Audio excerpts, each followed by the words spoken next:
Advertise those things ਜਿਹੜੀਆਂ ਮਤਲਬ general ਨੇ, ਜਿਹੜੀਆਂ ਪੋਸੀਬਲ ਨੇ, ਜਿਹੜੀਆਂ ਹੁੰਦੀਆਂ ਨੇ। ਟਾਈਮਲਾਈਨ ਤੇ ਡਿਸੀਜਨ ਕੀ ਆਊਗਾ ਅਸੀਂ ਕੰਟਰੋਲ ਨਹੀਂ ਕਰ ਰਹੇ। ਜਿਹੜਾ ਵੀ ਤੁਹਾਨੂੰ ਅਸ਼ੋਰੈਂਸ ਦੇ ਰਿਹਾ ਕਿ ਇੰਨਾ ਹੀ ਟਾਈਮ ਲੱਗੂਗਾ ਤੇ ਆਹੀ ਡਿਸੀਜਨ ਆਊਗਾ, ਮੈਂ ਤੁਹਾਡਾ ਜਿੱਦਾਂ ਤੁਸੀਂ ਕਿਹਾ ਉਹਨੇ ਕਿਹਾ ਮੈਂ ਤੁਹਾਡਾ ਕੰਮ ਕਰਾ ਦੂੰਗਾ, ਸੋ ਉੱਥੇ ਤੁਸੀਂ ਉਹ ਰੈੱਡ ਫਲੈਗ ਹੈ। ਸੋ ਉਹ ਇਹਦਾ ਮਤਲਬ ਇਹ ਹੈ ਕਿ ਤੁਸੀਂ ਐਥੀਕਲ, ਓਨੈਸਟ, ਕੰਪੀਟੈਂਟ ਬੰਦੇ ਨੂੰ ਨਹੀਂ ਚੂਜ਼ ਕਰ ਰਹੇ। ਤੇ ਮੈਂ ਤੇ ਈਵਨ ਮੇਰੇ ਕੋਲ ਬੱਚੇ ਆਉਂਦੇ ਨਾ, ਉਹ ਮੈਨੂੰ ਇੱਦਾਂ ਹੀ ਪੁੱਛਿਆ ਇੱਕ ਬੱਚੇ ਨੇ ਕਿ ਸਰ ਇਹ ਪਤਾ ਕਿਵੇਂ ਲੱਗਦਾ ਕਿ ਜੈਨੂਅਨ ਆ ਬੰਦਾ ਕਿ ਨਹੀਂ ਬੰਦਾ। ਮੈਂ ਕਿਹਾ ਤੁਸੀਂ ਪੋਸਟ ਗ੍ਰੈਜੂਏਸ਼ਨ ਵਰਕ ਪਰਮਿਟ ਵੀ ਲਵਾਉਣਾ ਹੋਏ ਨਾ, ਤੁਸੀਂ ਪੜ੍ਹਾਈ ਕੀਤੀ, ਤੁਹਾਡਾ ਸਾਰਾ ਕੁਝ ਮੀਟ ਕਰਦਾ। ਜੈਨੂਅਨਨੈਸ ਚੈੱਕ ਕਰਨੀ ਹੋਏ ਨਾ ਤੇ ਬੰਦੇ ਨੂੰ ਸਾਹਮਣੇ ਪੁੱਛੋ LMIA ਲੈਣੀ ਹੈ ਕਿੰਨੇ ਪੈਸੇ ਲੱਗਣਗੇ। ਮੈਂ ਇਹਦੇ ਤੇ ਆ ਰਿਹਾ ਤੁਸੀਂ ਮੈਂ ਫੇਕ ਪੇਰੋਲ ਚਲਾਉਣਾ ਚਾਹੁੰਦਾ ਕਿੰਨੇ ਪੈਸੇ ਲੱਗਣਗੇ। ਜਿਹੜਾ ਵੀ ਐਥੀਕਲ ਕੰਪੀਟੈਂਟ ਇਮੀਗ੍ਰੇਸ਼ਨ ਪ੍ਰੈਕਟੀਸ਼ਨਰ ਹੋਏਗਾ ਉਹ ਕਹੇਗਾ ਕਿ ਇਹ ਕੰਮ ਇਲੀਗਲ ਹੈ, ਗਲਤ ਆ, ਨਾ ਇਹਦੇ ਪੈਸੇ ਲੱਗਣਗੇ, ਨਾ ਜਿਹੜਾ ਵਾ ਫੇਕ ਪੇਰੋਲ ਚਲਾਉਣਾ ਵਾ। ਹੁਣ ਤੇ ਸਾਡੇ ਕੋਲ ਬੜੀ ਵਧੀਆ ਐਗਜ਼ਾਮਪਲ ਆ, ਅਸੀਂ ਉਹਨਾਂ ਨੂੰ ਦਿਖਾਉਂਦੇ ਹਾਂ ਕਿ ਆਹ ਦੇਖੋ ਇੰਟਰਨੈਸ਼ਨਲ ਸਟੂਡੈਂਟਸ ਨੇ, ਇਹਨਾਂ ਨਾਲ ਕੀ ਬਣ ਰਿਹਾ ਵਾ, ਤੁਸੀਂ ਇਹ ਤੋਂ ਹੀ ਇੱਕ ਲੈਸਨ ਸਿੱਖੋ। ਇਹ ਬੱਚੇ ਇਨੋਸੈਂਟ ਨੇ, ਇਹਨਾਂ ਨੇ ਕੋਈ ਫਰਾਡ ਨਹੀਂ ਕੀਤਾ, ਕੋਈ ਇਹਨਾਂ ਨੇ ਗਲਤੀ ਨਹੀਂ ਕੀਤੀ। ਇਹ ਕੰਪੀਟੈਂਟ ਬੱਚੇ ਸੀਗੇ, 6 ਬੈਂਡ ਈਚ ਲਏ। ਇਹਨਾਂ ਦੇ ਕੋਲ ਕੀ ਰੀਜ਼ਨ ਸੀਗਾ? ਪੈਸੇ ਵੀ ਦਿੱਤੇ, ਕਾਲਜ ਦੀ ਫੀਸ ਵੀ ਭਰੀ, ਸਾਰਾ ਕੁਝ ਕੀਤਾ, GIC ਦੀ ਫੀਸ ਵੀ ਭਰੀ, ਤੇ ਇਹਨਾਂ ਕੋਲ ਕੋਈ ਰੀਜ਼ਨ ਹੀ ਨਹੀਂ ਸੀਗਾ ਵੀ ਇਹ ਝੂਠੀ ਫੇਕ ਲੈਟਰ ਲੈਣ। ਇਹਨਾਂ ਨੂੰ ਬਿਨਾਂ ਦੱਸਿਆ ਡਿਸੈਪਟਿਵ ਤਰੀਕੇ ਨਾਲ ਫਰਾਡੂਲੈਂਟ ਪ੍ਰੈਕਟੀਸ਼ਨਰ ਨੇ ਝੂਠੀਆਂ ਫੋਰਜਡ ਲੈਟਰਸ ਲਗਾਤੀਆਂ ਇਹਨਾਂ ਦੀ ਐਪਲੀਕੇਸ਼ਨ 'ਚ। ਹੁਣ ਜਦੋਂ ਐਪਲੀਕੇਸ਼ਨ ਲਗਾਈਆਂ, ਇਹਨਾਂ ਤੋਂ ਨੌਲੇਜ ਨਹੀਂ ਸੀ, ਅੱਜ ਫਿਰ ਵੀ ਕੌਨਸੀਕੁਐਂਸਿਸ ਫੇਸ ਕਰ ਰਹੇ ਆ। ਹੁਣ ਇੱਕ ਬੰਦਾ ਪੈਸੇ ਦੇ ਕੇ LMIA ਖਰੀਦਦਾ, ਪੈਸੇ ਦੇ ਕੇ ਉਹ ਪੇਰੋਲ ਚਲਾ ਰਿਹਾ, ਪ੍ਰਾਈਵੇਟ ਕਾਲਜਸ ਤੋਂ ਇੱਧਰੋਂ ਉੱਧਰੋਂ ਫੇਕ ਆਫਰ ਲੈਟਰਸ ਲੈ ਰਿਹਾ ਵਾ, ਆਪਣੀ ਗੈਪ ਕਵਰ ਕਰ ਰਿਹਾ ਵਾ। ਉਹ ਤੇ ਉਹਦੀ ਨੌਲੇਜ 'ਚ, ਉਹ ਤੇ ਆਪ ਕਰ ਰਿਹਾ ਕੰਮ ਗਲਤ, ਤੇ ਜਦੋਂ ਫੜਿਆ ਗਿਆ ਤੇ ਉਹਨੂੰ ਕੋਈ ਰਿਲੀਫ ਮਿਲੇਗਾ? ਇੱਕ ਇਨੋਸੈਂਟ ਸਟੂਡੈਂਟ ਨੂੰ ਨਹੀਂ ਰਿਲੀਫ ਮਿਲ ਰਿਹਾ, ਉਹਦੇ ਲਈ ਮੁਸ਼ਕਲ ਹੋ ਰਹੀ ਹੈ। ਤੇ ਜਿਹੜਾ ਡੈਲੀਬਰੇਟ ਐਕਟ ਹੈ ਉਹਨੂੰ ਰਿਲੀਫ ਮਿਲੇਗਾ? ਨਹੀਂ ਮਿਲੇਗਾ। मजा नहीं आ रहा है। हम करते हैं प्रबंध। Glassy time.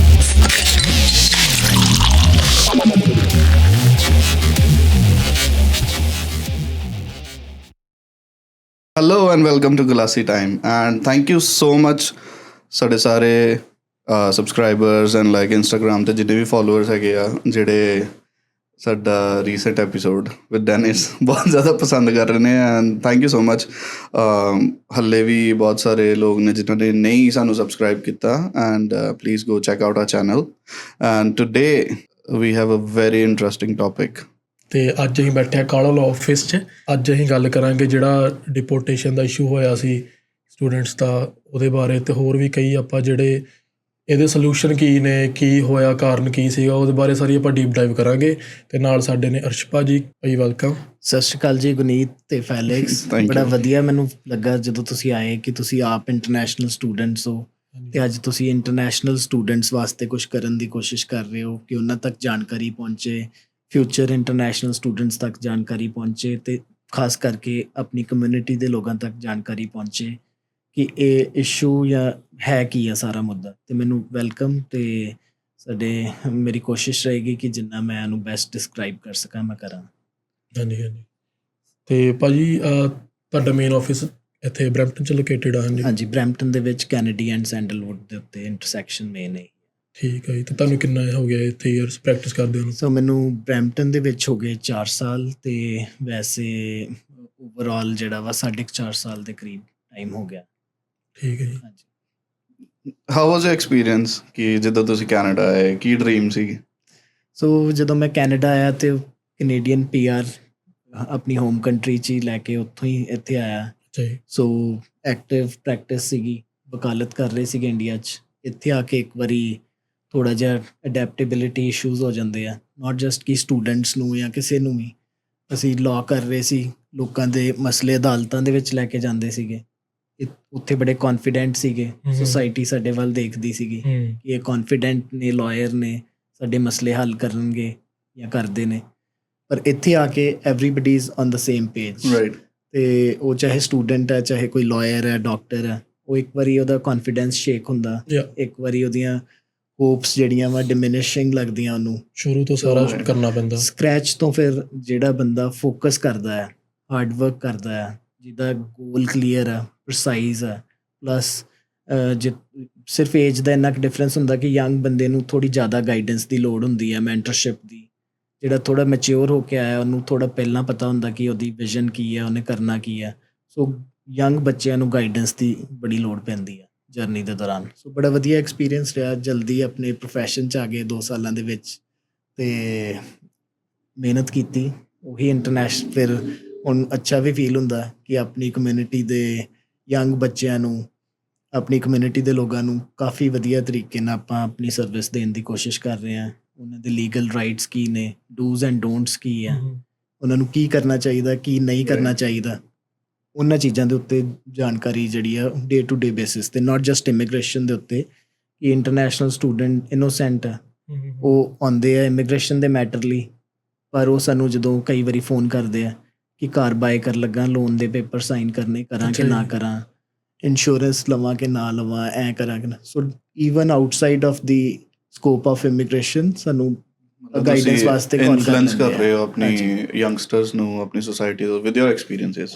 ਇਨਫਲੂਐਂਸ ਨਹੀਂ, ਮਤਲਬ Community ਦੀ help ਕਰਦੇ ਆ। ਆਪਣਾ ਰੋਲ ਪਲੇ ਕਰ ਰਹੇ ਆ ਕਿ ਜੋ ਕਰਨਾ ਚਾਹੀਦਾ, ਨਾਟ ਜਸਟ ਕਿ ਆਏ ਉਹਨਾਂ ਨੇ ਫੀ ਪੇ ਕੀਤੀ ਲੀਗਲ ਐਡਵਾਈਸ ਲਈ, ਕੰਮ ਖਤਮ ਹੋਇਆ ਤੇ ਰਿਲੇਸ਼ਨਸ਼ਿਪ ਇਜ਼ ਟਰਮੀਨੇਟਡ, ਦੇ ਡੋਂਟ ਹੈਵ ਪੇਰੈਂਟਸ ਹੇਅਰ, ਦੇ ਡੋਂਟ ਹੈਵ ਫੈਮਿਲੀ ਹੇਅਰ, ਤੇ ਉਹ ਇਕੱਲੇ ਨੇ ਤੇ ਉਹ ਗਾਈਡੈਂਸ ਲਈ ਜਦੋਂ ਵੀ ਕਿਸੇ ਜਗ੍ਹਾ ਤੇ ਜਾਂਦੇ ਕਿਤੇ ਵੀ, ਉੱਥੇ ਜਿੱਥੇ ਆਪਣੇ ਤੋਂ ਵੱਡੀ ਏਜ ਤੋਂ ਥੋੜ੍ਹਾ ਚਾਹੇ 5-10 ਸਾਲ ਦਾ ਵੀ ਏਜ ਗੈਪ ਹੋਵੇ, ਉੱਥੇ ਉਹ ਫਿਰ ਉਹਨਾਂ ਵੱਲ ਦੇਖਦੇ ਆ ਕਿ ਉਹਨਾਂ ਨੂੰ ਛੋਟੀ ਚੀਜ਼ਾਂ 'ਤੇ ਵੀ ਗਾਈਡੈਂਸ ਦੇਣ। ਕਈਆਂ ਨੂੰ ਰੈਂਟ ਦੇ ਇਸ਼ੂਜ਼ ਆ ਜਾਂਦੇ, ਘਰ ਲੈਂਡਲੋਰਡ ਟੈਨੈਂਟ ਇਸ਼ੂਜ਼, ਸੋ ਉਹ ਛੋਟੀਆਂ ਚੀਜ਼ਾਂ ਬਾਰੇ ਕਿ ਮੈਂ ਕਰ ਸਕਦਾ ਕਿ ਨਹੀਂ ਕਰ ਸਕਦਾ। ਰਾਈਟ ਆ ਤੁਸੀਂ ਦੱਸਦੇ ਹੋ। ਹਾਂਜੀ, ਮੈਨੂੰ ਪੁਲਿਸ ਨੇ ਰੋਕਿਆ, ਮੈਂ ਕਰ ਸਕਦਾ ਕਿ ਨਹੀਂ ਕਰ ਸਕਦਾ, ਮੇਰੇ ਘਰ ਦੇ ਬਾਹਰ ਪੁਲਿਸ ਖੜੀ ਹੈ, ਮੈਂ ਕਰ ਸਕਦਾ ਕਿ ਨਹੀਂ ਕਰ ਸਕਦਾ, ਛੋਟੀਆਂ ਚੀਜ਼ਾਂ। ਸੋ ਉਹ ਰਿਲੇਸ਼ਨਸ਼ਿਪ ਆਨਗੋਇੰਗ ਰਹਿੰਦਾ, ਕੋਸ਼ਿਸ਼ ਕਰ ਰਹੇ ਹਾਂ ਕਿ ਵਧੀਆ ਕਰੀਏ। ਭਾਜੀ ਰੀਅਲੀ ਐਪਰੀਸ਼ੀਏਟਡ ਕਿ ਮਤਲਬ ਤੁਸੀਂ ਆਊਟ ਆਫ ਦ ਵੇ ਜਾ ਕੇ ਕਰ ਰਹੇ ਹੋ ਆਪਣੇ ਕਮਿਊਨਿਟੀ ਲਈ। ਲਾਈਕ ਆਈ ਬਿਲੀਵ ਕਿ ਇਹਨੂੰ ਆਊਟ ਆਫ ਦਾ ਵੇ ਨਹੀਂ ਆਪਾਂ ਕਵਾਂਗੇ,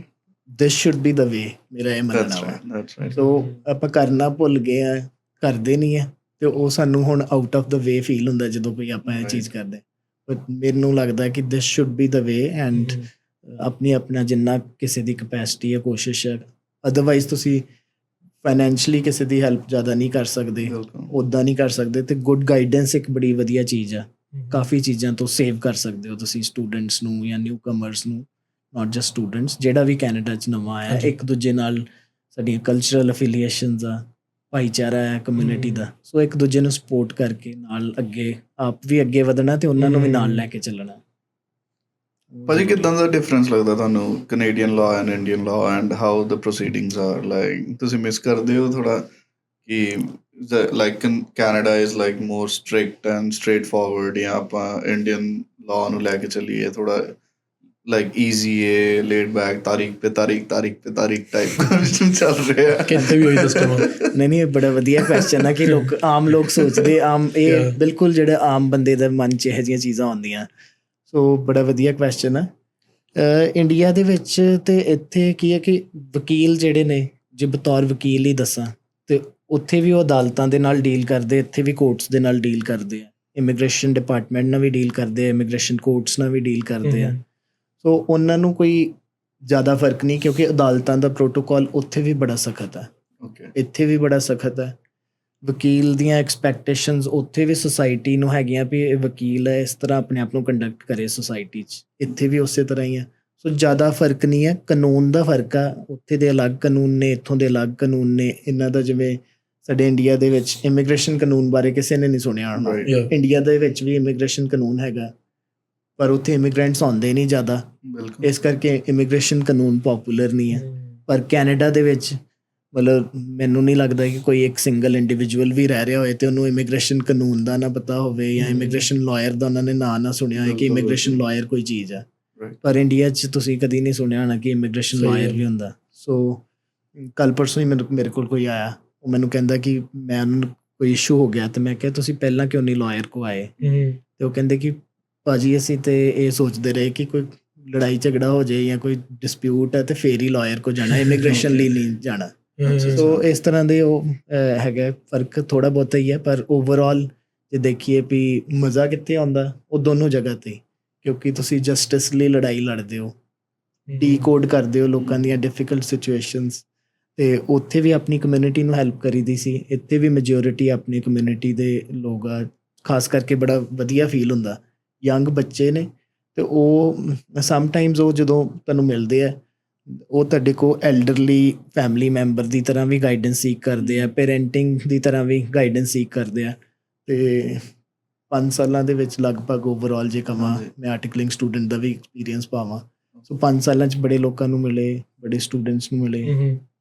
ਐਵਰੀਬਡੀ ਇਜ਼ ਰਿਸਪੋਂਸੀਬਲ, ਦੇ ਨੋ ਦੇਅਰ ਰਿਸਪੋਂਸਿਬਿਲਿਟੀਜ਼। ਕਦੀ ਕਿਸੇ ਨੇ ਕਿਸੇ ਦੀ ਫੀਸ ਨਹੀਂ ਪ੍ਰੋਫੈਸ਼ਨਲ ਸਰਵਿਸ ਲੈ ਕੇ ਰੋਕਣੀ, ਕੋਈ ਗਲਤ ਹੈਬਿਟ ਨਹੀਂ ਐਗਜ਼ਿਬਿਟ ਕਰਨੀ, ਗੱਲ ਮੰਨਣੀ, ਗੱਲ ਸੁਣਨੀ।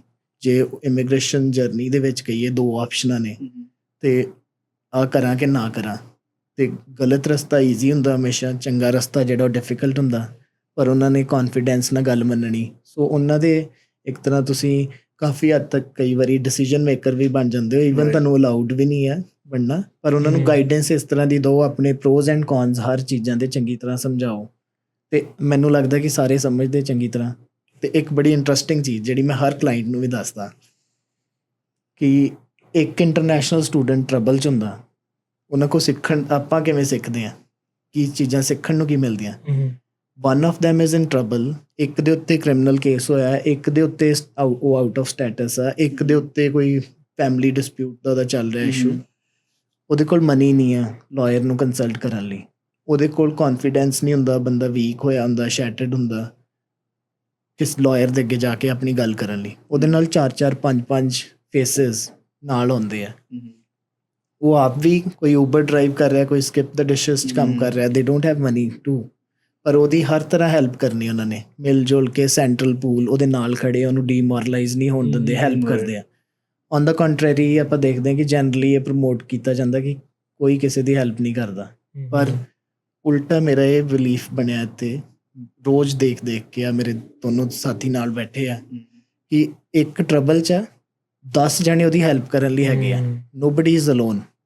ਤੇ ਇੱਕ ਮੈਨੂੰ ਲੱਗਦਾ ਕਿ ਸਾਨੂੰ ਸਾਰਿਆਂ ਨੂੰ ਆਪਸ 'ਚ ਇੱਕ ਦੂਜੇ ਨਾਲ ਭਾਈਚਾਰਕ ਬਣਾ ਕੇ ਤੌਰ 'ਤੇ ਵੀ ਰੱਖਣਾ ਬਣਾ ਕੇ ਚਾਹੀਦਾ। ਰੱਖਣਾ ਚਾਹੀਦਾ, ਕਿ ਸਟੂਡੈਂਟ ਜਿਹੜਾ ਵਾ ਉਹ ਜਦੋਂ ਇੱਥੇ ਆਉਂਦਾ ਵਾ ਉਹ ਆਈਸੋਲੇਟ ਨਾ ਹੋਵੇ। ਕੋਈ ਵੀ ਬੰਦਾ, ਚਾਹੇ ਉਹ ਨਿਊ ਕਮਰ ਆ, ਚਾਹੇ ਡਾਕਟਰ ਵੀ ਕਿਉਂ ਨਹੀਂ ਇਮੀਗ੍ਰੇਟ ਹੋ ਕੇ ਆ ਰਿਹਾ, ਉਹਨਾਂ ਨੂੰ ਵੀ ਸਾਡਾ ਫਰਜ਼ ਆ ਅਪਲਿਫਟ ਕਰਨਾ, ਉਹਨਾਂ ਦੇ ਨਾਲ ਹਰ ਇੱਕ ਬੰਦੇ ਨੂੰ ਸਪੋਰਟ ਕਰਨਾ ਸਾਡਾ ਬਣਦਾ। ਭਾਈ ਆਪਣੀ ਨਾ ਕਮਿਊਨਿਟੀ ਨੂੰ ਪਤਾ ਨਹੀਂ, ਇੱਕ ਕੰਸਲਟੈਂਟ ਤੇ ਇੱਕ ਇਮੀਗ੍ਰੇਸ਼ਨ ਲਾਇਰ, ਕੀ ਡਿਫਰੈਂਸ ਇਹਨਾਂ 'ਚ? ਸੋ ਇਮੀਗ੍ਰੇਸ਼ਨ ਕੰਸਲਟੈਂਟ ਤੇ ਲਾਇਰ ਦਾ ਰੋਲ ਆਪਣਾ ਹੈ। ਸੋ ਲਾਇਰ ਜਿਹੜੇ ਨੇ ਉਹ ਇਮੀਗ੍ਰੇਸ਼ਨ ਕੋਰਟ 'ਚ ਜਾ ਸਕਦੇ ਨੇ, ਫੈਡਰਲ ਕੋਰਟ 'ਚ ਜਾ ਸਕਦੇ ਨੇ। ਇਮੀਗ੍ਰੇਸ਼ਨ ਕੰਸਲਟੈਂਟ ਉੱਥੇ ਨਹੀਂ ਜਾ ਸਕਦਾ। ਐਜੂਕੇਸ਼ਨ ਦਾ ਡਿਫਰੈਂਸ ਆ, ਲਗਭਗ 8 ਤੋਂ 10 ਸਾਲਾਂ ਦਾ ਸਫ਼ਰ ਆ ਵਕਾਲਤ ਦੇ ਵਿੱਚ ਆਉਣ ਦਾ।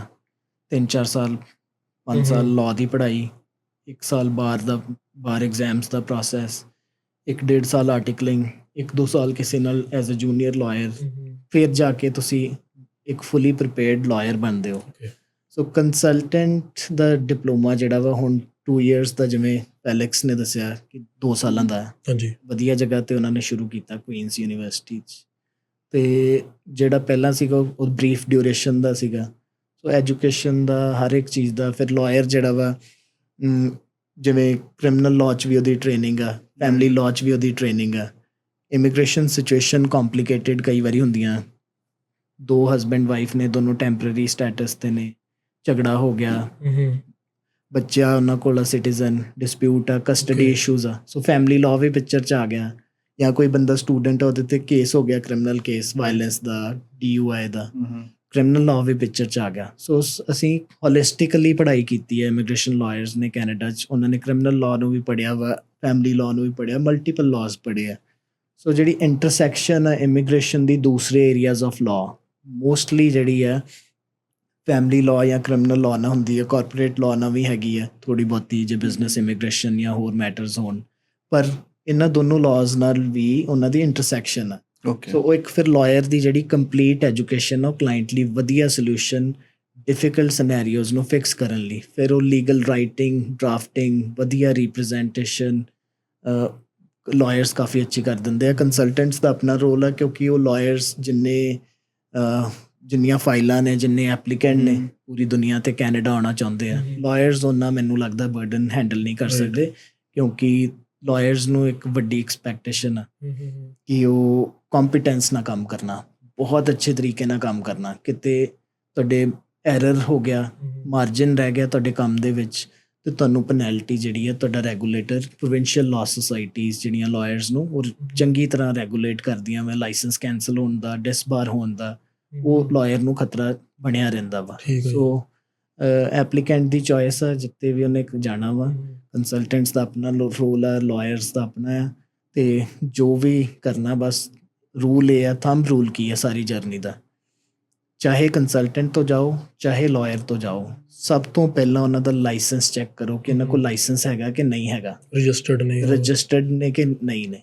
ਸੋ ਕੈਨੇਡਾ ਦੇ ਵਿੱਚ ਜੇ ਵਕੀਲ ਦਾ ਲਾਇਸੈਂਸ ਚੈੱਕ ਕਰਨਾ ਵਾ, provincial law society of Canada ਜਿਹੜੀ ਹੈਗੀਆਂ ਪ੍ਰੋਵਿੰਸ਼ੀਅਲ ਲਾਅ ਸੁਸਾਇਟੀ ਜਿਹੜੀ ਹੈ ਓਨਟਾਰੀਓ, ਜਿੱਦਾਂ ਕਹਿ ਲਓ ਅਸੀਂ ਬੈਠੇ ਹਾਂ, ਪ੍ਰੋਵਿੰਸ਼ੀਅਲ ਲਾਅ ਸੁਸਾਇਟੀਜ਼ ਦੀ ਵੈਬਸਾਈਟ ਤੇ ਜਾਓ। ਕੋਈ ਮੈਨੀਟੋਬਾ ਦਾ ਲਾਇਰ ਹੈ, ਉਹਨਾਂ ਦੀ ਵੈਬਸਾਈਟ ਤੇ ਜਾਓ, ਉੱਥੇ ਤੁਸੀਂ ਲਾਇਰ ਦਾ ਨਾਮ ਪਾ ਕੇ ਕ੍ਰੈਡੈਂਸ਼ੀਅਲਸ, ਫਾਈਂਡ ਮਾਈ ਲਾਇਰ ਇਨ ਓਨਟਾਰੀਓ, ਫਾਈਂਡ ਮਾਈ ਲਾਇਰ ਇਨ ਮੈਨੀਟੋਬਾ, BC, ਇਸ ਤਰ੍ਹਾਂ ਕਰਕੇ ਗੂਗਲ ਸਿੰਪਲ ਲੇਮੈਨ ਭਾਸ਼ਾ 'ਚ ਜੇ ਦੱਸਾਂ ਕਿੱਦਾਂ ਲੱਭਣਾ, ਉਹਦੇ 'ਚ ਜਾ ਕੇ ਤੁਸੀਂ ਸਰਚ ਕਰੋ, ਲਾਇਰ ਦਾ ਨਾਮ ਪਾਓ, ਲਾਇਰ ਦੇ ਤੁਹਾਨੂੰ ਜਿਹੜਾ ਨਾਮ ਪਾ ਕੇ ਡਿਟੇਲਸ ਮਿਲ ਜਾਣੀਆਂ। ਲਾਇਰਸ ਦੀ ਜਿਹੜੀ ਹਿਸਟਰੀ ਆ, ਜੇ ਉਹਨਾਂ ਦੇ ਅਗੇਂਸਟ ਕਦੀ ਕੋਈ ਕੰਪਲੇਂਟ ਹੋਈ ਆ, ਰੈਗੂਲੇਟਰੀ ਇਸ਼ੂਜ਼ ਹੋਏ ਆ, ਉਹ ਵੀ ਲਿਸਟਡ ਹੁੰਦੀ ਹੈ। ਸੋ ਉੱਥੋਂ ਤੁਹਾਨੂੰ ਪਤਾ ਲੱਗ ਜਾਂਦਾ ਕਿ ਵੈਦਰ ਮੈਂ ਲਾਇਰ ਕਰਨਾ ਕਿ ਨਹੀਂ ਕਰਨਾ, ਇਹ ਵਾਲਾ। ਸੋ ਇਸੇ ਤਰ੍ਹਾਂ ਹੀ ਇਮੀਗ੍ਰੇਸ਼ਨ ਕੰਸਲਟੈਂਟਸ ਦੀ ਇੱਕ ਵੈਬਸਾਈਟ ਆ CICC ਦੀ, ਉਹਦੇ 'ਤੇ ਜਾਓ, ਉਹਨਾਂ ਦੇ ਕ੍ਰੈਡੈਂਸ਼ੀਅਲਸ ਪਾਓ, ਨਾਮ ਚੈੱਕ ਕਰੋ, ਅੱਛਾ, ਉਹਨਾਂ ਦੀਆਂ ਡਿਸਪਲਿਨਰੀ ਪ੍ਰੋਸੀਡਿੰਗਸ ਤੇ ਨਹੀਂ ਹੈਗੀਆਂ ਕੋਈ, ਉਹ ਚੈੱਕ ਕਰੋ। ਓਕੇ, ਗੂਗਲ ਰਿਵਿਊਜ਼ ਦੇਖੋ ਸਾਰਿਆਂ ਦੇ, ਲਾਇਰਸ ਦੇ ਦੇਖੋ, ਉਹਨਾਂ ਦੀ ਲਿੰਕਡਇਨ ਪੇਜ ਤੇ ਜਾਓ, ਹਰ ਜਗ੍ਹਾ ਤੇ ਉਹਨਾਂ ਦੀ ਜਿਹੜੀ ਪਬਲਿਕ ਪਲੇਟਫਾਰਮਸ ਨੇ, ਇੰਸਟਾਗ੍ਰਾਮ, ਸੋਸ਼ਲ ਮੀਡੀਆ, ਹਰ ਜਗ੍ਹਾ ਤੇ ਉਹਨਾਂ ਦੀ ਪ੍ਰੈਜ਼ੈਂਸ ਚੈੱਕ ਕਰੋ। ਸੋ ਕ੍ਰੈਡੈਂਸ਼ੀਅਲਸ ਵੈਰੀਫਾਈ ਕਰੋ, ਲਾਇਸੈਂਸ ਚੈੱਕ ਕਰੋ, ਫਿਰ ਉਹਨਾਂ ਦੀ ਦੂਸਰਾ ਉਹਨਾਂ ਦੀ ਜਨਰਲ ਜਿਹੜੀ ਹੈ ਇੱਕ ਤਰ੍ਹਾਂ ਕਹਿ ਲਓ ਵੀ ਅੰਡਰਸਟੈਂਡਿੰਗ ਬਣਾਓ ਕਿ ਵੈਦਰ ਅਸੀਂ ਕਰਨਾ ਕਿ ਨਹੀਂ ਕਰਨਾ। ਸੋ ਕਿਉਂਕਿ ਆਪਣੀ ਕਮਿਊਨਿਟੀ ਇਹ 'ਚ ਮੋਸਟਲੀ ਕਨਫਿਊਜ਼ ਰਹਿੰਦੀ ਆ, ਜਿੱਦਾਂ ਕਿਸੇ ਫਰੈਂਡ ਦੀ ਕਾਲ ਆ ਗਈ, ਕਹੂਗਾ ਮੈਂ ਲਾਇਰ ਕੋਲ ਚੱਲਾਂ, ਇਮੀਗ੍ਰੇਸ਼ਨ ਲਾਇਰ ਕੋਲ ਚੱਲਾਂ, ਬਟ ਐਕਚੁਅਲ 'ਚ ਕੰਸਲਟੈਂਟ ਕੋਲ ਜਾਂਦੇ ਆ, ਹਾਂਜੀ ਨਾ। ਸੋ ਬੇਸਿਕਲੀ ਵਰਡ ਲਾਇਰ ਹੀ ਯੂਜ਼ ਕਰਦੇ ਆ, ਬਟ ਐਕਚੁਅਲ 'ਚ ਕੰਸਲਟੈਂਟ ਕੋਲ ਜਾਂਦੇ ਹੁੰਦੇ। ਹਾਂਜੀ, ਸੋ ਉਹ ਲਾਇਰ ਦਾ ਮਤਲਬ ਤੁਸੀਂ ਸਮਝੋ ਕਿ ਲਾਇਰ ਕੌਣ, ਹਾਂਜੀ ਬਿਲਕੁਲ absolutely different, they are working in the same area of law. ਉਹ ਕੰਸਲਟੈਂਟਸ ਦੀਆਂ ਥੋੜ੍ਹੀਆਂ ਲਿਮਿਟੇਸ਼ਨਸ ਨੇ, ਕੁਝ ਚੀਜ਼ਾਂ ਨਹੀਂ ਕਰ ਸਕਦੇ, ਤੇ ਲਾਇਰਸ ਜਿਹੜੇ ਨੇ ਉਹ ਫੈਡਰਲ ਕੋਰਟ 'ਚ ਅਪੀਅਰ ਹੋ ਸਕਦੇ ਆ, ਤੇ ਇਸ ਤਰ੍ਹਾਂ ਥੋੜ੍ਹਾ ਬਹੁਤਾ ਡਿਫਰੈਂਸ ਆ। ਬਾਕੀ ਜਿਹੜਾ ਹੈਗਾ ਕਿ ਤੁਸੀਂ, ਤੁਹਾਡੀ ਚੋਇਸ ਆ ਕਿ ਤੁਸੀਂ ਕਿਹਦੇ ਕੋਲ ਜਾਣਾ, ਕਿਹਨੂੰ ਰਿਟੇਨ ਕਰਨਾ, ਕਿਉਂ ਰਿਟੇਨ ਕਰਨਾ, ਪਰ ਫਰਕ ਸਮਝਣਾ ਬੜਾ ਜ਼ਰੂਰੀ ਆ। ਹਾਂਜੀ ਭਾਜੀ, ਤੁਸੀਂ ਕੀ ਸੁਜੈਸਟ ਕਰੋਗੇ, ਲਾਈਕ ਲਾਇਰਸ ਕੋ ਜਾਣਾ ਚਾਹੀਦਾ ਜਾਂ ਕੰਸਲਟੈਂਟਸ ਕੋ? ਐਜ਼ ਅ ਲਾਇਰ ਜੇ ਮੈਂ ਸੁਜੈਸਟ ਕਰਨਾ ਹੋਵੇ, ਜੇ ਮੈਂ ਆਪਣਾ ਕੇਸ ਕਰਨਾ ਹੋਵੇ, ਮੇਰੇ ਕਿਸੇ ਫੈਮਿਲੀ ਮੈਂਬਰ ਦਾ ਕੇਸ ਕਰਨਾ ਹੋਏ, ਮੇਰੇ ਨਾਲ ਪ੍ਰਤੇਸ਼ ਬੈਠਾ ਹੈ, ਚੰਨਪ੍ਰੀਤ ਬੈਠਾ ਹੈ, ਇਹਨਾਂ ਦਾ ਕੋਈ ਮੈਟਰ ਹੋਵੇ ਇਮੀਗ੍ਰੇਸ਼ਨ ਦਾ, ਤੇ ਮੰਨ ਲਓ ਮੇਰੀ ਇਨਕੈਪੈਸਿਟੀ ਹੈ ਕਿ ਮੈਂ ਕਰ ਨਹੀਂ ਸਕਦਾ ਕਿਸੇ ਰੀਜ਼ਨ ਕਰਕੇ, ਤੇ ਮੈਂ ਇਹਨਾਂ ਨੂੰ ਲਾਇਰ ਕੋ ਹੀ ਲੈ ਕੇ ਜਾਵਾਂਗਾ। ਓਕੇ, ਬੈਰਿਸਟਰ ਸੋਲਿਸਟਰ ਕੋ ਹੀ ਲੈ ਕੇ ਜਾਵਾਂਗਾ, given their education, given their training, ਉਹਨਾਂ ਦਾ ਤਜਰਬਾ, experience, knowledge. So immigration consultants ਵੀ ਇਕੁਅਲੀ ਗੁੱਡ ਨੇ, ਉਹਨਾਂ ਦਾ ਆਪਣਾ ਇੱਕ ਰੋਲ ਹੈ, ਡੀਮੀਨ ਨਹੀਂ ਕੀਤਾ ਜਾ ਸਕਦਾ, ਕਿਉਂਕਿ ਉਹ ਕਾਫੀ ਬਰਡਨ ਸ਼ੇਅਰ ਕਰਦੇ ਆ। ਜਿੰਨੀਆਂ ਮਿਲੀਅਨਸ ਆਫ ਐਪਲੀਕੇਸ਼ਨਸ ਲੱਗਦੀਆਂ ਕੈਨੇਡਾ 'ਚ, ਉਹ ਸਾਰੀਆਂ ਲਾਇਰਸ ਦਾ ਨੰਬਰ ਬੜਾ ਥੋੜ੍ਹਾ ਵਾ। 12-14 ਹਜ਼ਾਰ ਕੰਸਲਟੈਂਟਸ ਨੇ, ਲਾਇਰ ਜਿਹੜੇ ਨੇ 2-2.5 ਹਜ਼ਾਰ ਹੋਣਗੇ ਪੂਰੇ ਕੈਨੇਡਾ 'ਚ, ਐਕਸਕਲੂਸਿਵਲੀ ਜਿਹੜੇ ਇਮੀਗ੍ਰੇਸ਼ਨ ਕਰ ਰਹੇ ਆ। ਸੋ 2-2.5 ਹਜ਼ਾਰ ਲਾਇਰਸ ਇੰਨਾ ਬਰਡਨ ਸ਼ੇਅਰ ਨਹੀਂ ਕਰ ਸਕਦੇ, ਤੇ ਉਹ ਬਰਡਨ ਸ਼ੇਅਰ ਕਰਦੇ ਨੇ, ਉਹਨਾਂ ਦਾ ਆਪਣਾ ਰੋਲ ਆ। ਜੇ ਉਹ ਸਾਰਾ ਬਰਡਨ ਐਪਲੀਕੇਸ਼ਨਸ ਦਾ ਵੀ ਲਾਇਰਸ 'ਤੇ ਪੈ ਜਾਏਗਾ, ਤੇ ਲਾਇਰਸ ਕੋਰਟਸ 'ਚ ਜਿਹੜੀਆਂ ਇਮੀਗ੍ਰੇਸ਼ਨ ਕੋਰਟਸ 'ਚ ਲੋਕਾਂ ਦੇ ਹੋਰ ਡਿਫਿਕਲਟ ਸਿਨੈਰੀਓ ਲੈ ਕੇ ਜਾਂਦੇ ਆ, ਬਰਡਨ ਵੀ ਪੈ ਜਾਊਗਾ ਉਹਨਾਂ ਨੂੰ, ਉਹ ਲੈ ਕੇ ਕਿਵੇਂ ਜਾਣਗੇ, ਉਹਦੇ 'ਤੇ ਕਿਵੇਂ ਫੋਕਸ ਕਰਨਗੇ। ਸੋ ਆਪਣਾ ਆਪਣਾ ਰੋਲ ਆ, ਉਹ ਪਲੇ ਕਰਦੇ ਆ। ਪਰ ਜੇ ਮੈਨੂੰ ਸਵਾਲ ਪੁੱਛੋ ਕਿ ਕਿਹਦੇ ਕੋਲ ਜਾਓਗੇ, ਮੈਂ ਲਾਇਰ ਕੋਲ ਜਾਊਂਗਾ, ਕਿਉਂਕਿ ਮੇਰੇ ਕੋਈ ਟੈਕਨੀਕਲ ਇਸ਼ੂ ਨਾ ਰਾਈਜ਼ ਹੋਵੇ, ਕੋਈ ਪ੍ਰੋਬਲਮ ਨਾ ਹੋਵੇ, ਚੰਗੀ ਤਰ੍ਹਾਂ ਪੂਰਾ ਫੁੱਲੀ ਪ੍ਰੋਪਰ ਤਰੀਕੇ ਨਾਲ, ਅਟੈਂਸ਼ਨ ਟੂ ਡੀਟੇਲ ਦੇ ਨਾਲ ਮੈਟਰ ਹੋਵੇ। ਸੋ ਉਹਦੇ ਲਈ ਫਿਰ ਲਾਇਰ ਕੋ ਮੈਂ ਜਾਊਂਗਾ। ਭਾਜੀ, ਲਾਈਕ ਆਈ ਕੈਂਟ ਸੇ ਕਿ ਇਟਸ ਦਾਗ ਹੈ ਤੁਹਾਡੇ ਪ੍ਰੋਫੈਸ਼ਨ 'ਤੇ, ਬਟ ਬਹੁਤ ਸਾਰੇ ਮਤਲਬ ਚਾਹੇ ਉਹ ਕੰਸਲਟੈਂਟਸ ਲੈ ਲਓ ਜਾਂ ਲਾਇਰਸ ਲੈ ਲਓ, ਲਾਈਕ ਉਹ ਸਟੂਡੈਂਟ ਦੇਖਦੇ ਨੇ ਜਾਂ ਇਮੀਗ੍ਰੈਂਟ ਦੇਖਦੇ ਨੇ, ਦੇ ਕੋਟ ਲਾਈਕ ਕ੍ਰੇਜ਼ੀ ਅਮਾਊਂਟਸ, ਠੀਕ ਹੈ, ਕਿ ਚਾਹੇ ਕਈ ਕਰਕੇ ਤਾਂ ਮਤਲਬ ਇਹ ਚੀਜ਼ ਹੁੰਦੀ ਹੈ ਕਿ ਯਾਰ ਏਜੰਟ ਤਾਂ ਯਾਰ ਪੈਸੇ ਖਾਂਦੇ ਨੇ ਜਾਂ ਏਜੰਟ ਤਾਂ ਉਹ ਕਰਦੇ ਨੇ ਜਾਂ ਲਾਇਰਸ ਇੱਦਾਂ ਕਰਦੇ ਨੇ ਵਿਚ ਇਜ਼ ਲਾਈਕ ਮੇਬੀ ਤੁਸੀਂ ਸੁਣੀਆਂ ਜਾਂ ਨਹੀਂ ਸੁਣੀਆਂ ਬਟ ਅਸੀਂ ਬਹੁਤ ਚੀਜ਼ਾਂ ਸੁਣੀਆਂ ਬਟ ਆਈ ਵਾਂਟ ਕਿ ਮਤਲਬ ਕਿ ਡੂ ਯੂ ਥਿੰਕ ਕਿ ਲਾਈਕ ਲਾਇਰਸ ਜਾਂ ਏਜੰਟਸ ਲਾਈਕ ਓਵਰ ਪ੍ਰਾਈਸ ਨੇ ਜਾਂ ਫਿਰ ਫਾਇਦਾ ਚੱਕ ਰਹੇ ਆ ਇਮੀਗ੍ਰੈਂਟਸ ਦਾ ਕਿ ਮਤਲਬ ਕਿ ਇਟਸ ਅ ਬਿਗ ਮਾਰਕੀਟ ਜਾਂ ਜਿਹੜਾ ਕੋਈ ਫਸਿਆ ਹੁੰਦਾ ਉਹਨੂੰ ਫਸਿਆ ਹੋਰ ਹੋਇਆ ਫਸਾਈ ਉਹਨੂੰ ਜਾਂਦੇ ਆ ਜਾਂ ਕੁਛ ਮਤਲਬ ਅਲੱਗ-ਅਲੱਗ ਤਰੀਕੇ ਨਾਲ ਹਾਂਜੀ ਇਹ ਫੀਸ ਹੈ ਉਹ ਫੀਸ ਹੈ ਜਦ ਕਿ ਉਹ ਲੋੜ ਨਹੀਂ ਹੈਗੀ ਆ but still they are like making him pay or like you know they don't care about the hard work and like ਜਿੱਦਾਂ ਵੀ ਉਹ ਸਟਰਗਲ ਕਰ ਰਹੇ ਨੇ ਉਹ ਸਿਚੁਏਸ਼ਨ 'ਚ ਬਟ ਆਪਣੇ ਪੈਸੇ ਬਣਾ ਰਹੇ ਨੇ ਹਾਂਜੀ ਲਾਈਕ ਬੜਾ ਅੱਛਾ ਕੁਐਸਚਨ ਹੈ ਤੇ ਇਹਨੂੰ ਬਰੀਫ 'ਚ ਹੀ ਮੈਂ ਆਨਸਰ ਕਰਾਂਗਾ ਕਿ ਇਮੀਗ੍ਰੇਸ਼ਨ ਲਾਇਰ ਜਿਹੜੇ ਨੇ ਨਾ ਤੇ ਉਹ ਪੈਸਾ ਕਿਸੇ ਤੋਂ ਲੁੱਟ ਸਕਦੇ ਨੇ ਨਾ ਉਹ ਪੈਸਾ ਓਵਰਚਾਰਜ ਕਰ ਸਕਦੇ ਨੇ ਨਾ ਹੀ ਉਹ ਕਿਸੇ ਨੂੰ ਗਲਤ ਗਾਈਡੈਂਸ ਦੇ ਸਕਦੇ ਨੇ ਨਾ ਹੀ ਉਹਨਾਂ ਨੂੰ ਕੋਈ ਐਸੀ ਜਿਵੇਂ ਇਹਨਾਂ ਨੇ ਕਿਹਾ ਕਿ ਅੱਗੇ ਦੇ ਅੱਗੇ ਤੋਰੀ ਰੱਖਣਾ ਉਹ ਕਰ ਸਕਦੇ ਨੇ ਉਹਦਾ ਰੀਜ਼ਨ ਕੀ ਹੈ ਕਿ ਜਿਹੜਾ ਪ੍ਰੋਵਿੰਸ਼ੀਅਲ ਰੈਗੂਲੇਟਰ ਆ ਪ੍ਰੋਵਿੰਸ਼ੀਅਲ ਲਾਅ ਸੁਸਾਇਟੀ ਹੈ ਉਹ ਤੁਹਾਨੂੰ ਸਰਵਾਈਵ ਨਹੀਂ ਕਰਨ ਦੇਗੀ ਐਜ਼ ਅ ਲਾਇਰ ਜੇ ਤੁਸੀਂ ਇਸ ਤਰ੍ਹਾਂ ਦੇ ਸ਼ਾਰਟਕਟਸ ਕਰ ਰਹੇ ਹੋ ਮਿਸਗਾਈਡ ਕਰ ਰਹੇ ਹੋ ਇਨਕੰਪੀਟੈਂਸ ਦੇ ਇਸ਼ੂਜ਼ ਨੇ ਪੈਸੇ ਲੁੱਟ ਰਹੇ ਹੋ ਲੋਕਾਂ ਤੋਂ ਜਾਂ ਕੋਈ ਗਲਤ ਕੰਮ ਕਰ ਰਹੇ ਹੋ ਜਿਹੜਾ ਇਲੀਗਲ ਆ ਉਹ ਤੁਹਾਡੇ ਕੋਲ ਈਵਨ ਮੈਂ ਉਹਦੀ ਛੋਟੀ ਜਿਹੀ ਐਗਜ਼ਾਮਪਲ ਦਿੰਦਾ ਕਿ ਤੁਹਾਡੇ ਕੋਲੋਂ ਕਿਸੇ ਇਮੀਗ੍ਰੇਸ਼ਨ ਲਾਇਰ ਨੇ ਨੋਟਰਾਈਜ਼ ਕਰਾ ਕੇ $50 ਕੈਸ਼ ਲਏ ਆ ਉਹਨੇ ਤੁਹਾਨੂੰ ਰਿਸੀਟ ਨਹੀਂ ਦਿੱਤੀ ਰਾਈਟ ਕੈਸ਼ ਦੀ ਕਿ ਤੁਹਾਡੇ ਕੋਲ $50 ਲਏ ਆ ਤੁਸੀਂ ਉਹਦੀ ਕੰਪਲੇਂਟ ਕਰੋ ਜੀ ਇਸ ਚੀਜ਼ ਦੀ ਕਿ ਮੈਨੂੰ ਰਿਸੀਟ ਨਹੀਂ ਦਿੱਤੀ ਵੱਡੀ ਗੱਲ ਦੀ ਆਪਾਂ ਛੱਡ ਦਈਏ ਕਿ ਇਮੀਗ੍ਰੇਸ਼ਨ ਫਰਾਡ ਹਾਂ ਬਿਲਕੁਲ ਛੋਟਾ ਮਾਈਨਰ ਉਹ ਇਹ ਕਰਦੀ ਹੈ ਸੋ ਉਹਨੂੰ ਚੰਗੀ ਤਰ੍ਹਾਂ ਪੈਨੈਲਿਟੀ ਪਏਗੀ ਅੱਛਾ ਜੀ ਲਾਅ ਸੁਸਾਇਟੀ ਕੋ ਜਾਏ ਉਹ ਥੋੜੀ ਮਿਸਅੰਡਰਸਟੈਂਡਿੰਗ ਇਸ ਤਰ੍ਹਾਂ ਵਾ ਕਿ ਨਾਨ ਲਾਇਰ ਨੂੰ ਵੀ ਲਾਇਰ ਸਮਝਿਆ ਜਾਂਦਾ ਜੋ ਤੁਹਾਡੇ ਕੁਐਸਚਨਸ ਨੇ ਇਹ ਲਾਇਰਸ ਜਿਹੜੇ ਨੇ ਕੈਨੇਡੀਅਨ ਇਮੀਗ੍ਰੇਸ਼ਨ ਲਾਇਰਸ ਨੇ ਉਹਨਾਂ ਕੀ ਕਹਿ ਦਿੰਦੇ ਲਾਇਰਸ ਬਟ ਕੰਸਲਟੈਂਟ ਕਰ ਰਹੇ ਆ ਹਨਾ ਇਹ ਚੀਜ਼ਾਂ ਉਹਨਾਂ ਤੱਕ ਜਿਹੜਾ ਨਾ ਬੜਾ ਲਿਮਿਟਿਡ ਮਤਲਬ ਹੈਗਾ ਕਿ ਉਹਨਾਂ ਦੇ ਜਿਹੜੇ ਦੇਖੋ ਹੁੰਦੇ ਹੀ ਨਹੀਂ ਯੂਜੂਅਲੀ ਐਥੀਕਲੀ ਨੇ ਸਾਰੇ ਤੇ ਜਿਹੜਾ ਨਹੀਂ ਵੀ ਹੈਗਾ ਬਾਏ ਪਰਸਨੈਲਿਟੀ ਜਾਂ ਹੈਬਿਟਸ ਉਹਨਾਂ ਨੂੰ ਹੋਣਾ ਪੈਂਦਾ ਅਦਰਵਾਈਜ਼ ਤੁਸੀਂ ਪੀਨਲਾਈਜ਼ ਵੀ ਹੋਵੋਗੇ ਫॉर ਐਗਜ਼ਾਮਪਲ ਇੰਡੀਆ ਦੇ ਏਜੰਟ ਨੇ ਫੇਕ ਆਫਰ ਲੈਟਰ ਲਾਤੀ ਆਇਲਸ ਲਗਾਤਾ GIC ਲਗਾਤੀ ਬੱਚੇ ਨੂੰ ਨਹੀਂ ਦੱਸਿਆ ਇਹ ਕਰ ਲਿਆ ਇੰਡੀਆ 'ਚ ਉਹਨੇ ਕਿਉਂ ਕੀਤਾ ਉਹਦੇ 2 ਮੇਜਰ ਰੀਜ਼ਨ ਆ ਪਹਿਲਾ ਕਿ ਉਹਨੂੰ ਕੈਨੇਡਾ ਦੀ ਪੁਲਿਸ ਕੈਨੇਡਾ ਦੀ CBSA ਕੈਨੇਡਾ ਦੀ ਗਵਰਨਮੈਂਟ ਕਿਸੇ ਵੀ ਤਰੀਕੇ ਦੇ ਇੱਥੋਂ ਦੀ ਲਾਅ ਐਨਫੋਰਸਮੈਂਟ ਉਹਨੂੰ ਫੜ ਨਹੀਂ ਸਕਦੀ ਕਿਉਂਕਿ ਉਹਦੀ ਜੂਰਿਸਡਿਕਸ਼ਨ ਕਿਤੇ ਹੋਰ ਆ ਉਹ ਬੈਠਾ ਕਿਤੇ ਹੋਰ ਆ 1 ਨੰਬਰ ਰੀਜ਼ਨ ਹੋ ਗਿਆ ਦੂਸਰਾ ਰੀਜ਼ਨ ਉਹਦੇ ਕੋਲ ਕੋਈ ਲਾਇਸੈਂਸ ਨਹੀਂ ਹੈ ਲੂਜ਼ ਕਰਨ ਲਈ ਉਹਦੀ ਸੁਸਾਇਟੀ 'ਚ ਕੋਈ ਰਿਸਪੈਕਟ ਨਹੀਂ ਹੈ ਲੂਜ਼ ਕਰਨ ਲਈ ਕਿ ਉਹ ਇੰਡੀਆ ਬੈਠਾ ਉਹਦੇ ਕੋਲ ਕੋਈ ਹੈ ਹੀ ਨਹੀਂ ਐਸਾ ਰੁਤਬਾ ਨਹੀਂ ਹੈਗਾ ਐਸਾ ਲਾਇਸੈਂਸ ਨਹੀਂ ਹੈਗਾ ਕਿ ਉਹਦਾ ਲੂਜ਼ ਹੋਣਾ ਵਰਸਸ ਕੈਨੇਡੀਅਨ ਲਾਇਰ ਆ ਉਹਦਾ ਲਾਇਸੈਂਸ ਲੂਜ਼ ਹੁੰਦਾ ਸੁਸਾਇਟੀ ਐਟ ਲਾਰਜ ਨੂੰ ਪਤਾ ਲੱਗਦਾ ਕਿ ਲਾਇਸੈਂਸ ਲੂਜ਼ ਹੋਇਆ ਵਕੀਲ ਦਾ ਕਿਉਂਕਿ ਇਹਨੇ ਠੱਗੀ ਮਾਰੀ ਆ ਗਲਤ ਕੰਮ ਕੀਤਾ ਦੂਸਰਾ ਕੈਨੇਡੀਅਨ ਲਾਇਰ ਉਹ ਕੈਨੇਡਾ ਦੇ ਵਿੱਚ ਪ੍ਰੈਜ਼ੈਂਟ ਹੈ ਉਹਦੇ ਹੱਥ ਕੜੀ ਲੱਗ ਜਾਣੀ ਹੈ ਕਿ ਇਹਨੇ ਗਲਤ ਕੰਮ ਕੀਤਾ ਲਾਅ ਦੀ ਵਾਇਲੇਸ਼ਨ ਕੀਤੀ ਸੋ ਜਿਹੜਾ ਕੰਪਲੇਂਟਸ ਨੇ ਜਿਹੜਾ ਵੀ ਮੈਂ ਤੇ ਕਹੂੰਗਾ ਐਪਲੀਕੈਂਟਸ ਨੂੰ ਜਿਹੜਾ ਵੀ ਬੰਦਾ ਠੱਗ ਰਿਹਾ ਵਾ ਜਿਹੜਾ ਵੀ ਉਹਦੇ ਨਾਲ ਉਹਨਾਂ ਨੂੰ ਮਿਸਗਾਈਡ ਕਰ ਰਿਹਾ ਵਾ ਤੇ ਜੇ ਉਹ ਲਾਇਰ ਆ ਉਹਦੀ ਕੰਪਲੇਂਟ ਕਰਨੀ ਚਾਹੀਦੀ ਉਹਦੇ ਨਾਲ ਸਾਡੇ ਪ੍ਰੋਫੈਸ਼ਨ ਦਾ ਵੀ ਰੁਤਬਾ ਜਿਹੜਾ ਵਾ ਮੇਨਟੇਨ ਰਹਿੰਦਾ ਤੇ ਪਰ ਇਹਦੇ 'ਚ ਅੰਡਰਸਟੈਂਡਿੰਗ ਇਹ ਜ਼ਰੂਰ ਬਣਾਓ ਜਨਰਲ ਪਬਲਿਕ ਨੂੰ ਇਹ ਕਹੋ ਤੁਸੀਂ ਇੰਟਰਨੈਸ਼ਨਲ ਸਟੂਡੈਂਟ ਨੇ ਕਿ ਹਰ ਤਰ੍ਹਾਂ ਦੇ ਪ੍ਰੈਕਟੀਸ਼ਨਰ ਦਾ ਆਪਣਾ ਰੋਲ ਆ ਪਰ ਇਹ ਫਰਕ ਜ਼ਰੂਰ ਸਮਝੋ ਕਿ ਲਾਇਰ ਕੌਣ ਆ ਕੰਸਲਟੈਂਟ ਕੌਣ ਆ ਏਜੰਟ ਕੌਣ ਆ ਏਜੰਟ ਉਹ ਆ ਜਿਹੜਾ ਇੰਡੀਆ 'ਚ ਬੈਠਾ ਜਿਹੜਾ ਪ੍ਰੈਕਟਿਸ ਕਰ ਰਿਹਾ ਜਿਹਦੇ ਤੇ ਕੋਈ ਲਗਾਮ ਨਹੀਂ ਹੈ ਜਿਵੇਂ ਮੈਂ ਦੱਸਿਆ ਹੁਣੇ ਕੰਸਲਟੈਂਟ ਇੱਥੇ ਲਾਇਸੈਂਸਡ ਕੰਸਲਟੈਂਟ CICC ਦੇ ਮੈਂਬਰਸ ਨੇ ਲਾਇਰਸ ਜਿਹੜੇ ਨੇ ਉਹ ਪ੍ਰੋਵਿੰਸ਼ੀਅਲ ਲਾਅ ਸੁਸਾਇਟੀ ਦੇ ਮੈਂਬਰ ਨੇ ਓਕੇ ਸੋ ਇਸ ਤਰੀਕੇ ਨਾਲ ਆਪਣੀ ਡਿਲੀਜੈਂਸ ਕਰੋ ਅੰਡਰਸਟੈਂਡਿੰਗ ਕਲੀਅਰ ਕਰੋ ਤੇ ਫੇਰ ਸਟੈਪਸ ਲਓ ਤੇ ਫੇਰ ਹੀ ਤੁਹਾਡਾ ਜਿਹੜਾ ਵਾ ਨਾ ਇਮੀਗ੍ਰੇਸ਼ਨ ਜਰਨੀ ਜਿਹੜੀ ਆ ਉਹ ਸਹੀ ਰਹਿੰਦੀ ਹੈ ਥਰੂ ਆਊਟ ਕਿ ਤੁਹਾਨੂੰ ਸਮਝ ਆ ਤੁਸੀਂ ਕਿੰਨਾ ਕੁ ਜਾਓ ਬਾਕੀ ਹਰ ਫੀਲਡ ਦੇ ਵਿੱਚ ਹਰ ਪ੍ਰੋਫੈਸ਼ਨ 'ਚ ਦੁਨੀਆ ਦੇ ਉੱਤੇ ਹਰ ਸੁਸਾਇਟੀ 'ਚ ਚੰਗੇ ਮਾੜੇ ਵਧੀਆ ਸਕਿਲਡ ਇਨਕੰਪੀਟੈਂਟ ਕੰਪੀਟੈਂਟ ਹਰ ਤਰੀਕੇ ਦੇ ਪ੍ਰੈਕਟੀਸ਼ਨਰਸ ਨੇ ਹਰ ਤਰੀਕੇ ਦੇ ਹਰ ਫੀਲਡ ਦੇ ਵਿੱਚ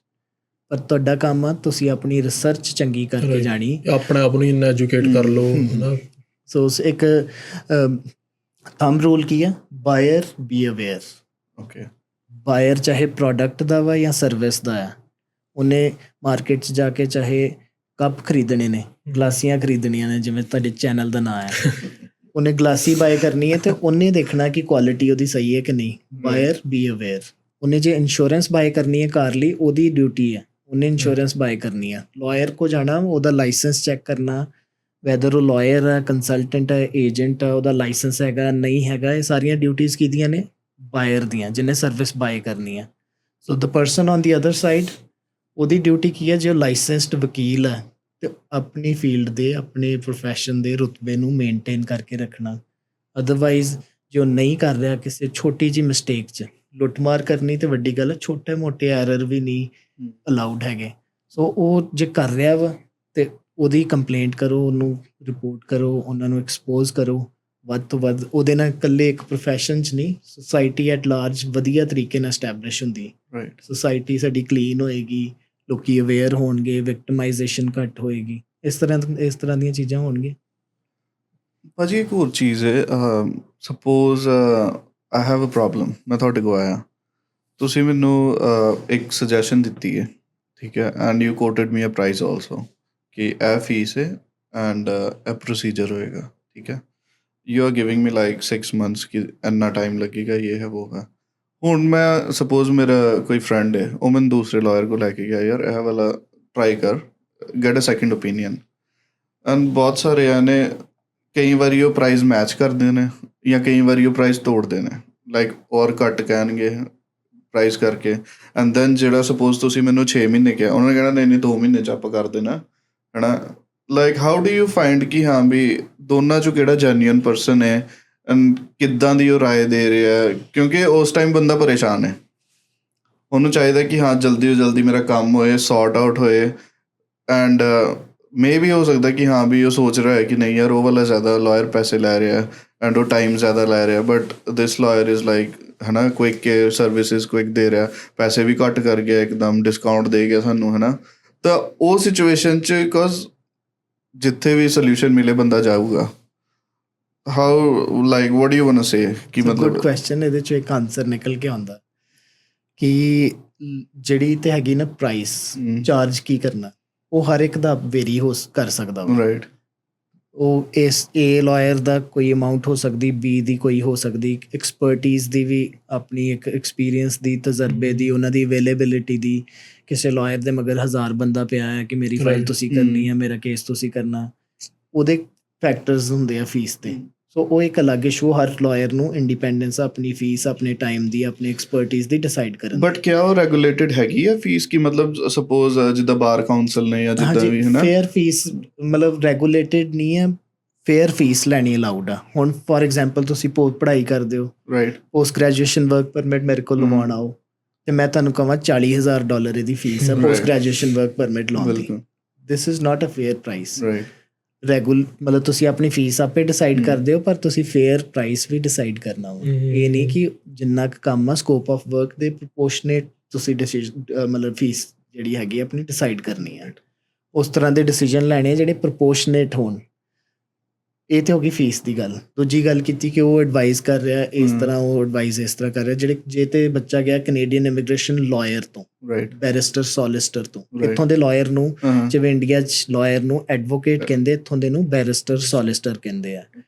ਸੋ ਬੈਰਿਸਟਰ ਕੋ ਗਿਆ ਜੇ ਤੇ ਮੋਸਟਲੀ ਉਹ ਏ ਬੈਰਿਸਟਰ ਕੋ ਚਲੇ ਜੇ, ਬੀ ਕੋ ਯੂਜੂਅਲੀ ਕੀ ਹੈ ਕਿ ਕਿਉਂਕਿ ਅਸੀਂ ਸਟ੍ਰਿਕਟ ਸੁਪਰਵਿਜ਼ਨ ਦੇ ਅੰਡਰ ਪ੍ਰੈਕਟਿਸ ਕਰਦੇ ਹਾਂ, ਉਹਦੇ ਨਾਲ ਕੀ ਫਾਇਦਾ ਹੁੰਦਾ ਕਿ ਉਹਨਾਂ ਦੀ ਲਗਭਗ ਜਿਹੜੀ ਲਾਈਨ ਆਫ ਐਕਸ਼ਨ ਹੈ ਨਾ, ਉਹ ਕਿਉਂਕਿ ਇੱਕ ਐਜੂਕੇਸ਼ਨ ਉਹਨਾਂ ਦੀ ਲੰਬੇ ਸਮੇਂ ਦੀ 8-10 ਸਾਲ ਉਹਨਾਂ ਨੇ ਇਹੀ ਚੀਜ਼ਾਂ ਪੜ੍ਹੀਆਂ ਨੇ, ਉਹਨਾਂ ਦੀ ਲਾਈਨ ਆਫ ਐਕਸ਼ਨ ਲਗਭਗ ਸਿਮਿਲਰ ਹੋਏਗੀ। ਓਕੇ। ਦੈਨ ਫੀਸ ਦੇ ਨਾਲ ਨਾਲ ਐਥਿਕਸ ਦੀ ਗੱਲ ਆ ਜਾਂਦੀ ਹੈ।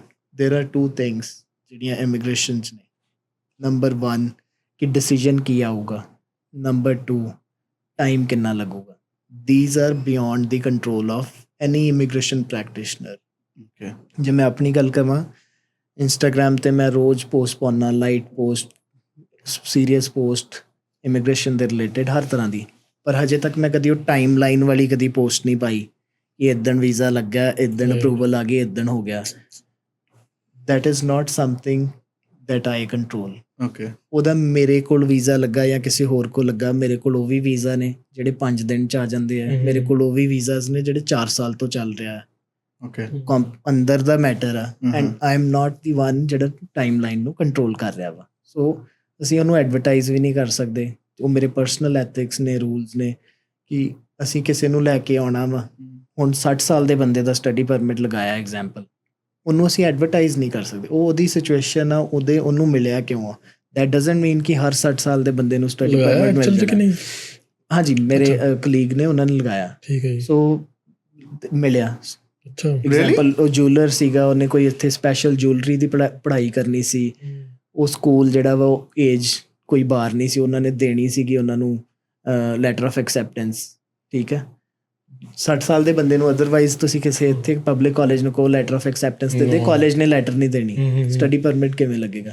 ਸੋ ਹਰ ਇੱਕ ਦੀ ਇੱਕ ਸਿਚੁਏਸ਼ਨ ਆ, but you can not advertise this thing ਕਿ ਆ ਬੰਦਾ 60 ਸਾਲ ਦਾ ਤੇ 60 ਸਾਲ ਦੇ ਬੰਦੇ ਸਾਰੇ ਇੰਡੀਆ 'ਚ ਤਿਆਰ ਹੋ ਜੋ ਵੀਜ਼ਾ, ਮੈਂ ਵੀਜ਼ਾ ਲਵਾਇਆ 60 ਸਾਲ ਵਾਲੇ ਦਾ ਆ ਜਾਓ ਆ ਜਾਓ। ਸੋ ਇਹ ਇਦਾਂ ਦਾ ਜਿਹੜੀ ਚੀਜ਼ ਹੈ ਨਾ, ਉਹ ਫਿਰ ਐਡਵਰਟਾਈਜ਼ ਦੋਜ਼ ਥਿੰਗਸ ਜਿਹੜੀਆਂ ਮਤਲਬ ਜਨਰਲ ਨੇ, ਜਿਹੜੀਆਂ ਪੋਸੀਬਲ ਨੇ, ਜਿਹੜੀਆਂ ਹੁੰਦੀਆਂ ਨੇ। ਟਾਈਮਲਾਈਨ ਤੇ ਡਿਸੀਜਨ ਕੀ ਆਊਗਾ ਅਸੀਂ ਕੰਟਰੋਲ ਨਹੀਂ ਕਰ ਰਹੇ। ਜਿਹੜਾ ਵੀ ਤੁਹਾਨੂੰ ਅਸ਼ੋਰੈਂਸ ਦੇ ਰਿਹਾ ਕਿ ਇੰਨਾ ਹੀ ਟਾਈਮ ਲੱਗੂਗਾ ਤੇ ਆਹੀ ਡਿਸੀਜਨ ਆਊਗਾ, ਮੈਂ ਤੁਹਾਡਾ, ਜਿੱਦਾਂ ਤੁਸੀਂ ਕਿਹਾ, ਉਹਨੇ ਕਿਹਾ ਮੈਂ ਤੁਹਾਡਾ ਕੰਮ ਕਰਾ ਦੂੰਗਾ। ਸੋ ਉੱਥੇ ਤੁਸੀਂ, ਉਹ ਰੈੱਡ ਫਲੈਗ ਹੈ। ਸੋ ਉਹ ਇਹਦਾ ਮਤਲਬ ਇਹ ਹੈ ਕਿ ਤੁਸੀਂ ਐਥੀਕਲ, ਓਨੈਸਟ, ਕੰਪੀਟੈਂਟ ਬੰਦੇ ਨੂੰ ਨਹੀਂ ਚੂਜ਼ ਕਰ ਰਹੇ। ਸੋ ਇਹ ਧਿਆਨ ਰੱਖਣਾ ਚਾਹੀਦਾ। ਤੇ ਮੈਂ ਤੇ ਈਵਨ ਮੇਰੇ ਕੋਲ ਬੱਚੇ ਆਉਂਦੇ ਨਾ, ਉਹ ਮੈਨੂੰ ਇੱਦਾਂ ਹੀ ਪੁੱਛਿਆ ਇੱਕ ਬੱਚੇ ਨੇ ਕਿ ਸਰ ਇਹ ਪਤਾ ਕਿਵੇਂ ਲੱਗਦਾ ਕਿ ਜੈਨੂਅਨ ਆ ਬੰਦਾ ਕਿ ਨਹੀਂ ਬੰਦਾ। ਮੈਂ ਕਿਹਾ ਤੁਸੀਂ ਪੋਸਟ ਗ੍ਰੈਜੂਏਸ਼ਨ ਵਰਕ ਪਰਮਿਟ ਵੀ ਲਵਾਉਣਾ ਹੋਏ ਨਾ, ਤੁਸੀਂ ਪੜ੍ਹਾਈ ਕੀਤੀ, ਤੁਹਾਡਾ ਸਾਰਾ ਕੁਝ ਮੀਟ ਕਰਦਾ। ਜੈਨੂਅਨਨੈਸ ਚੈੱਕ ਕਰਨੀ ਹੋਏ ਨਾ ਤੇ ਬੰਦੇ ਨੂੰ ਸਾਹਮਣੇ ਪੁੱਛੋ LMIA ਲੈਣੀ ਹੈ, ਕਿੰਨੇ ਪੈਸੇ ਲੱਗਣਗੇ। ਮੈਂ ਇਹਦੇ ਤੇ ਹੀ ਆ ਰਿਹਾ। ਤੁਸੀਂ, ਮੈਂ ਫੇਕ ਪੇਰੋਲ ਚਲਾਉਣਾ ਚਾਹੁੰਦਾ, ਕਿੰਨੇ ਪੈਸੇ ਲੱਗਣਗੇ। ਜਿਹੜਾ ਵੀ ਐਥੀਕਲ ਕੰਪੀਟੈਂਟ ਇਮੀਗ੍ਰੇਸ਼ਨ ਪ੍ਰੈਕਟੀਸ਼ਨਰ ਹੋਏਗਾ ਉਹ ਕਹੇਗਾ ਕਿ ਇਹ ਕੰਮ ਇਲੀਗਲ ਹੈ, ਗਲਤ ਆ, ਨਾ ਇਹਦੇ ਪੈਸੇ ਲੱਗਣਗੇ, ਨਾ ਜਿਹੜਾ ਵਾ ਫੇਕ ਪੇਰੋਲ ਚਲਾਉਣਾ ਵਾ।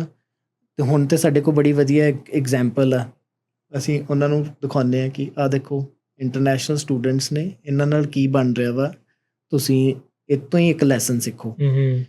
ਇਹ ਬੱਚੇ ਇਨੋਸੈਂਟ ਨੇ, ਇਹਨਾਂ ਨੇ ਕੋਈ ਫਰਾਡ ਨਹੀਂ ਕੀਤਾ, ਕੋਈ ਇਹਨਾਂ ਨੇ ਗਲਤੀ ਨਹੀਂ ਕੀਤੀ। ਇਹ ਕੰਪੀਟੈਂਟ ਬੱਚੇ ਸੀਗੇ, 6 ਬੈਂਡ ਈਚ ਲਏ, ਸਾਰਾ ਕੁਝ ਇਹਨਾਂ ਨੇ ਪ੍ਰੋਪਰ ਕੀਤਾ ਜੋ ਤੁਸੀਂ ਕੀਤਾ, ਜੋ ਇਹਨਾਂ ਨੇ ਫੈਲਿਕਸ ਨੇ ਕੀਤਾ, ਗੁਨੀਤ ਨੇ ਕੀਤਾ, ਪ੍ਰਤੇਸ਼ ਨੇ ਕੀਤਾ ਸਟੱਡੀ ਵੀਜ਼ਾ ਲਗਾਉਣ ਲੱਗਿਆ। ਕੰਪੀਟੈਂਸ ਦੇ ਬੇਸਿਸ ਤੇ ਤੁਸੀਂ ਵੀਜ਼ਾ ਲਿਆ। ਸੋ 6 ਬੈਂਡ ਈਚ ਲੈ ਲਏ।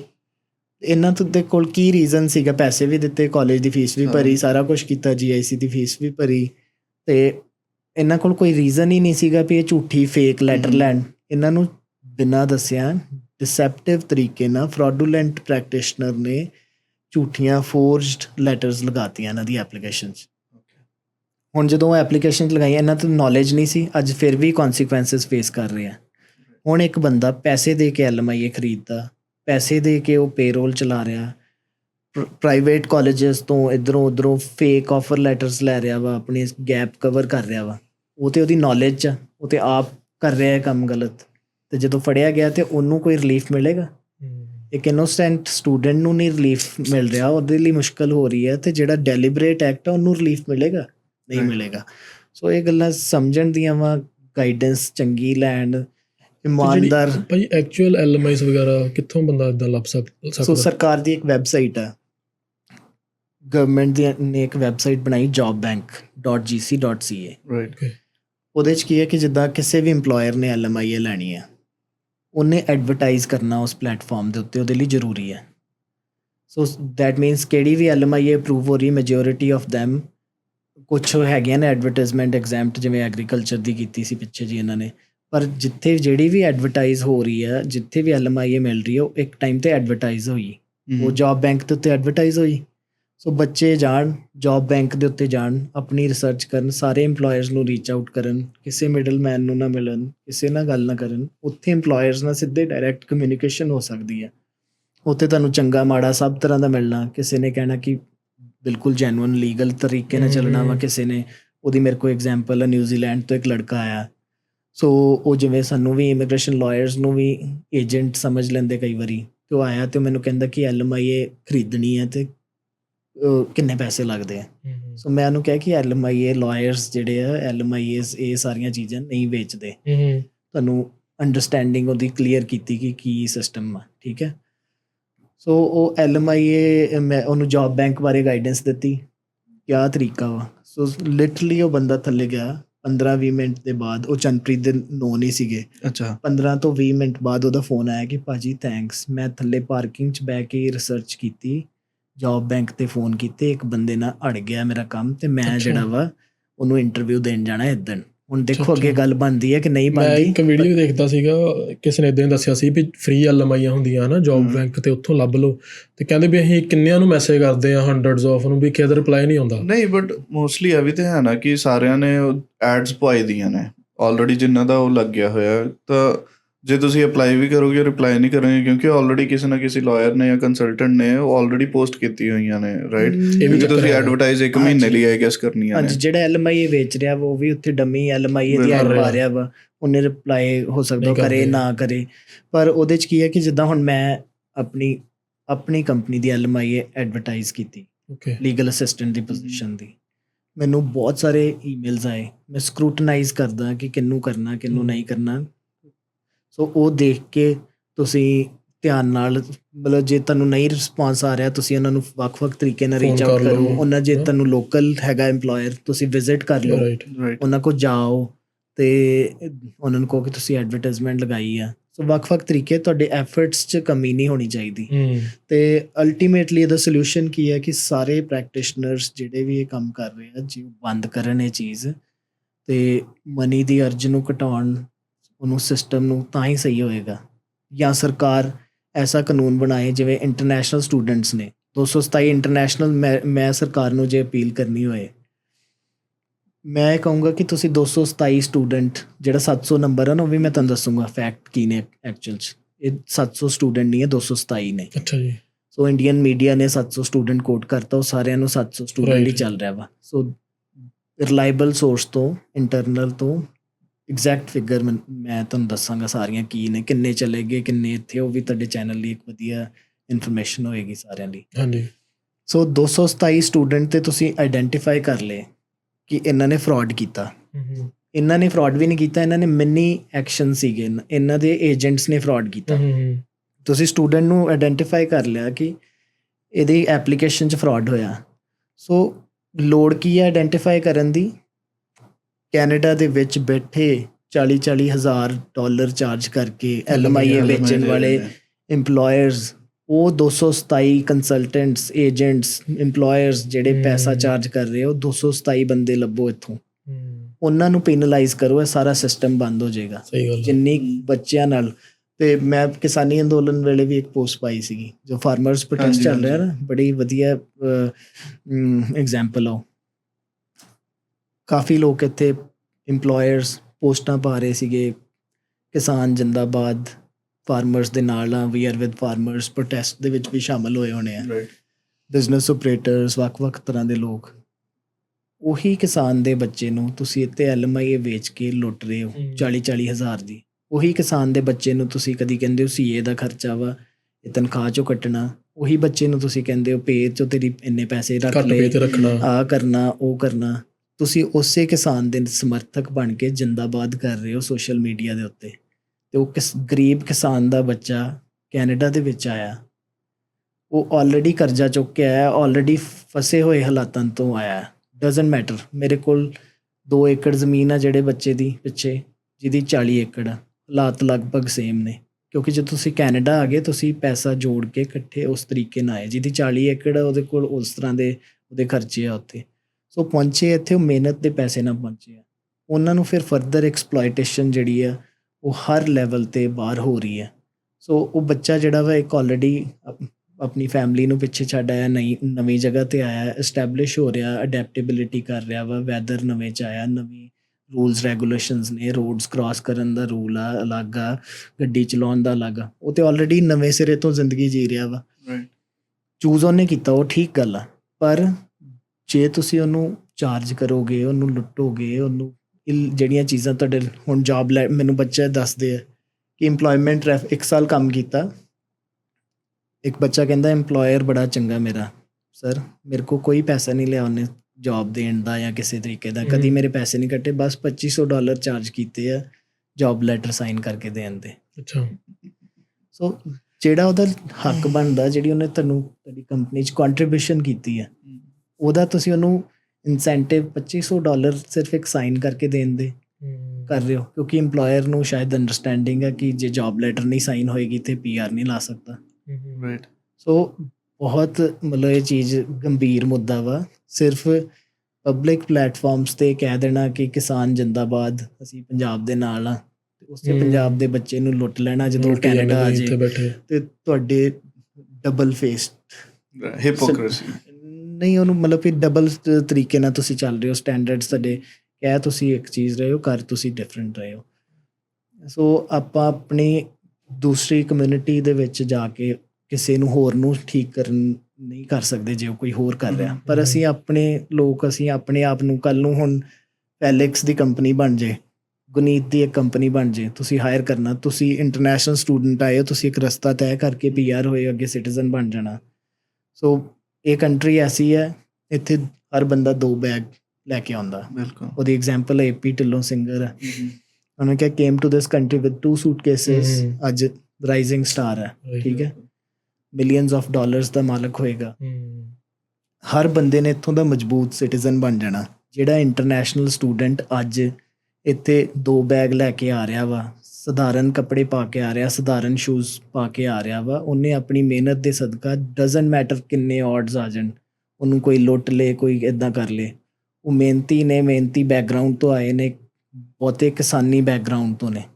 ਸੋ ਉਹ ਇੱਥੇ ਆ ਕੇ ਉਹਨਾਂ ਨੇ ਮਿਹਨਤ ਕਰ ਲੈਣੀ ਹੈ, ਤਰੱਕੀ ਕਰ ਲੈਣੀ ਹੈ, ਇੱਕ ਦਿਨ ਉਹਨਾਂ ਨੇ ਤੁਹਾਡੇ ਬਰਾਬਰ ਦੇ ਮਜ਼ਬੂਤ ਸਿਟੀਜ਼ਨ ਹੋਣਾ ਇੱਥੋਂ ਦੇ।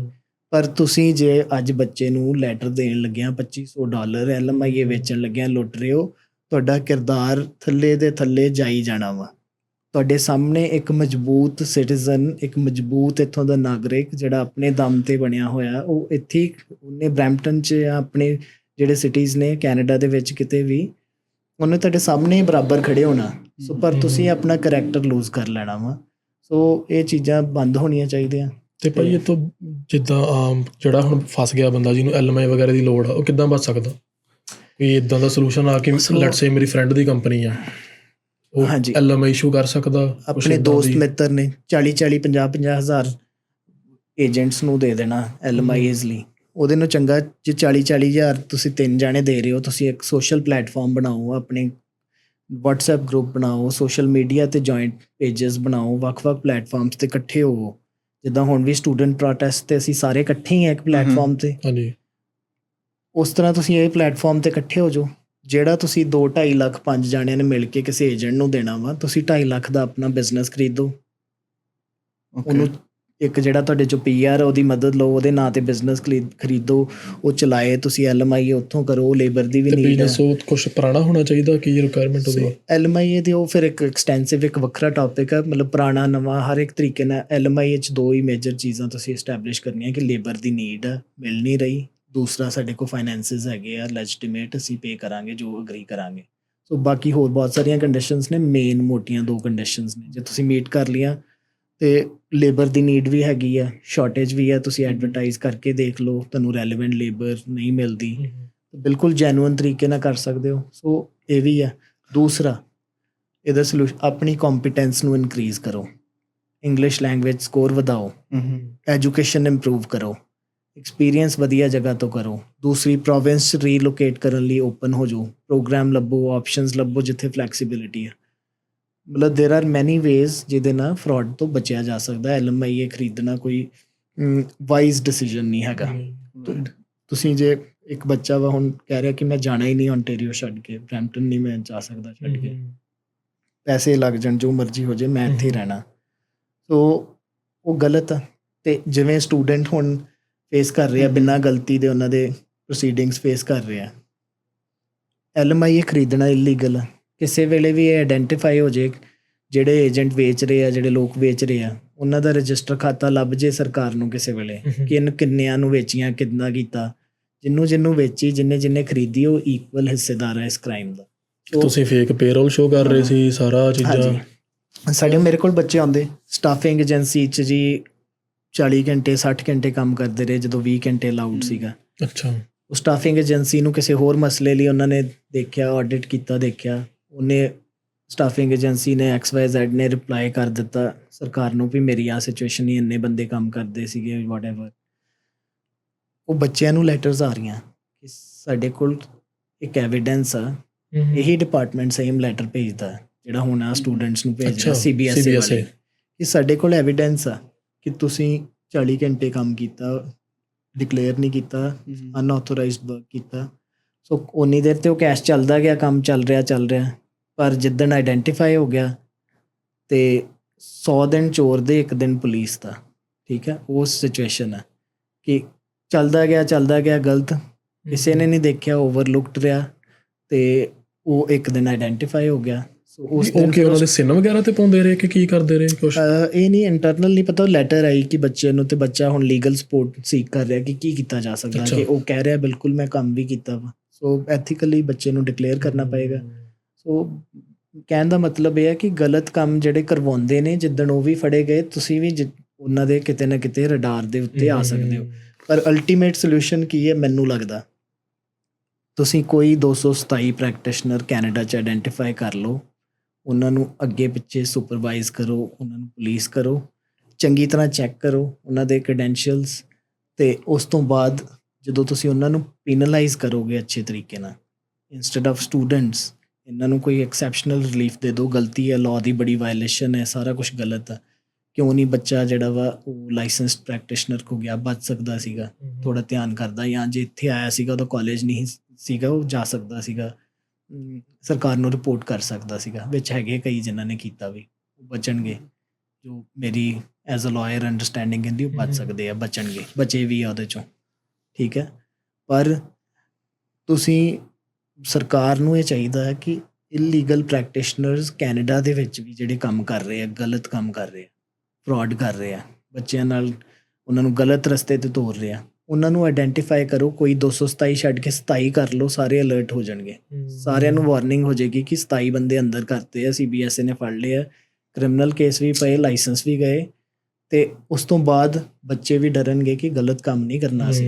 ਸੋ ਇਹ ਬੱਚਿਆਂ ਤੋਂ ਪਹਿਲਾਂ ਕਰਨ ਵਾਲਿਆਂ ਦੇ ਉੱਤੇ, ਜਿਹੜੇ ਇਹਨਾਂ ਦੇ ਇਸ ਚੀਜ਼ ਨੂੰ ਤੋਂ ਪਹਿਲਾਂ ਜਿਹੜੇ ਕਰ ਰਹੇ ਉਹਨਾਂ ਨੂੰ ਹਾਂਜੀ ਕਰਨਾ ਚਾਹੀਦਾ। ਭਾਜੀ ਮੈਂ ਪੁੱਛਣਾ ਚਾਹਾਂਗਾ ਕਿ what is the actual cost of LMIA? So actual cost ਕੋਈ ਨਹੀਂ LMIA ਦੀ, ਜ਼ੀਰੋ ਕਾਸਟ ਆ। ਫ੍ਰੀ ਸਰਕਾਰ ਨੇ ਇੱਕ ਫੀਸ ਰੱਖੀ ਹੈ $1000, ਉਹ ਵੀ ਕਈ ਟਾਈਪ ਆਫ LMIA ਐਪਲੀਕੇਸ਼ਨ 'ਚ ਉਹ ਵੀ ਐਗਜ਼ੈਂਪਸ਼ਨ ਆ, ਜਿਹੜੀ EMPLOYER ਨੇ ਪੇ ਕਰਨੀ ਆ। So there is no cost of LMIA, free LMIA। 40 ਹਜ਼ਾਰ ਦੇ ਰਹੇ ਨੇ, like that paper is like $0। ਜਿੱਦਣ ਅਸੀਂ ਕਿਸੇ ਨੂੰ ਪੈਸੇ ਦੇ ਦਿੰਦੇ ਹਾਂ LMIA ਬਾਏ ਕਰਨ ਲਈ, ਅਸੀਂ ਕਾਨੂੰਨ ਦੇ ਉਨੇ ਹੀ ਵਾਇਲੇਸ਼ਨ 'ਚ ਜਿੰਨਾ ਪੈਸੇ ਲੈਣ ਵਾਲਾ। ਸੋ ਬੱਚੇ ਨੂੰ ਸਮਝਣੀ ਪਏਗੀ ਕਿ ਜਿੱਦਣ ਉਹ ਫੜਿਆ ਗਿਆ, ਏਜੰਟ ਕੋਈ ਫੜਿਆ ਗਿਆ, ਜਾਂ ਕੋਈ ਕੰਸਲਟੈਂਟ ਫੜਿਆ ਗਿਆ, ਜਾਂ ਕੋਈ ਲਾਇਰ ਫੜਿਆ ਗਿਆ, ਜਿਹੜਾ ਵੀ ਇਹ ਕੰਮ ਕਰ ਰਿਹਾ, ਜਿੱਦਣ ਉਹ ਫੜਿਆ ਗਿਆ, ਆਈਡੈਂਟੀਫਾਈ ਹੋ ਗਿਆ ਕਿ ਕਿੰਨੇ ਪੈਸੇ ਦਿੱਤੇ, ਉਹਦੇ ਲਈ ਆਹੀ ਹਾਲਾਤ ਬਣਨੇ ਆ। ਉੱਥੇ ਬੱਚੇ ਦਾ ਇਕੁਅਲ ਲੈਵਲ ਵਿਜ਼ੀਬਲ ਫਰਾਡ ਹੋਣਾ, ਇੰਨਾ ਇਨੋਸੈਂਟ ਬੱਚਿਆਂ ਵਰਗਾ ਨਹੀਂ ਜਿਹੜੇ ਹੁਣ ਫੇਸ ਕਰ ਰਹੇ ਆ। ਕਿਉਂਕਿ ਤੈਨੂੰ ਤਾਂ ਪਤਾ ਹੀ ਹੈ ਨਾ ਪੇਰੋਲ ਤੇਰਾ ਕਿੱਥੇ ਚੱਲ ਰਿਹਾ ਸੀ, ਤੈਨੂੰ ਤੇ ਪਤਾ ਹੀ ਹੈ ਨਾ, ਤੂੰ ਪੈਸੇ ਦਿੱਤੇ LMIA ਖਰੀਦਣ ਲਈ, ਤੈਨੂੰ ਤੇ ਪਤਾ ਹੀ ਹੈ ਤੂੰ ਫੇਕ ਪੇਰੋਲ ਚਲਾਇਆ, ਤੂੰ ਕਦੀ ਕੰਮ ਤੇ ਗਿਆ ਨਹੀਂ, XYZ ਕੰਪਨੀ ਦਾ ਤੂੰ ਮੈਨੇਜਰ ਆ, ਸੁਪਰਵਾਈਜ਼ਰ ਬਣਿਆ, ਤੂੰ ਜਸਟ PR ਲੈਣ ਲਈ। ਸੋ ਇਹ ਫਰਕ ਆ, ਇਹ ਵਾਲੇ ਹਾਲਾਤ 'ਚ ਫਰਕ ਹੋਊਗਾ। ਸੋ ਬੱਚਿਆਂ ਨੂੰ ਇੱਕ ਹੀ ਮੈਸੇਜ ਆ ਕਿ ਆਪਣੇ ਚੰਗੇ, ਕੰਪੀਟੈਂਟ, ਇਮਾਨਦਾਰ ਲੋਕਾਂ ਨੂੰ ਆਪਣੀ ਇਮੀਗ੍ਰੇਸ਼ਨ ਜਰਨੀ 'ਤੇ ਕੰਸਲਟ ਕਰੋ। ਪੈਸੇ ਦੇ ਕੇ ਜੌਬ ਲੈਣਾ, ਪੈਸੇ ਦੇ ਕੇ ਪੇਰੋਲ ਲੈਣਾ, ਪੈਸੇ ਦੇ ਕੇ ਕਾਲਜ ਤੋਂ ਫੇਕ ਲੈਟਰਾਂ ਲੈਣੀਆਂ, ਪੈਸੇ ਦੇ ਕੇ ਤੁਸੀਂ ਆਪਣਾ LMIA ਖਰੀਦਣੀਆਂ, ਇਹ ਸਾਰਾ ਕੰਮ ਬੰਦ ਕਰ ਦਿਓ। ਇਹ ਬੜਾ ਵੱਡਾ ਲੈਸਨ ਆ। ਇਸ ਜਿਹੜੀਆਂ 4 ਐਗਜ਼ਾਮਪਲਸ ਦਿੱਤੀਆਂ, ਪੈਸੇ ਦੇ ਕੇ LMIA ਲੈਣਾ, ਪੈਸੇ ਦੇ ਕੇ ਫੇਕ ਪੇਰੋਲ ਨਾਲ ਜੌਬ ਚਲਾਉਣਾ, ਪੈਸੇ ਦੇ ਕੇ ਤੁਸੀਂ ਕਾਲਜ ਤੋਂ ਲੈਟਰ ਲੈਣਾ, ਪੈਸੇ ਦੇ ਕੇ ਕੋਈ ਵੀ ਕਿਸੇ ਤਰੀਕੇ ਦਾ ਵੀ ਇਮੀਗ੍ਰੇਸ਼ਨ 'ਚੋਂ ਕੋਈ ਡਾਕੂਮੈਂਟ ਪ੍ਰੋਕਿਓਰ ਕਰਨਾ ਜਿਹੜਾ ਆਊਟ ਆਫ ਦਾ ਵੇ ਹੈ, ਉਹਦੇ 'ਚ ਤੁਸੀਂ ਵਿਜ਼ੀਬਲ ਹਿੱਸੇਦਾਰ ਹੋ। ਤੇ ਤੁਹਾਡਾ ਕੀ ਬਣੇਗਾ ਜਦੋਂ ਤੁਸੀਂ ਫੜੇ ਗਏ? ਕਿਉਂਕਿ ਇਨੋਸੈਂਟ ਬੱਚਾ ਤੇ ਕਿਸੇ ਹੋਰ ਨੇ ਫਰਾਡ ਕੀਤਾ, ਬੱਚੇ ਨੂੰ ਪਤਾ ਵੀ ਨਹੀਂ। ਸਰਕਾਰ ਦੀ ਜਿਹੜੇ ਕਾਨੂੰਨ ਬਣਾਇਆ ਹੋਇਆ ਵਾ, ਉਹਦੇ 'ਚ ਕਲੀਅਰਲੀ ਲਿਖਿਆ ਕਿ ਤੁਸੀਂ ਡਜ਼ਨਟ ਮੈਟਰ, ਤੁਹਾਡੀ ਐਪਲੀਕੇਸ਼ਨ 'ਚ ਕਿਸੇ ਹੋਰ ਨੇ ਕੋਈ ਗਲਤ ਚੀਜ਼ ਕਰ ਦਿੱਤੀ, ਤੁਹਾਨੂੰ ਪਤਾ ਨਹੀਂ ਸੀਗਾ, ਤੇ ਤਾਂ ਵੀ ਤੁਸੀਂ ਲਾਇਬਲ ਹੋ। ਜਿਹੜੀ ਮੈਂ ਤੁਹਾਨੂੰ ਕਾਪੀਜ਼ ਦਿੱਤੀਆਂ ਕੇਸ ਹਾਂਜੀ ਦੀਆਂ, ਹਾਂਜੀ ਇਹਦੇ 'ਚ ਕਲੀਅਰਲੀ ਇਹ ਲਿਖਿਆ, ਜੱਜ ਨੇ ਕਿਉਂ ਨਹੀਂ ਸੁਣੀ। ਬੱਚੇ ਨੇ ਕਿਹਾ ਮੈਂ ਰਿਵਿਊ ਨਹੀਂ ਕੀਤੀ, ਮੇਰੇ ਕਜ਼ਨ ਨੇ ਸਾਈਨ ਕਰ ਦਿੱਤੇ ਸੀਗੇ ਡਾਕੂਮੈਂਟਸ ਜੋ ਵੀ ਸੀਗੇ। ਉਹਨੇ ਕਿਹਾ ਕਿ ਫਿਰ ਤੇ ਬਿਲਕੁਲ ਹੀ ਤੈਨੂੰ ਕੋਈ ਰਿਲੀਫ ਨਹੀਂ ਮਿਲਣਾ ਚਾਹੀਦਾ। ਬੱਚੇ ਨੇ ਕਿਹਾ ਮੈਨੂੰ ਪਤਾ ਨਹੀਂ ਸੀ ਏਜੰਟ ਨੇ ਕੀਤਾ ਫਰਾਡ। ਸਰਕਾਰ ਨੇ, ਕੋਰਟ ਨੇ ਕਿਹਾ ਕਿ ਸੈਕਸ਼ਨ 41A ਕਿ ਏ ਜਿਹੜਾ ਹੈਗਾ ਇਮੀਗ੍ਰੇਸ਼ਨ ਕਾਨੂੰਨ ਦਾ, ਉਹ ਕਹਿੰਦਾ ਕਿ ਤੁਸੀਂ ਠੀਕ ਹੈ ਕਿਸੇ ਹੋਰ ਨੇ ਵੀ ਕਰਤਾ, ਤੁਹਾਨੂੰ ਨਹੀਂ ਵੀ ਪਤਾ ਸੀਗਾ, ਐਪਲੀਕੇਸ਼ਨ ਤੁਹਾਡੀ ਸੀ, ਤੁਹਾਡੀ ਡਿਊਟੀ ਬਣਦੀ ਸੀ, ਇਸ ਕਰਕੇ ਸਾਰਾ ਤੁਸੀਂ ਚੈੱਕ ਕਰਨ ਦੀ। ਤੇ ਤੁਸੀਂ ਆਪ ਚੂਜ਼ ਕੀਤਾ, ਹੁਣ ਤੁਸੀਂ ਕਿਸੇ ਹੋਰ ਤੇ ਪਾ ਕੇ ਨਹੀਂ ਕਰ ਸਕਦੇ। ਇੱਥੇ ਫੈਡਰਲ ਕੋਰਟ ਦੇ ਕਈ ਕੇਸ ਨੇ, ਡਿਸਾਈਡਡ ਕੇਸ ਨੇ, ਵੋਂਗ ਵਰਸਸ ਕੈਨੇਡਾ ਵਰਗੇ ਕੇਸ ਨੇ ਹਿਸਟੋਰੀਕਲ, ਜਿਹੜੇ ਸਾਰੇ ਕੇਸਾਂ 'ਚ ਰੈਫਰ ਕੀਤੇ, ਇਹਨਾਂ ਦੇ ਕੇਸ 'ਚ ਵੀ ਰੈਫਰ ਕੀਤਾ ਕਿ ਥਰਡ ਪਾਰਟੀ ਨੇ ਗਲਤ ਡਾਕੂਮੈਂਟ ਲਗਾਇਆ, ਉਹਨੇ ਕੀਤਾ, ਐਪਲੀਕੈਂਟ ਨੂੰ ਪਤਾ ਵੀ ਨਹੀਂ ਸੀਗਾ, ਤਾਂ ਵੀ ਕਹਿੰਦੇ 5 ਸਾਲ ਦਾ ਬੈਨ ਬਣਦਾ, ਡਜ਼ਨਟ ਮੈਟਰ, ਕਿਉਂਕਿ ਕਾਨੂੰਨ ਸਖਤ ਆ। ਕਾਨੂੰਨ ਸਖਤ ਕਿਉਂ ਆ ਕਿ ਸਰਕਾਰ ਜਿਹੜੀ ਹੈ, ਪਾਰਲੀਮੈਂਟੇਰੀਅਨਸ ਦਾ ਇੱਕ ਇੰਟੈਂਟ ਹੈ ਇਹਦੇ ਵਿੱਚ ਜੋ ਵਿਜ਼ੀਬਲੀ ਨਜ਼ਰ ਆਉਂਦਾ ਕਿ ਇਮੀਗ੍ਰੇਸ਼ਨ ਸਿਸਟਮ ਨੂੰ ਪ੍ਰੋਟੈਕਟ ਕਰਨਾ ਚਾਹੁੰਦੀ ਹੈ।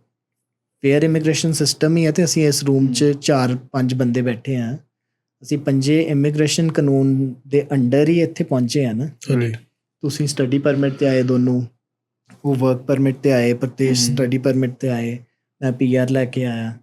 ਇਮੀਗ੍ਰੇਸ਼ਨ ਫੇਅਰ ਹੈ ਸਿਸਟਮ, ਪਰ ਇਹਨੂੰ ਪ੍ਰੋਟੈਕਟ ਕਰਨ ਲਈ ਸਰਕਾਰ ਨੇ 40-41 ਸੈਕਸ਼ਨ ਇਮੀਗ੍ਰੇਸ਼ਨ ਦਾ ਬਣਾਇਆ, ਜਿਹੜਾ ਸਖਤ ਕਾਨੂੰਨ ਆ।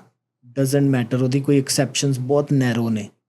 ਕਿੰਨੇ ਕਰਤਾ, deliberate, non deliberate, innocent, non innocent, within the knowledge, not within the knowledge, ਇਹਦੀ ਥੋੜ੍ਹੀ ਜਿਹੀ ਐਕਸੈਪਸ਼ਨ ਹੈਗੀ, ਪਰ ਸਾਰੀਆਂ ਤਰ੍ਹਾਂ ਦੀ ਮਿਸਰੀਪ੍ਰੈਜ਼ੈਂਟੇਸ਼ਨ ਜਿਹੜੀ ਆ ਸਟਿਲ ਮਿਸਰੀਪ੍ਰੈਜ਼ੈਂਟੇਸ਼ਨ ਹੈ। ਭਾਜੀ ਜਿੱਦਾਂ ਤੁਸੀਂ ਓਵਰਵਿਊ ਇੱਕ ਦੇ ਦਿੱਤਾ ਕਿ ਕਿੱਦਾਂ ਹੋਇਆ ਸਿਸਟਮ, ਬਟ ਐਕਚੁਅਲ ਸਟੋਰੀ ਕਿਸੇ ਨੂੰ ਨਹੀਂ ਪਤਾ। ਸਾਨੂੰ ਅਲਾਉਡ ਹੈ ਕਿ ਆਪਾਂ ਡਿਸਕਸ ਕਰ ਸਕੀਏ ਡੈਪੂਟੇਸ਼ਨ ਦੇ ਬਾਰੇ 'ਚ, ਐਂਡ ਪ੍ਰੋਪਰ ਇੱਕ ਐਪਲੀਕੈਂਟ ਦਾ ਨਾਮ ਲੈ ਕੇ ਸਪੈਸੀਫਿਕ ਕੇਸ, ਹਾਂਜੀ ਬਿਲਕੁਲ, ਸਪੈਸੀਫਿਕ ਕੇਸ ਆਪਾਂ ਡੀਲ ਕਰ ਸੋ ਸਕਦੇ ਜਿਹੜੇ ਹਾਂ। ਤੇ ਐਪਲੀਕੈਂਟ ਦਾ ਕੇਸ ਪਬਲਿਕ ਡੋਮੇਨ ਦੇ ਵਿੱਚ ਆ ਗਿਆ, ਪਬਲਿਕਲੀ ਲਿਸਟ ਹੋ ਗਿਆ, ਅਦਾਲਤ ਦੇ ਵਿੱਚ ਚਲਾ ਗਿਆ, ਪਬਲਿਕ ਰੈਕਡ ਬਣ ਗਿਆ, ਜਿਹੜਾ ਜਾ ਕੇ ਕੋਈ ਵੀ ਵੈਬਸਾਈਟ ਤੋਂ ਅਦਾਲਤ ਦੀ ਪ੍ਰਿੰਟ ਕਰ ਸਕਦਾ ਵਾ, ਉਹ ਕੇਸ ਨੂੰ ਤੁਸੀਂ ਪੂਰੀ ਤਰ੍ਹਾਂ ਡਿਸਕਸ ਕਰ ਸਕਦੇ ਭਾਜੀ ਨੇ ਪੂਰੇ ਕੇਸ ਦੀ ਫਾਈਲ ਦਿੱਤੀ ਸਾਨੂੰ ਕਿ ਆਪਾਂ ਗੋ ਥਰੂ ਹੋ ਸਕੀਏ। ਇਟਸ ਨਾਟ ਕਿ ਆਪਾਂ ਜਸਟ ਬੈਠ ਕੇ ਕੋਈ ਵੀ ਗੱਲ ਕਰ ਰਹੇ ਹਾਂ, will be on the facts and like ਜੋ ਵੀ ਕੋਰਟ ਦੀ ਜਜਮੈਂਟ ਨੇ।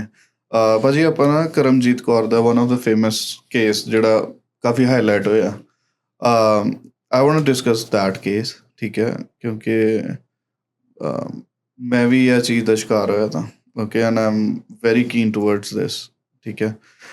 ਤਾਂ ਸ਼ੁਰੂ ਤੋਂ ਆਪਾਂ ਜਾਣਦੇ ਹਾਂ ਕਿ ਕਿੱਥੋਂ ਪ੍ਰੋਬਲਮ ਸਟਾਰਟ ਹੋਈ, ਕੀ ਉਹਦੇ ਕੌਨਸੀਕੁਐਂਸਿਸ ਹੋਏ, ਉਹਦੇ ਬਾਅਦ ਸਾਡੇ ਕੋਲ ਕੀ ਆਪਸ਼ਨ ਸੀਗੇ, ਐਂਡ ਕੀ ਇਸ ਕੰਟਰੀ 'ਚ ਵੀ, ਜਿੱਦਾਂ ਆਪਾਂ ਇੰਡੀਆ 'ਚ ਆਪਾਂ ਫਾਰਮਰ ਪ੍ਰੋਟੈਸਟ ਦੇਖਿਆ, ਉਹਨਾਂ ਨੇ ਰੂਲ ਵਾਪਸ ਲੈ ਲਿਆ, ਹੈ ਨਾ, ਕਿ ਸਾਡੇ ਕੋਲ ਇੰਨੀ ਅਥਾਰਟੀ ਹੈਗੀ ਹੈ ਕਿ ਆਪਾਂ ਇੱਥੇ ਰੋਡ ਬਲੌਕ ਕਰ ਲਈਏ, ਸਭ ਕੁਝ ਕਰ ਲਈਏ ਜੇ ਇੱਕ ਵੀ ਚੀਜ਼ ਇੱਦਾਂ ਦੀ ਹੋਈ ਹੈ।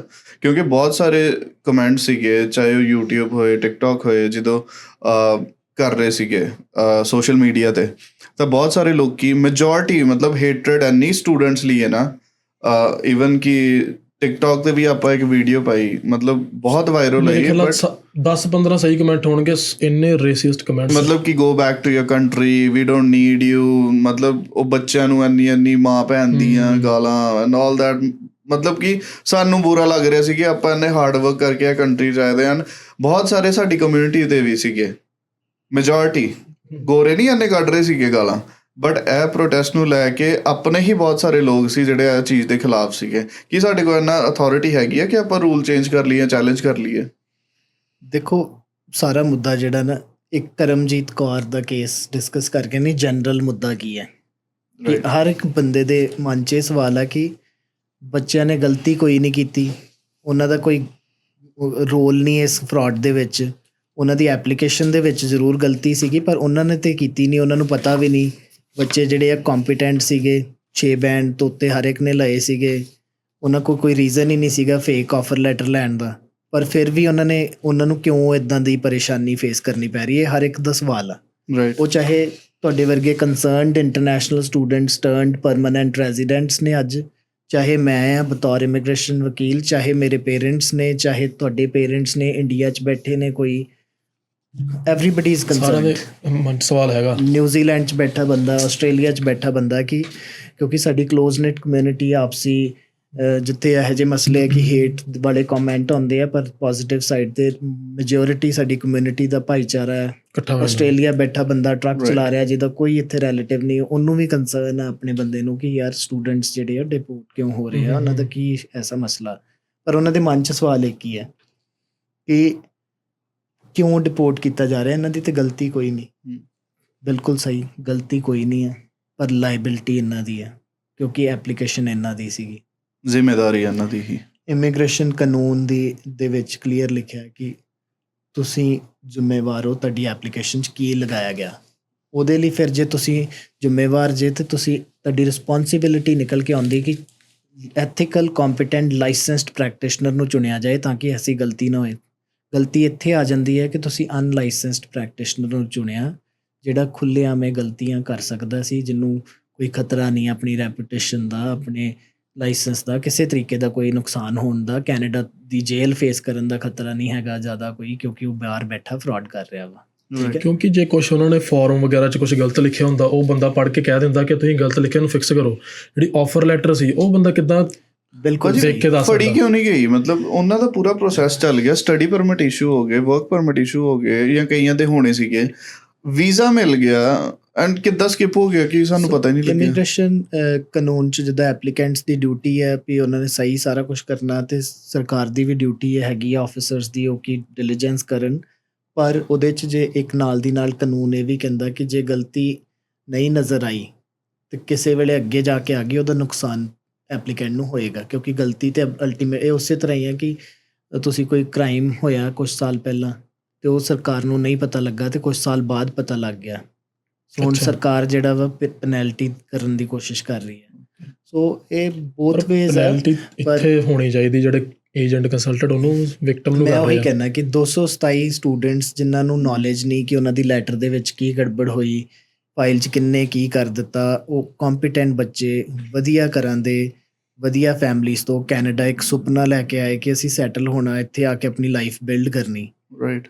ਉਹਨਾਂ ਨੂੰ ਕੋਈ ਕਿਸੇ ਉਹਨਾਂ ਨਾਲ ਫਰਾਡ ਕਰ ਗਿਆ, ਉਹਨਾਂ ਨੂੰ ਤੇ ਇਮੀਗ੍ਰੇਸ਼ਨ ਕਾਨੂੰਨ ਦੇ ਹਿਸਾਬ ਨਾਲ ਜੋ ਪੈਨਲਟੀ ਫੇਸ ਕਰਨੀ ਪੈ ਰਹੀ ਉਹ ਕਰ ਰਹੇ ਨੇ ਕਿਉਂਕਿ ਇਸ ਕਾਨੂੰਨ ਸਖਤ ਆ।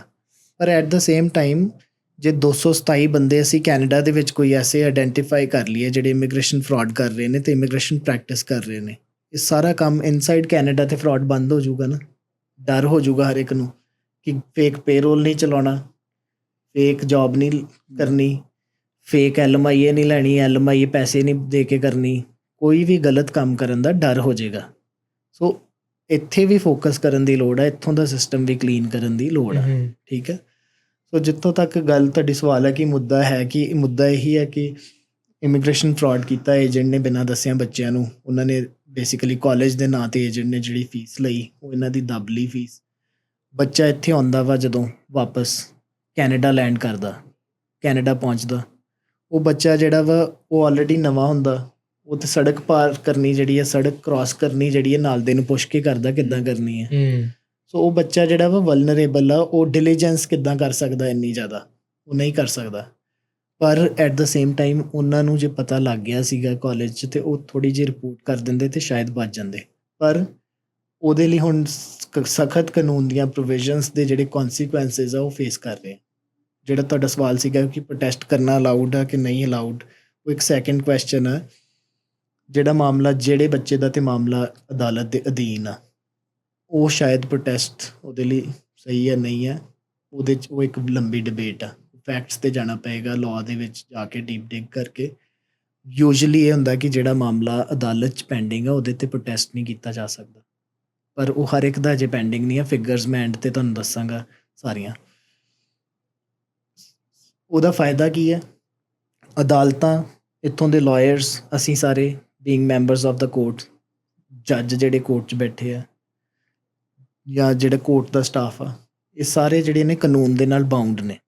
ਇਹਨਾਂ ਨੇ ਕਾਨੂੰਨ ਦੇ ਦਾਇਰੇ ਦੇ ਵਿੱਚ ਰਹਿ ਕੇ ਹੀ ਕੰਮ ਕਰਨਾ। ਸਰਕਾਰ ਨੇ ਸੈਕਸ਼ਨ 40-41 ਇਮੀਗ੍ਰੇਸ਼ਨ ਕਾਨੂੰਨ ਦੇ ਵਿੱਚ ਜੋ ਲਿਖ ਦਿੱਤਾ, we all are bound by that. ਅਸੀਂ ਉਹ ਤੋਂ ਬਾਹਰ ਨਹੀਂ ਹੋ ਸਕਦੇ। ਇਹ ਪ੍ਰੋਟੈਸਟ ਦਾ ਬੱਚਿਆਂ ਨੂੰ ਕੀ ਫਾਇਦਾ ਹੋਊਗਾ ਜਾਂ ਹੋ ਰਿਹਾ ਵਾ ਕਿ ਸਰਕਾਰ ਜਿਹੜੀ ਕਾਨੂੰਨ ਬਣਾਉਂਦੀ ਆ, ਕਾਨੂੰਨ ਇਮੀਗ੍ਰੇਸ਼ਨ ਦਾ ਫੈਡਰਲ ਸਬਜੈਕਟ ਆ। ਕਾਨੂੰਨ ਕਿਹਨੇ ਬਣਾਉਣਾ? ਪਾਰਲੀਮੈਂਟੇਰੀਅਨਸ ਨੇ, ਜਿਹੜੇ ਪਾਰਲੀਮੈਂਟ 'ਚ ਬੈਠੇ ਆ। ਉਹਨਾਂ ਕੋਲ ਅਥਾਰਟੀ ਹੈ ਕਾਨੂੰਨ ਨੂੰ ਚੇਂਜ ਕਰਨ ਦੀ, ਨਵੀਂ ਪਾਲਿਸੀ ਲੈ ਕੇ ਆਉਣ ਦੀ, ਟਵਿਸਟ ਐਂਡ ਟਰਨ ਕਰਨ ਦੀ, ਹਰ ਇੱਕ ਚੀਜ਼ ਨੂੰ। ਜੇ ਉਹ ਐਕਸੈਪਸ਼ਨ ਕਰ ਦੇਣਗੇ ਤੇ ਅਦਾਲਤਾਂ ਵੀ ਉਸ ਐਕਸੈਪਸ਼ਨ ਦੇ ਤਹਿਤ ਕੁਝ ਕਰ ਦੇਣਗੀਆਂ, ਜਾਂ ਅਦਾਲਤ ਹੋ ਸਕਦਾ ਜਾਣਾ ਹੀ ਨਾ ਪਏ, ਸਰਕਾਰ ਸਿੱਧੀ ਐਕਸੈਪਸ਼ਨ ਕਰ ਦੇ। ਸੋ ਪ੍ਰੋਟੈਸਟ ਦਾ ਇਹ ਫਾਇਦਾ ਹੁੰਦਾ ਕਿ ਹੋ ਰਿਹਾ ਵਾ ਕਿ ਸਰਕਾਰ ਤੱਕ ਇਹ ਗੱਲ ਪਹੁੰਚੀ ਕਿ ਮੁੱਦਾ ਗੰਭੀਰ ਆ ਔਰ ਬੱਚੇ ਇਨੋਸੈਂਟ ਨੇ। ਅਦਾਲਤਾਂ ਤੇ ਕਹਿ ਰਹੀਆਂ ਕਿ ਹਾਂ ਇਨੋਸੈਂਟ ਨੇ, ਬਟ ਜਿਹੜਾ ਵਾ ਇਹਦੇ 'ਚ ਇਨੋਸੈਂਸ ਦਾ ਰੋਲ ਹੀ ਨਹੀਂ ਹੈਗਾ। ਲਾਅ ਇਹ ਕਹਿੰਦਾ ਕਿ ਇਨੋਸੈਂਸ ਮੈਟਰ ਨਹੀਂ ਕਰਦੀ, ਕਿਉਂਕਿ ਇਹ ਕਾਨੂੰਨ ਸਖਤ ਆ। ਸੋ ਅਦਾਲਤ 'ਚ ਬੈਠਾ ਜੱਜ ਜਾਂ ਲਾਇਰ ਕਿਵੇਂ ਉਹ ਕਾਨੂੰਨ ਦੇ ਦਾਇਰੇ ਤੋਂ ਬਾਹਰ ਜਾ ਕੇ ਫੈਸਲਾ ਕਰ ਸਕਦਾ ਕਿ ਨਹੀਂ ਬੱਚੇ ਨਾਲ ਕਿਸੇ ਹੋਰ ਨੇ ਫਰਾਡ ਕੀਤਾ ਵਾ? ਉਹ ਨਹੀਂ ਹੈਗਾ। ਸੋ ਇਸੇ ਕਰਕੇ ਪ੍ਰੋਬਲਮ ਅਗਲੇ ਸਟੂਡੈਂਟਸ ਕੀ ਕਰਨ? ਅਗਲੇ ਸਟੂਡੈਂਟਸ ਲਾइसेंस्ड ਪ੍ਰੈਕਟੀਸ਼ਨਰਸ ਕੋ, ਜਿਹੜੇ ਲੋਕਾਂ ਕੋਲ ਲਾਇਸੈਂਸ ਆ ਉਹਨਾਂ ਦਾ ਲਾਇਸੈਂਸ ਵੈਰੀਫਾਈ ਕਰਕੇ ਕੈਨੇਡਾ ਦੇ ਵਿੱਚੋਂ ਫਾਈਲ ਲਵਾਉਣ। ਹਮੇਸ਼ਾ ਉਹ ਸੇਫ ਰਹਿਣਗੇ, ਕੋਈ ਪ੍ਰੋਬਲਮ ਨਹੀਂ ਆਏਗੀ। ਤੇ ਜਿਹੜਾ ਕੋਈ ਗਲਤ ਕਰੇਗਾ ਉਹ ਇੱਥੇ ਉਹਨੂੰ ਓਬਵੀਅਸਲੀ ਇੱਥੇ ਕੈਨੇਡਾ 'ਚ ਬੈਠਾ ਵਾ, ਸਰਕਾਰ ਵੀ ਉਹਨਾਂ ਦੀ ਸੁਣੇਗੀ ਗੱਲ ਜ਼ਿਆਦਾ।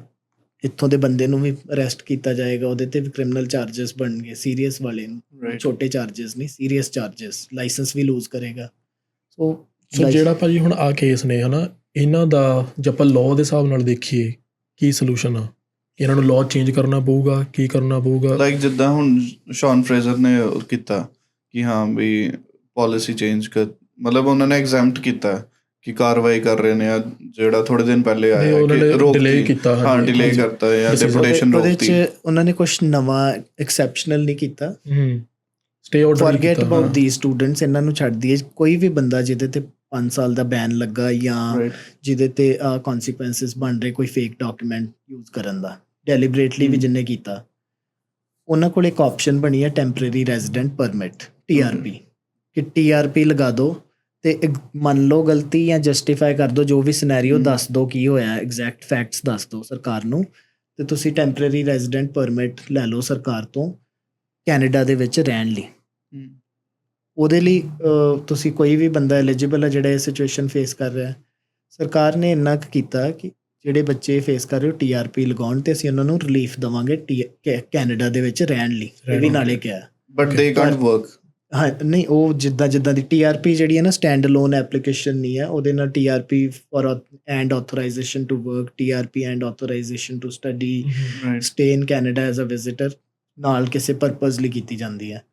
ਸੋ ਉਹ ਜਿਹੜੀ ਵੀ ਕੋਈ ਮੰਗ ਰਿਹਾ, ਜਿਹੜੀ ਵੀ ਸਟੇਜ 'ਤੇ ਕੋਈ ਸਟੂਡੈਂਟ ਆ, ਕੋਈ ਇਹਨਾਂ 'ਚ PGWP ਹੋਲਡਰ ਆ, ਕੋਈ ਕਿਸੇ ਨੇ PR ਦੀ ਹਜੇ ਫਾਈਲ ਲਾਈ ਆ, ਵੱਖ-ਵੱਖ ਸਟੇਜਸ 'ਤੇ ਨੇ, ਅਤੇ ਉਹਨਾਂ ਨੂੰ TRP ਲਗਾਉਣ ਲਈ ਸਰਕਾਰ ਨੇ ਕਿਹਾ, ਆਪ ਹੀ ਕਹਿ ਦਿੱਤਾ ਲੀਗਲ ਆਪਸ਼ਨ ਹੈਗੀ ਹੈ, ਲਾਈ ਵੀ ਹੈ। ਬੜੇ ਲੋਕ ਬੱਚਿਆਂ ਨੇ ਇਹਨਾਂ ਦੇ ਕਹਿਣ ਤੋਂ ਪਹਿਲਾਂ TRP ਲਗਾਈ ਹੋਈ ਹੈ, ਜਿਨ੍ਹਾਂ ਦੀ ਹੀਅਰਿੰਗ ਹੋ ਗਈ ਜਾਂ ਜਿਨ੍ਹਾਂ ਦੇ ਰਹਿ ਗਏ ਉਹ TRP ਯੂਜ਼ ਕਰ ਰਹੇ ਆ। ਸੋ ਸੋਲਿਊਸ਼ਨ ਇਹ ਹੈਗਾ ਇੱਕ ਟੈਂਪਰੇਰੀ। ਹੁਣ TRP ਕੋਈ ਬਾਹਰ ਬੈਠੇ ਬੰਦੇ ਨੂੰ ਤੇ ਪੰਜਾਬ 'ਚ ਤੇ ਹੀ ਨਿਊਜ਼ ਜਾਂਦੀ ਹੈ ਕਿ ਡੈਪੂਟੇਸ਼ਨ ਰੁਕ ਗਈ, ਪਰ ਇਹਨਾਂ ਬੱਚਿਆਂ ਨੂੰ, ਸਾਨੂੰ ਜਿਹੜੇ ਵੀ ਤੁਹਾਡੇ ਵਰਗੇ ਸਾਥੀ ਜਿਹੜੇ ਸਾਨੂੰ ਮਿਲ ਰਹੇ ਅੱਜ ਜਾਂ ਬੱਚਿਆਂ ਨੂੰ ਮਿਲਦੇ, ਇਹਨਾਂ ਨੂੰ ਪਤਾ ਲੱਗ ਜਾਣਾ ਜਲਦੀ ਕਿ ਇਹ ਟੈਂਪਰੇਰੀ ਰਿਲੀਫ ਆ। ਲਾਈਕ ਤਲਵਾਰ ਲਟਕੀ ਹੋਈ ਹੈ। ਉਸੇ ਤਰ੍ਹਾਂ ਹੀ ਸਿਚੁਏਸ਼ਨ ਬਰਕਰਾਰ ਹੈ ਔਰ ਬੱਚਿਆਂ ਦੀ ਸਿਚੁਏਸ਼ਨ ਬਹੁਤ ਇਸ ਸਿਚੁਏਸ਼ਨ 'ਚ ਬਹੁਤ ਹੀ ਉਹਨਾਂ ਦੀ ਜਿਹੜੀ ਹੈ ਨਾ ਟੈਂਸ ਸਿਚੁਏਸ਼ਨ ਹਜੇ ਵੀ ਉੱਦਾਂ ਹੀ ਚੱਲ ਰਹੀ ਹੈ। ਤੇ ਟੈਂਪਰੇਰੀ ਰਿਲੀਫ ਕਿੰਨੇ ਟਾਈਮ ਦੀ ਹੁੰਦੀ ਹੈ, ਕੁਛ ਪਤਾ?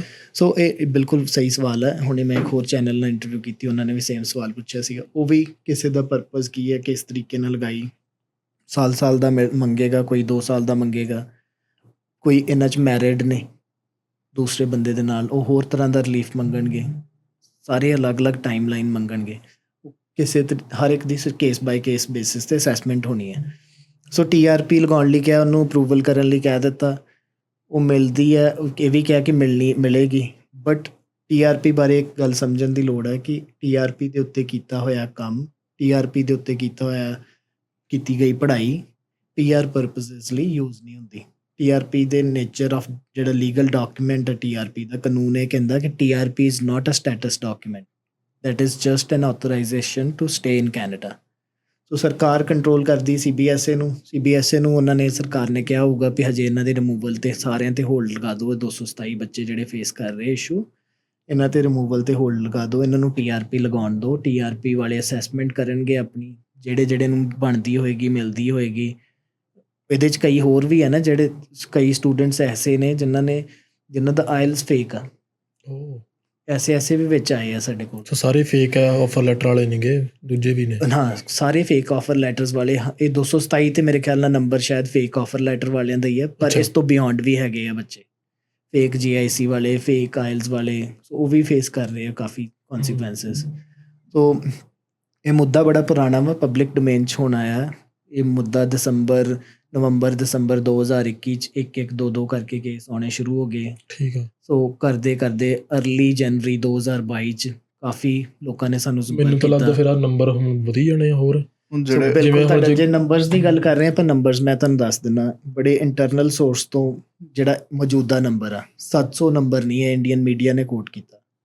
ਮੌਜੂਦਾ ਨੰਬਰ ਹੈਗਾ 82 ਕੇਸ ਜਿਹੜੇ ਨੇ IRB, ਜਿਹਦਾ ਤੁਸੀਂ ਪਹਿਲਾ ਕੇਸ Right. ਪੜਿਆ, Okay. ਜਿੱਥੇ ਕਰਮਜੀਤ ਕੌਰ ਦਾ ਕੇਸ ਹਾਂ। ਡਿਸਾਈਡ ਹੋਇਆ Right. ਪਹਿਲਾਂ। 82 ਬੱਚੇ ਜਿਹੜੇ ਆ ਉੱਥੇ ਰੈਫਰ ਕੀਤੇ ਗਏ ਉਹਨਾਂ ਦੀ ਹੀਅਰਿੰਗ ਵਾਸਤੇ। ਓਕੇ। 57 ਨੂੰ ਰਿਮੂਵਲ ਆਰਡਰ ਇਸ਼ੂ ਹੋ ਗਿਆ। 8 ਜਿਹੜੇ ਨੇ ਉਹ ਆਲਰੇਡੀ ਜਾ ਚੁੱਕੇ ਨੇ ਇੰਡੀਆ। ਅੱਛਾ।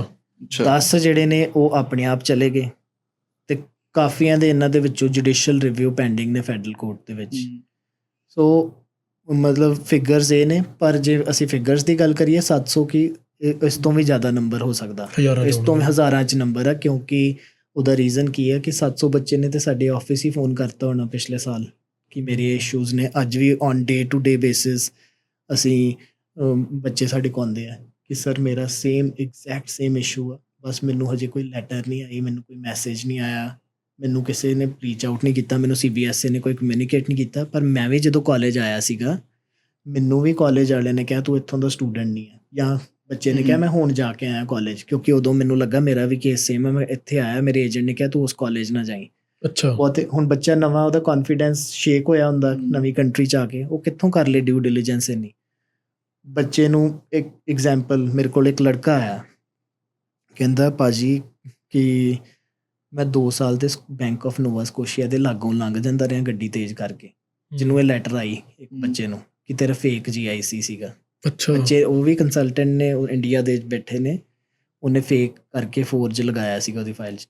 ਕਹਿੰਦਾ ਮੈਂ ਜਦੋਂ ਇੱਥੇ ਆਇਆ ਤੇ ਬੈਂਕ ਆਫ ਨੋਵਾ ਸਕੋਸ਼ੀਆ ਮੈਂ ਗਿਆ ਤੇ ਉਹਨਾਂ ਨੇ ਕਿਹਾ ਤੇਰਾ ਅਕਾਊਂਟ ਹੈ ਨਹੀਂ। ਮੈਂ ਏਜੰਟ ਨੂੰ, ਆਬਵੀਅਸਲੀ ਉਹਨੇ ਸਰਵਿਸ ਪ੍ਰੋਵਾਈਡ ਕੀਤੀ, ਉਹਨੇ ਪੁੱਛਣਾ ਕਿ ਮੇਰਾ ਅਕਾਊਂਟ ਨਹੀਂ ਮਿਲ ਰਿਹਾ। ਉਹਨੂੰ ਲੱਗਾ ਕੋਈ ਕਲੈਰੀਕਲ ਐਰਰ ਹੋਊਗਾ, ਕੋਈ ਨੰਬਰਸ ਦਾ ਫਰਕ ਹੋਊਗਾ। ਏਜੰਟ ਨੇ ਉਹਨੂੰ ਕਿਹਾ ਤੇਰਾ ਨਾਮ ਜਿਹੜਾ ਵਾ ਕਿਸੇ ਐਸੇ ਬੰਦੇ ਨਾਲ ਮੈਚ ਕਰਦਾ, ਡੇਟ ਆਫ ਬਰਥ, ਜਿਹੜਾ ਹਾਈ ਪ੍ਰੋਫਾਈਲ ਕ੍ਰਿਮੀਨਲ ਆ, ਜਿਹਨੇ ਬੈਂਕ ਨਾਲ ਫਰਾਡ ਕੀਤਾ। ਤੇ ਜੇ ਤੂੰ ਹੁਣ ਬੈਂਕ ਆਫ ਨੋਵਾ ਸਕੋਸ਼ੀਆ ਗਿਆ ਤੇ ਤੈਨੂੰ ਉਹਨਾਂ ਨੇ ਅੰਦਰ ਕਰਾ ਕੇ ਡਿਪੋਰਟ ਕਰਾ ਦੇਣਾ ਇੱਥੋਂ। So he never went to Bank of Nova Scotia again. ਤੇ ਉਹਨੂੰ ਸਿੱਧੇ ਹੁਣ ਲੈਟਰ ਆਈ, ਉਹ ਕਹਿੰਦਾ ਮੈਂ 2 ਸਾਲ ਤੇ ਲਾਲ ਸਾਈਨ ਦੇਖ ਕੇ ਬੈਂਕ ਆਫ ਨੋਵਾ ਸਕੋਸ਼ੀਆ ਦਾ ਗੱਡੀ ਤੇਜ਼ ਕਰ ਲੈਂਦਾ ਰਿਹਾ। ਅੱਛਾ ਸੋ ਇਹ ਮਤਲਬ ਜਿਹੜੀ ਫਰਾਡ ਦੇ ਜਿਹੜੇ ਜਿਹੜੇ ਉਹ ਵਿਕਟਮ ਇੱਥੇ ਪਹੁੰਚੇ ਆ, ਫਰਾਡ ਦੇ ਵਿਕਟਮ ਨੇ ਸਾਰੇ, ਉਹਨਾਂ ਤੋਂ ਅਸੀਂ ਜੇ ਇਨਸਾਨੀਅਤ ਦੇ ਤੌਰ ਤੇ ਦੇਖੀਏ ਤੇ ਉਹ ਕਾਲਜ ਜਾ ਕੇ ਵੈਰੀਫਾਈ ਕਰਨਾ, ਇਹ ਸਭ ਕੁਝ ਕਰਨਾ ਨਵੇਂ ਬੰਦੇ ਲਈ ਬੜਾ ਮੁਸ਼ਕਲ ਹੈ। ਮੈਂ ਬਤੌਰ ਵਕੀਲ ਇੱਥੇ ਆਇਆ ਸੀਗਾ, ਸਾਰਾ ਕੁਝ ਨੌਲੇਜ ਸੀਗੀ, ਫੈਮਿਲੀ ਸੀਗੀ, ਸਾਰਾ ਕੁਝ ਇੱਥੇ ਸੀਗਾ। ਇੰਡੀਆ 'ਚ ਲੋਕਾਂ ਨੂੰ ਇਨਸਾਫ ਦਿਵਾਉਂਦੇ ਆਏ ਆ, ਪਰ ਇੱਥੇ ਆ ਕੇ ਆਪਣਾ ਕੌਨਫੀਡੈਂਸ ਸ਼ੇਕ ਹੋ ਜਾਂਦਾ। ਬੰਦਾ ਸੋਚਦਾ ਕਿ ਕਦੀ ਉਹ ਦਿਨ ਦੁਬਾਰਾ ਆਏਗਾ ਵੀ ਕਿ ਨਹੀਂ ਆਏਗਾ। ਆਈ ਵਾਸ ਸਕੇਅਰਡ ਆਫ ਦਿਸ ਥਿੰਗ ਕਿ ਕਦੀ ਫੇਰ ਦੁਬਾਰਾ ਇਸ ਲਈ ਤੇ ਜ਼ਿੰਦਗੀ ਆਏਗੀ ਕਿ ਅਸੀਂ ਕਿਸੇ ਨੂੰ ਇਨਸਾਫ ਦਿਵਾ ਸਕਾਂਗੇ ਮੁਸ਼ਕਲ ਸਮੇਂ 'ਚ। ਲੱਗਦਾ ਸੀਗਾ ਕਿ ਇਦਾਂ ਪਤਾ ਨਹੀਂ ਹੋਣਾ ਹੀ ਨਹੀਂ, ਬਸ ਆਪਣਾ ਕੰਮ ਕਰੀ ਗਏ ਤੇ ਹੋ ਗਿਆ। ਪਰ ਨਵਾਂ ਬੱਚਾ ਜਿਹੜਾ 19-20 ਸਾਲ ਦਾ, 22-23 ਸਾਲ ਦਾ, ਉਹ ਆ ਕੇ ਇੱਥੇ ਇੰਨੀਆਂ ਚੀਜ਼ਾਂ ਨਹੀਂ ਕਰ ਸਕਦਾ ਇਨਸਾਨੀਅਤ ਦੇ ਤੌਰ ਤੇ। ਪਰ ਕਾਨੂੰਨ ਫਿਰ ਇਹੀ ਗੱਲ ਆ ਕਿ ਵੱਡੀ ਪਿਕਚਰ ਦੇ ਬੇਸਿਸ ਤੇ ਕਾਨੂੰਨ ਬਣਦਾ। ਬਿਗਰ ਪਿਕਚਰ ਇਹਦੇ ਪਿੱਛੇ ਇਹੀ ਹੈ ਕਿ ਜੇ ਇਹਦੇ 'ਚ ਢਿੱਲ ਮੱਠ ਕਰਨਗੇ ਤੇ ਸਾਰਾ ਸਿਸਟਮ ਜਿਹੜਾ ਵਾ ਡਿਸਟਰਬ ਹੋ ਜਾਏਗਾ ਇਮੀਗ੍ਰੇਸ਼ਨ ਦਾ। ਤੁਹਾਡੇ ਸਾਡੇ ਵਰਗੇ ਲੋਕ, ਸਟੂਡੈਂਟਸ, ਹਰ ਕੋਈ ਬੰਦਾ ਇੱਥੇ ਸਫਰ ਕਰੇਗਾ ਜੇ ਇਮੀਗ੍ਰੇਸ਼ਨ ਕੈਨੇਡਾ ਦੀ। ਫਿਰ ਤੇ ਕੰਟਰੀ ਜਿਹੜੀ ਹੈ ਵਿਮਸ ਐਂਡ ਫੈਂਸੀਜ਼ ਦੀ ਤਰ੍ਹਾਂ ਚੱਲੇਗੀ, ਆਪਣੀ ਮਰਜ਼ੀ ਨਾਲ ਹਰ ਕੋਈ ਚਲਾਏਗਾ, ਗਲਤ ਕੰਮ ਕਰਕੇ ਇੱਥੇ ਪਹੁੰਚੇਗਾ, ਫਿਰ ਉਹ ਹੋਰ ਰਸਤਾ ਅਡਾਪਟ ਕਰੇਗਾ। ਤੇ ਭਾਈ ਜਿਹੜਾ ਹੁਣ ਮੰਨ ਲਓ ਜਿਨ੍ਹਾਂ ਨੂੰ ਹਲੇ ਆ ਨੋਟਿਸ ਵਗੈਰਾ ਨਹੀਂ ਆਇਆ, ਜਿਹੜੇ ਇਦਾਂ ਦੇ ਤਰੀਕੇ ਨਾਲ ਆ ਚੁੱਕਿਆ, ਜਿਨ੍ਹਾਂ ਨੂੰ ਹੁਣ ਪਤਾ ਲੱਗ ਗਿਆ, ਉਹਨਾਂ ਲਈ ਅਰਲੀ ਸੋਲੂਸ਼ਨ ਕੀ ਆ? ਬਿਲਕੁਲ ਸਹੀ ਸਵਾਲ। ਸੋ ਮੇਰੇ ਕੋਲ ਇੱਕ ਬੱਚਾ ਆਇਆ, ਉਹਨੂੰ ਨਹੀਂ ਪਤਾ ਕੈਨੇਡਾ 'ਚ ਇਹ ਮਸਲਾ ਚੱਲ ਰਿਹਾ ਵਾ, ਠੀਕ ਹੈ। ਸੋ ਪਿਛਲੇ ਸਾਲ ਦੀ ਗੱਲ ਆ। ਤੇ ਉਹਨੇ ਕਿਹਾ ਕਿ ਮੈਂ ਕਾਲਜ ਗਿਆ ਤੇ ਸ਼ੈਰੀਡਨ ਕਾਲਜ, ਤੇ ਮੇਰੀ ਤੇ ਉੱਥੇ ਜਿਹੜਾ ਆ ਲੈਟਰ ਨਹੀਂ ਸੀਗੀ। ਮੈਨੂੰ ਉਹਨਾਂ ਨੇ ਕਿਹਾ ਤੂੰ ਸਾਡਾ ਸਟੂਡੈਂਟ ਨਹੀਂ ਇੱਥੋਂ ਦਾ।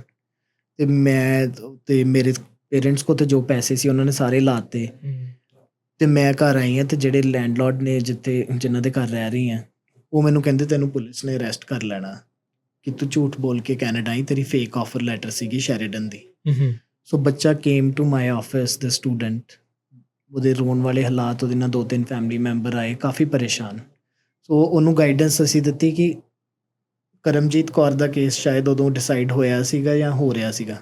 ਓਕੇ। ਇਹਦੇ 'ਚ ਸਰਕਾਰ ਨੇ ਨਾ ਇੱਕ ਆਰਗੂਮੈਂਟ ਬੜਾ ਵਧੀਆ ਕੀਤਾ ਕਿ ਜੇ ਬੱਚਾ ਆਇਆ, ਉਹਨੂੰ ਪਤਾ ਲੱਗ ਗਿਆ ਮੇਰੇ ਕਾਲਜ ਸੀਟ ਨਹੀਂ ਹੈਗੀ, ਉਹਨੇ ਚੁੱਪ ਕਰਕੇ ਕਾਲਜ ਚੇਂਜ ਕਰ ਲਿਆ, ਉਹਨੇ ਸਰਕਾਰ ਨੂੰ ਰਿਪੋਰਟ ਕਿਉਂ ਨਹੀਂ ਕੀਤਾ, ਨੋਟੀਫਾਈ ਕਿਉਂ ਨਹੀਂ ਕੀਤਾ ਵੀ ਮੈਂ ਆਹ ਸਿਚੁਏਸ਼ਨ ਬਣੀ, ਉਹਨੇ ਚੁੱਪ ਕਰਕੇ ਕਿਉਂ ਸਾਰਾ ਕੁਝ ਕਰ ਲਿਆ, PGWP ਵੀ ਲਗਾ ਲਿਆ, ਸਭ ਕੁਝ ਅੱਗੇ ਚੱਲਦਾ ਗਿਆ। ਸੋ ਇਹ ਕੇਸ ਆਇਆ ਸੀਗਾ। ਤੇ ਵੈਸੇ ਲਾਅ ਦੀ, ਕਾਨੂੰਨ ਦੀ ਅੰਡਰਸਟੈਂਡਿੰਗ ਹੁੰਦੀ ਇਮੀਗ੍ਰੇਸ਼ਨ ਲਾਇਰਸ ਨੂੰ। ਆਇਆ ਸੀ ਮੇਰੀ ਉਦੋਂ, ਮੈਂ ਜੇ ਜੱਜਮੈਂਟ ਪੜ੍ਹੀ ਨਹੀਂ ਸੀ, ਆਇਆ ਸੀ ਜਾਂ ਨਹੀਂ ਆਇਆ ਸੀਗਾ, ਪਰ ਬੱਚੇ ਨੂੰ ਅਸੀਂ ਗਾਈਡ ਕੀਤਾ ਕਿ ਇਹ ਸੈਲਫ ਰਿਪੋਰਟਿੰਗ ਕਰਨੀ ਪੈਣੀ ਆ। ਦਿੱਲੀ ਇਮੀਗ੍ਰੇਸ਼ਨ ਨੇ ਤੇਰਾ ਵੀਜ਼ਾ ਦਿੱਤਾ, ਉਹਦੀ ਲੈਟਰਸ ਤੇ ਦਿੱਲੀ ਇਮੀਗ੍ਰੇਸ਼ਨ ਦੀ ਸੀਗਾ ਕਿ ਉੱਥੋਂ ਅਪਰੂਵਲ ਹੋਈ।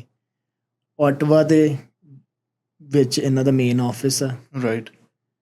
ਇਮੀਗ੍ਰੇਸ਼ਨ ਮਿਨਿਸਟਰ ਦੀ ਈਮੇਲ ਪਬਲਿਕਲੀ ਲਿਸਟਡ ਆ।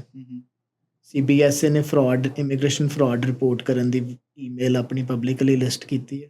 4-5 ਜ਼ਰੀਏ ਆ ਜਿੱਥੇ ਸਭ ਨੂੰ CC ਕਰਕੇ ਇੱਕ ਐਫੀਡੇਵਿਟ ਬਣਾ ਕੇ complete set of facts and background ਜੋ ਤੇਰੇ ਨਾਲ ਹੋਇਆ ਕਾਲਜ ਚੇਂਜ ਕਰਨ ਤੋਂ ਪਹਿਲਾਂ ਇਹ ਸਾਨੂੰ ਰਿਪੋਰਟ ਕਰਨਾ ਚਾਹੀਦਾ, ਤਾਂ ਕਿ ਕੱਲ ਨੂੰ ਤੈਨੂੰ ਕੋਈ ਪ੍ਰੋਬਲਮ ਨਾ ਆਏ ਕਿ ਤੂੰ ਮਟੀਰੀਅਲ ਇਨਫੋਰਮੇਸ਼ਨ ਵਿਦ ਹੋਲਡ ਕਿਉਂ ਕੀਤੀ। ਸੈਕਸ਼ਨ 40 ਜੇ ਤੁਸੀਂ ਘਰ ਜਾ ਕੇ ਪੜ੍ਹੋਗੇ ਨਾ, ਓਕੇ, ਸੈਕਸ਼ਨ 40 ਇਮੀਗ੍ਰੇਸ਼ਨ ਕਾਨੂੰਨ ਦਾ ਕੱਢ ਕੇ ਪੜ੍ਹਨਾ, ਉਹਦੇ 'ਚ ਲਿਖਿਆ if you with hold material information you are still liable. ਜ਼ਰੂਰੀ ਨਹੀਂ ਗਲਤ ਦਿੱਤਾ, ਜੇ ਮਟੀਰੀਅਲ ਇਨਫੋਰਮੇਸ਼ਨ ਵਿਦ ਹੋਲਡ ਵੀ ਕੀਤੀ ਉਹ ਵੀ ਗਲਤ। ਸੋ ਇਹ ਬੱਚਾ ਜਿਹੜਾ ਵਾ ਹੁਣ 1 ਸਾਲ ਇਹਦਾ ਕੰਪਲੀਟ ਹੋ ਜਾਣਾ ਪੜ੍ਹਾਈ ਦਾ, ਇਹਨੂੰ ਹਜੇ ਤੱਕ ਕੋਈ ਕਮਿਊਨੀਕੇਸ਼ਨ ਨਹੀਂ ਹੈ ਕੀ ਪ੍ਰੋਬਲਮ ਆ। ਪਰ ਜਦੋਂ ਇਹਦਾ PGWP ਵੀ ਲਗਾਵਾਂਗੇ ਉਦੋਂ ਵੀ ਫਿਰ ਇਹਨੂੰ ਫਿਰ ਰੀਐਮਫਸਾਈਜ਼ ਕਰਾਂਗੇ, ਹਰ ਸਟੇਜ 'ਤੇ ਰੀਐਮਫਸਾਈਜ਼ ਕਰਦੇ ਜਾਵਾਂਗੇ, ਤਾਂ ਕਿ ਕੱਲ੍ਹ ਨੂੰ ਜੇ ਬੱਚੇ ਨੂੰ ਪ੍ਰੋਬਲਮ ਆਉਂਦੀ ਆ ਤੇ ਸਰਕਾਰ ਦਾ ਵਕੀਲ ਇਹ ਆਰਗੂਮੈਂਟ ਨਾ ਕਰ ਸਕੇ ਜਿਹੜਾ ਇਹ ਕਰਮਜੀਤ ਕੌਰ ਦੇ ਕੇਸ 'ਚ ਕੀਤਾ ਕਿ ਬੱਚੇ ਨੇ ਸੈਲਫ, ਇਹ ਮੈਨੂੰ ਕਾਪੀ ਦਿਓ ਮੈਂ ਤੁਹਾਨੂੰ ਦਿਖਾਉਣਾ ਕਿੱਥੇ ਕੀਤਾ।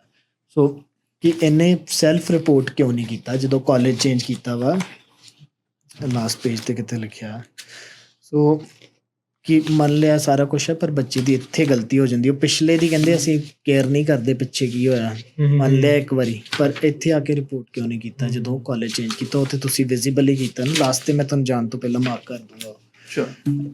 ਤੇ ਇਹਦੇ 'ਚ ਫਿਰ ਇਹ ਹੈ ਕਿ ਮੁੱਦਾ ਦਿਲਾਂ ਦੇ ਸਾਰਿਆਂ ਦੇ ਕਰੀਬ ਆ, ਸੈਂਸਿਟਿਵ ਆ, ਬੱਚਿਆਂ ਨਾਲ ਪੂਰੀ ਸਿੰਪਥੀ ਆ। ਕਾਨੂੰਨ ਚੰਗੇ ਵਕੀਲ ਉਹਨਾਂ ਨੂੰ ਰਿਟੇਨ ਕਰੋ, TRP ਆਪਣੀ ਆਪਸ਼ਨ ਯੂਜ਼ ਕਰੋ, HNC ਬੇਸਡ ਆਪਸ਼ਨ ਯੂਜ਼ ਕਰੋ, ਹਰ ਆਪਸ਼ਨ ਯੂਜ਼ ਕਰੋ, ਤੇ ਆਪਣੇ ਨੁਮਾਇੰਦਿਆਂ ਨੂੰ ਰਿਕੁਐਸਟ ਕਰੋ, ਉਹਨਾਂ ਨੂੰ ਅਪੀਲ ਕਰੋ ਕਿ ਕੋਈ ਸਾਨੂੰ ਐਕਸੈਪਸ਼ਨ ਕੀਤੀ ਜਾਏ, ਇੱਕ ਵਾਰੀ ਚਾਹੇ ਕੀਤੀ ਜਾਏ। ਕੋਈ ਲਾਇਰਸ ਦਾ ਵੀ ਇਦਾਂ ਪੈਨਲ ਬਣਾ ਕੇ ਕਰ ਸਕਦੇ ਆ, ਕੁਛ ਇਦਾਂ ਕਰ ਸਕਦੇ ਆ, ਪਰ ਲਾਇਰਸ ਦੀਆਂ ਆਪਣੀਆਂ ਲਿਮਿਟੇਸ਼ਨਸ ਨੇ।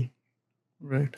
ਲਾਇਸੈਂਸ ਦੇ ਉੱਤੇ ਕਰ ਸਕਦੇ, ਆਪਣਾ ਇਸ ਤਰ੍ਹਾਂ ਐਜੂਕੇਟ ਕਰ ਸਕਦੇ ਆ, ਪਰ ਪ੍ਰੋਟੈਸਟ ਦੀ ਫਾਰਮ 'ਚ ਉਹ ਨਹੀਂ ਆ ਸਕਦੇ ਜੋ ਮੇਰੀ ਸਮਝ ਹੈਗੀ। ਇਹ ਜਿੱਦਾਂ ਹੁਣ ਹੁੰਦਾ ਨਾ ਕਿ ਉਹ ਕਰਮਜੀਤ ਦਾ ਵੱਖ ਲਾਇਰ ਆ, ਲਾਪਰੀ ਦਾ ਵੱਖ ਲਾਇਰ ਆ, ਸਾਰੇ ਲੀਗਲ ਪੈਨਲ ਬਣਾ ਲੈਣ। ਹਾਂ ਹਾਂਜੀ ਬਿਲਕੁਲ। ਉਹ ਤਾਂ ਇੱਦਾਂ ਬੱਚਿਆਂ ਨੂੰ ਚਾਹੀਦਾ ਆਪਣੇ ਲਾਇਰਸ ਨੂੰ ਜਾਂ ਸਾਰੇ ਲਾਇਰਸ ਨੂੰ ਮਤਲਬ ਪ੍ਰੋਟੈਸਟ ਦੀ ਫਾਰਮ 'ਚ ਨਹੀਂ, ਇੱਕ ਵਾਰੀ ਕਲੈਕਟਿਵਲੀ ਕਰਕੇ ਇੱਕ ਡਿਸੀਜਨ ਹੀ ਆਪਾਂ ਪ੍ਰੈਜ਼ੈਂਟ ਕਰੀਏ। ਜਿੱਦਾਂ ਮੈਂ ਤੁਹਾਨੂੰ ਸ਼ੁਰੂ 'ਚ ਦੱਸਿਆ ਕਿ ਲਾਇਰਸ ਕਾਨੂੰਨ ਦੇ ਨਾਲ ਬਾਉਂਡ ਆ।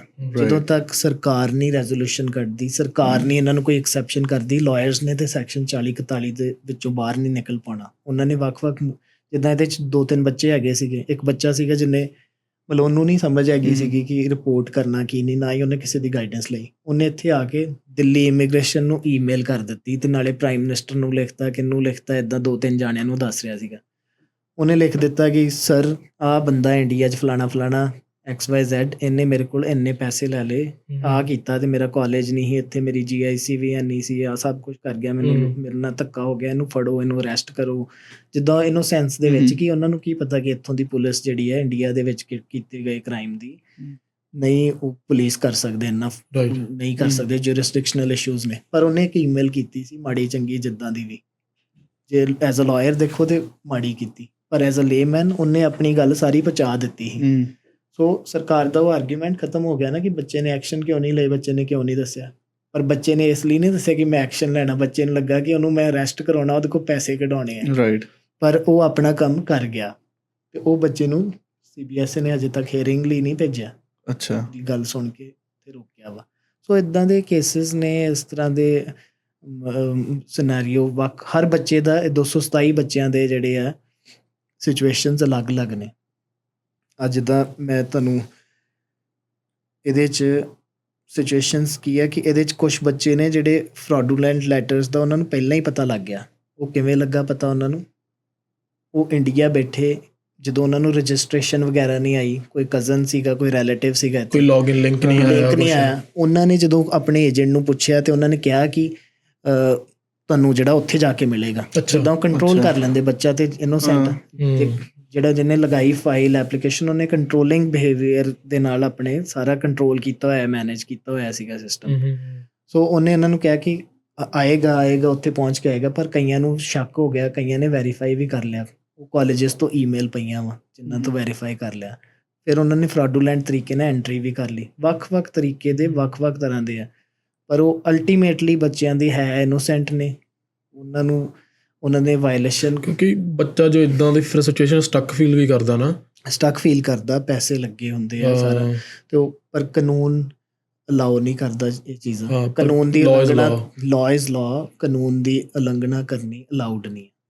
ਠੀਕ ਹੈ, ਤੁਹਾਡੇ ਘਰ ਕੋਈ ਚੋਰੀ ਕਰਨ ਆ ਗਿਆ, ਗਲਤ ਕੰਮ ਕਰਨ ਆ ਗਿਆ, ਤੇ ਤੁਸੀਂ ਉਹਦੇ ਪ੍ਰਪੋਰਸ਼ਨੇਟ ਐਕਟ ਕਰਨਾ। ਤੁਸੀਂ ਲਾਅ ਨੂੰ ਤੋੜ ਕੇ ਉਹ ਬੰਦੇ ਨੂੰ ਬੰਨ ਵੱਢ ਕੇ ਨੁਕਸਾਨ ਨਹੀਂ ਪਹੁੰਚਾਉਣਾ। ਸੋ ਪਰ ਇਹ ਲਾਅ ਜਿਹੜਾ ਵਾ ਪ੍ਰੈਕਟੀਕਲੀ ਆਪਣੇ ਹਿਸਾਬ ਨਾਲ ਚੱਲਦਾ।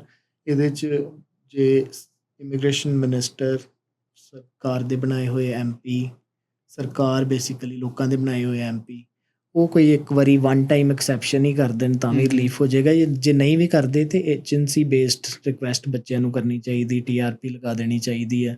ਤੇ ਉਹਦੇ 'ਚ ਸ਼ਾਇਦ ਜਿੱਦਾਂ ਇਹ ਮੈਟਰ ਜਿਹੜਾ ਉਹ ਹੁਣ ਹਾਈ ਪ੍ਰੋਫਾਈਲ ਹੋ ਗਿਆ, ਇਹਦੇ 'ਚ ਸਾਡੀ ਕਮਿਊਨਿਟੀ ਦੇ ਪੋਲੀਟੀਸ਼ੀਅਨਸ ਨੇ ਪਾਰਲੀਮੈਂਟ ਦੇ ਫਲੋਰ 'ਤੇ ਵੀ ਬੋਲਿਆ, ਤੇ ਇਮੀਗ੍ਰੇਸ਼ਨ ਮਿਨਿਸਟਰ ਨੇ ਵੀ ਕਿੰਨੀ ਵਾਰੀ ਵਿਜ਼ੀਬਲ ਹੋ ਕੇ ਇਹਦੇ ਬਾਰੇ ਬੋਲਿਆ। They are aware of this thing. ਬੜੇ ਸੈਂਸਿਟਿਵ ਤਰੀਕੇ ਨਹੀਂ ਕਰ ਰਹੀ ਹੈ ਸਰਕਾਰ। ਲੱਗ ਰਿਹਾ ਵਾ ਕਿ ਉਹਨਾਂ ਨੂੰ ਪਤਾ ਵਾ ਸਾਰਾ ਕਿ ਜੋ ਵੀ ਰਿਸਪੌਂਸਿਵ ਆਈ ਫੀਲ ਪੋਜ਼ਿਟਿਵ ਹੀ ਹੋਊਗਾ। ਹਾਂਜੀ, ਕਿਉਂਕਿ ਜਦੋਂ ਕਿਸੇ ਨੂੰ ਇਨਸਾਨੀਅਤ ਦੇ ਤੌਰ 'ਤੇ ਚੀਜ਼ ਪਤਾ ਲੱਗਦੀ ਹੈ ਤੇ ਉਹ ਇੱਕ ਵਾਰੀ ਪੂਰੀ ਤਰ੍ਹਾਂ ਸਿੰਪੈਥਾਈਜ਼ ਕਰਦਾ, ਕਿਉਂਕਿ ਬੱਚੇ ਦੀ ਗਲਤੀ ਕੋਈ ਨਹੀਂ ਹੈਗੀ। ਮੈਜੋਰਿਟੀ ਬੱਚਿਆਂ ਦੀ ਤੇ ਕੋਈ ਗਲਤੀ ਨਹੀਂ ਹੈ।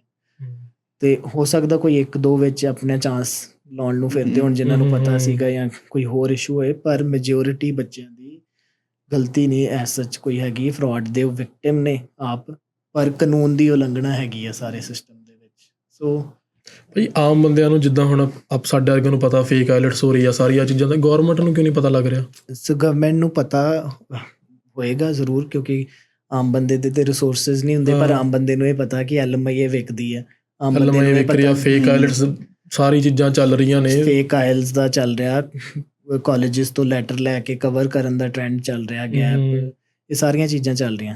ਸੋ ਆਮ ਬੰਦੇ ਨੂੰ ਪਤਾ ਤੇ ਗਵਰਨਮੈਂਟ ਨੂੰ ਸਰਟਨਲੀ ਪਤਾ ਵਾ। ਪਰ ਜਦੋਂ ਲਾਅ ਐਨਫੋਰਸਮੈਂਟ ਨੇ ਜਾਂ ਸਰਕਾਰ ਨੇ ਕਿਸੇ ਚੀਜ਼ 'ਤੇ ਐਕਟ ਕਰਨਾ ਹੁੰਦਾ, ਉਹਨਾਂ ਨੂੰ ਸਾਰਾ ਪ੍ਰੋਪਰ ਐਵੀਡੈਂਸ, ਹਰ ਇੱਕ ਚੀਜ਼ ਚਾਹੀਦੀ ਹੁੰਦੀ ਹੈ। ਤੋ ਵੱਡੀ ਕੰਟਰੀ ਆ ਜੇ,